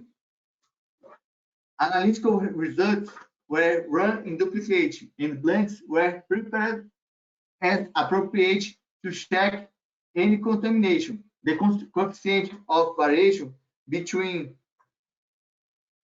replicates was 5 to 10%, and the accuracy was determined through the validated standards.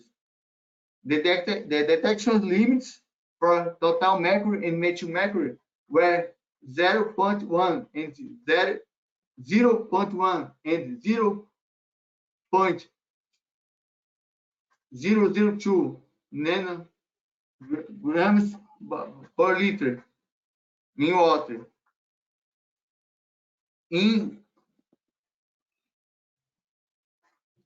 abiotic samples,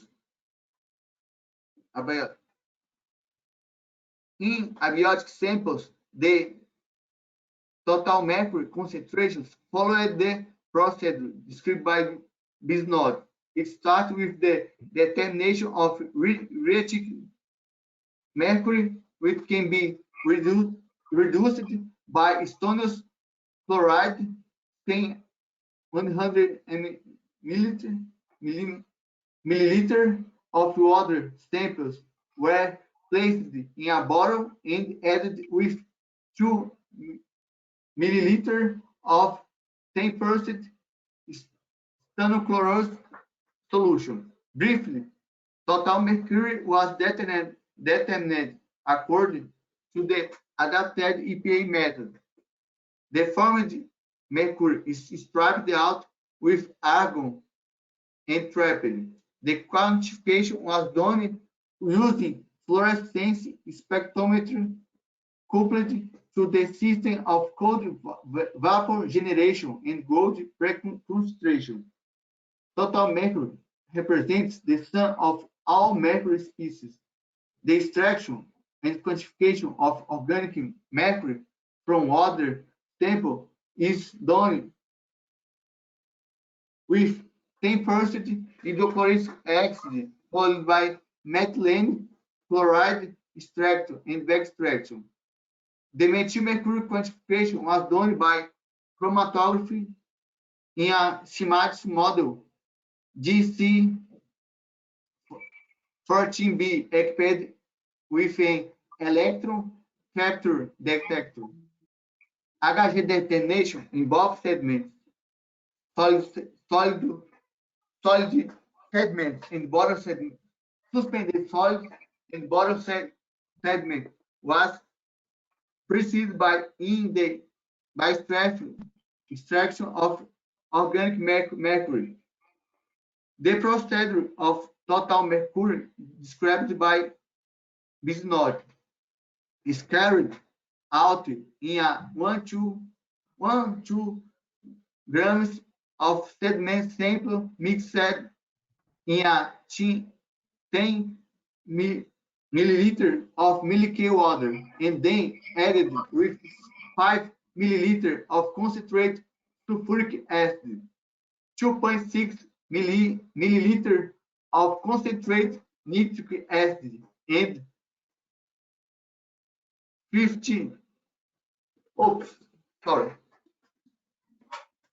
10 milliliter of 5% potassium permanganate solution. The mixture is put to rest for 15 minutes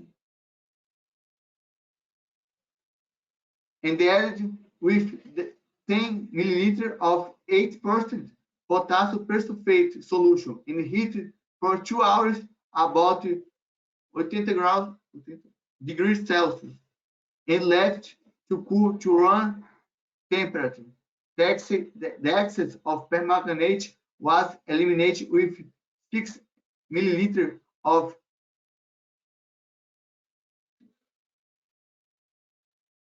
50% hydroamide hydrochloric acid solution. Then the final volume was adjusted to 50 milliliter with ultra pure water. Sediment samples were analyzed when on a weight basis to avoid losses associated with drying. Total mercury was quantified by the fluorescence spectrophometer coupled to the EVA gold column CVAFS cold vapor pre-concentration system. The determination of methyl mercury was described by Bisnod and involved digestion with potassium hydroxide 25% solution in alcoholic medium, extraction with ditizone toluene and quantification by chromatography in a schematic model GC14B equipped with an electron capture detector.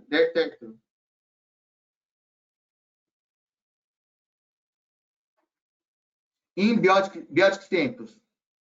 In biotic samples, planktons and BMs, the samples were digested following bastos and the determination of mercury according to an analytic method developed and validated for biopsy.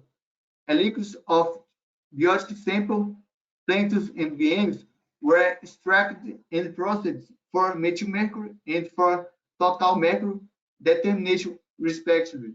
BMs were digested for the methodology described by Malm, and total mercury quantified by the fluorescence spectrum photometry coupled to the EPA gold vapor preconcentration system. Determination of methylmercury was done according to the methodology described by this knowledge, involving digestion, ditizone toluene extraction, and quantified by gas chromatography, as described for the abiotic sample. The BSAF is the ratio of the concentration of mercury in organism, ratio concentration of mercury in each type of aquatic environment. Mercury concentration refers to total mercury and methylmercury in organism, phytoplankton, zooplankton, and the BMs.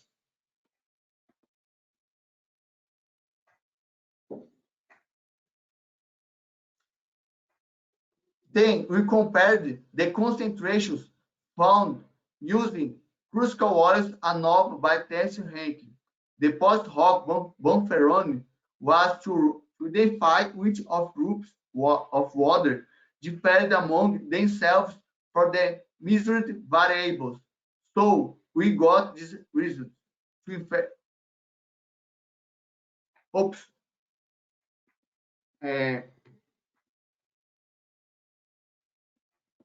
The trend, black water, clear water, and white.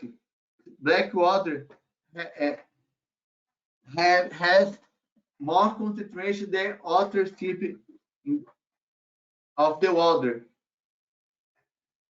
occurring for the concentrations of total mercury and methylmercury in sediments and in the biotic compartment.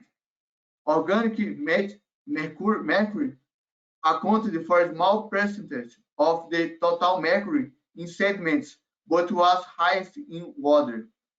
For plankton and BM, the biota sediment accumulation factor of methylmercury were greater than those of total mercury. However, the BSAF trend according to the water type was only significant for methylmercury. Sediment is correlated with all forms of mercury in biotic and abiotic methods. The results methods.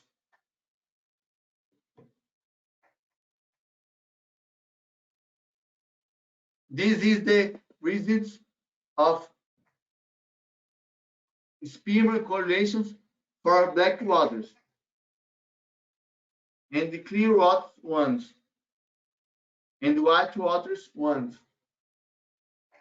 This graph represents the trends. In black water, we have more concentration of mercury and total mercury. Clear water have more concentration of mercury and methylmercury than white water. In the BSAF, this graph shows the trend of BSAF in different water types of Amazon, black, white, and clear. So this study, though, is the conclusion of this study. This study asserted that biophysical chemical components determine optical characteristics of water had a detected influence of the distribution and availability of mercury species. Thus, it makes the optical characterization of Amazon waters an easy way to assess mercury contamination of primary feeders, plankton, and BMs. Water pH and respective sediments were determinants of mercury methylation activity, which modulate the BSAFs of methylmercury in the tested biota. The results are of the interest in evaluation mercury contamination in the Amazon basin, adding information critical to estimate environmental and health risks associated with potential fish mercury contamination. Consider the legacy of small-scale gold mining achieved in the Madeira River. These are useful finds. These are the reference used in this study. Any question? You would like to thank everyone for watching my presentation. For further doubt, feel free to contact me. My email is this. Thank you. Thank you so much. Thank you, Dr. Miguel, for your presentation. Is anyone having any questions? No problem.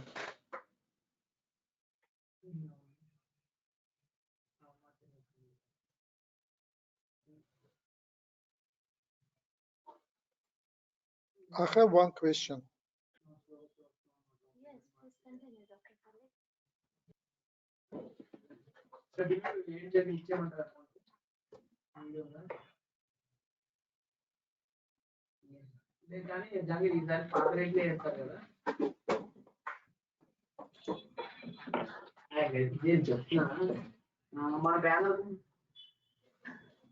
Yeah, please continue, Dr. Felix. May I ask? Yes.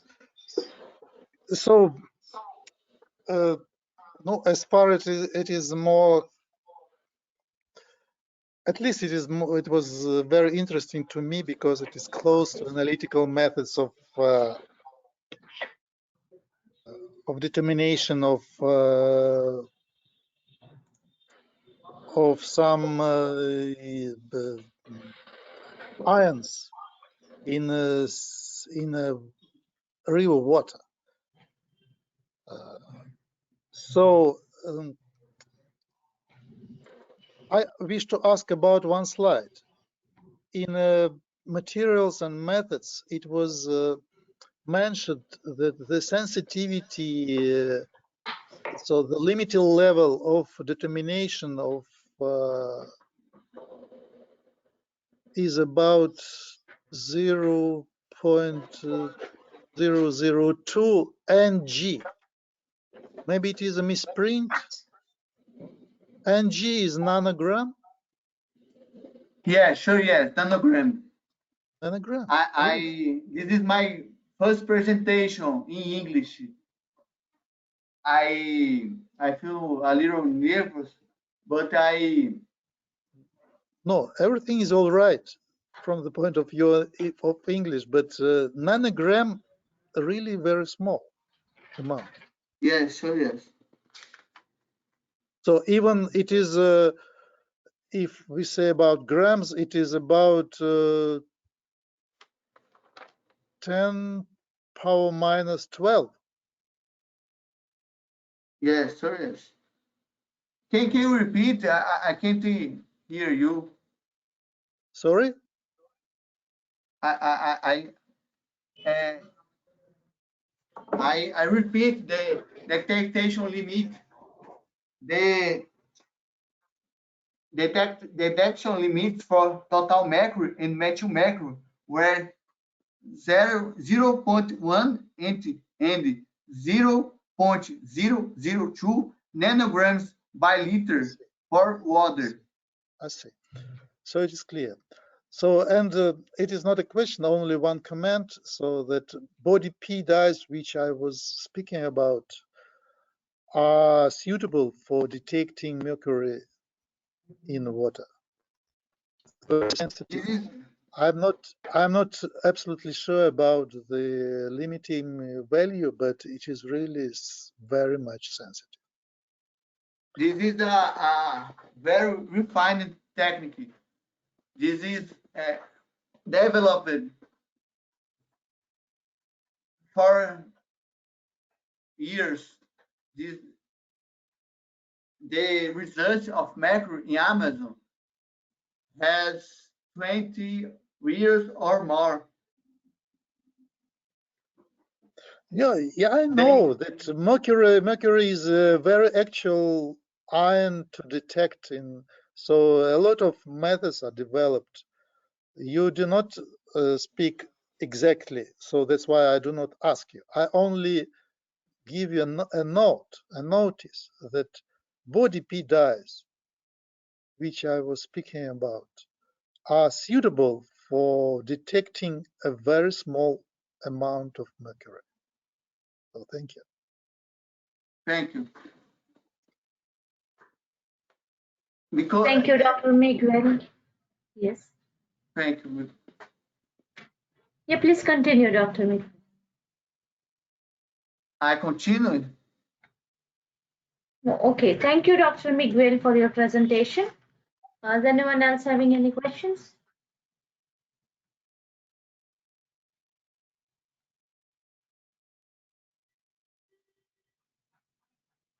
Then I will finish my presentation. Thank you so much for the attention. Thank you so much for the invitation for the great event. Thank you for the question. Thank you for all. I'm so proud. Thank you very much. Thank you very much. So our next presenter will be the Dr. Svetlana Motileva. We will play the presentation of her. So we will share our screen.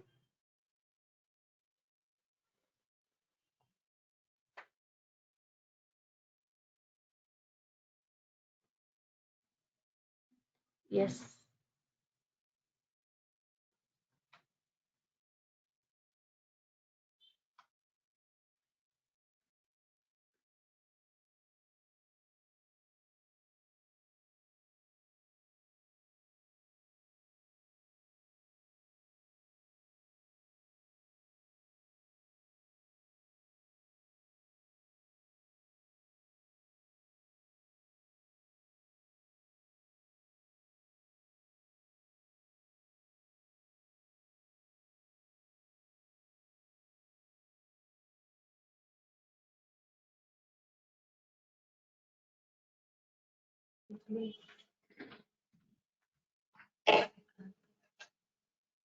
At agricultural plants, the stressful influence of drought conditions causes changes in morphological, physiological, and metabolic processes that eventually decrease productivity.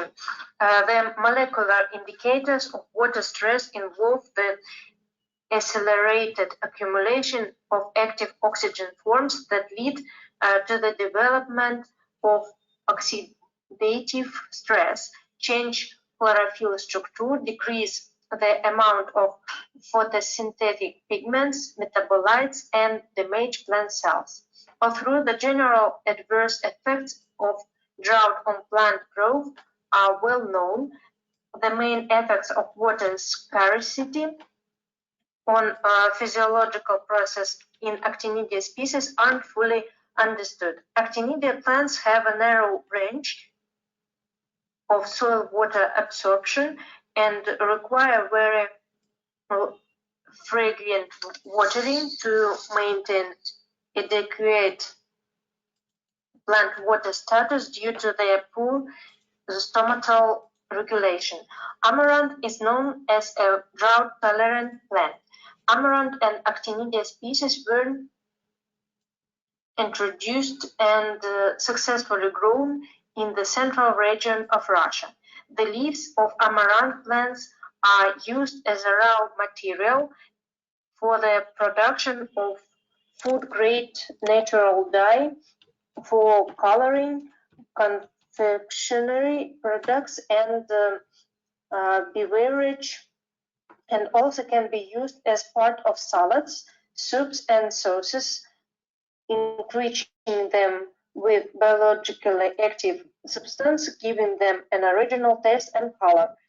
Biologically active organic and inorganic components and phytochemical components such as ascorbic acid, phenol compounds, amino acid, carbohydrates, fiber and mineral substances determines the high dietary value of culture actinidia.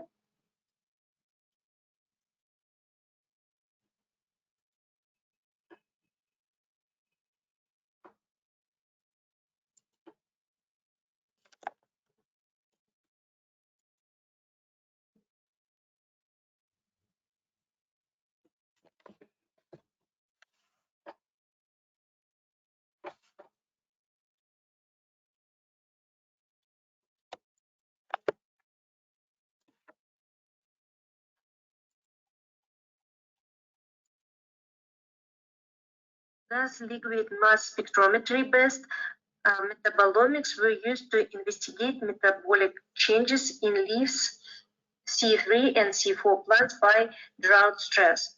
The objective of the present study were metabolomic profile of the leaves amaranth, C4, cultivars Valentina and Крепыш, and actinidia, C3, cultivars Таежный дар and Народная, before and after drought. We used GMES Q1050 GS quadruple gas chromatography mass spectrometer with ionization source. For this analysis, we used the middle layers of the leaves. Fresh leaves were weighted and homogenized with ICA.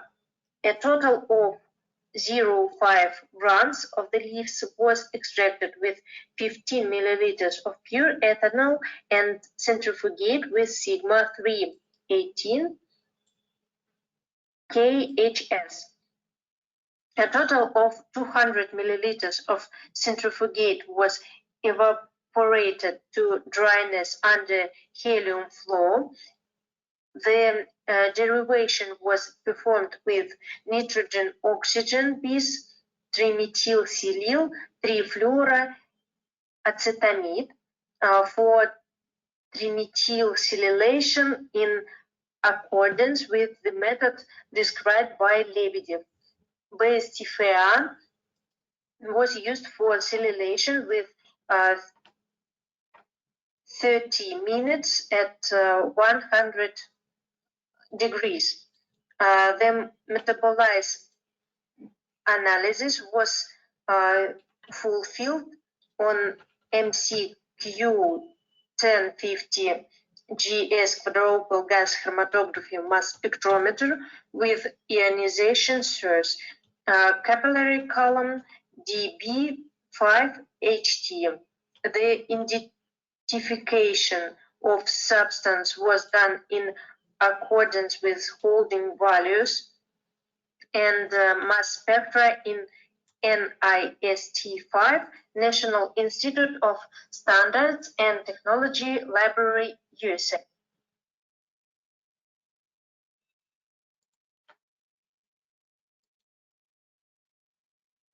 In total, 58 main compounds were identified in the leaves amaranth and 39 in the leaves actinidia, the peak height of which weren't less than 0.05% on the instrument scale.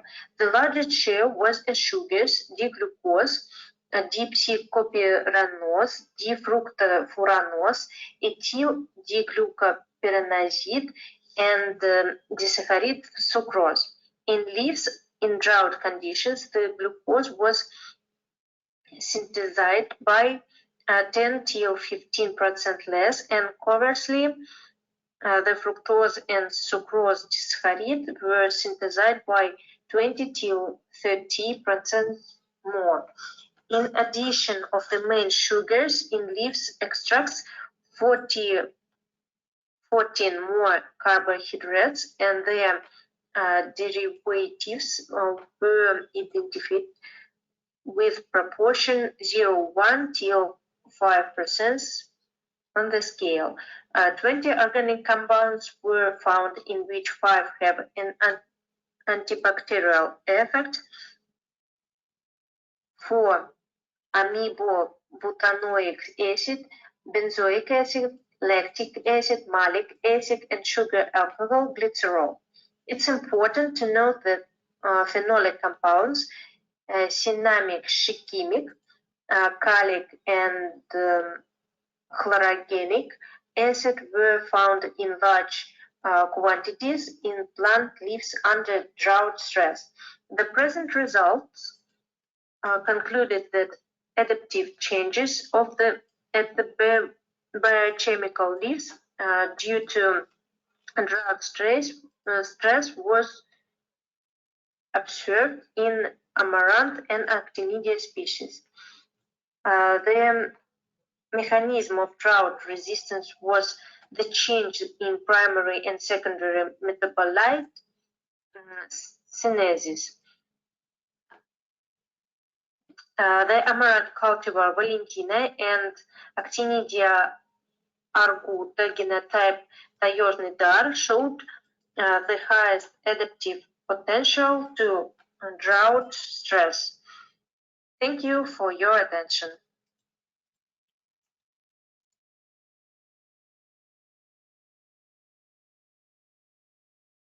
Thank you for listening to the presentation of Dr. Svetlana Motileva. If you have any questions regarding this presentation, you can just email to the program manager.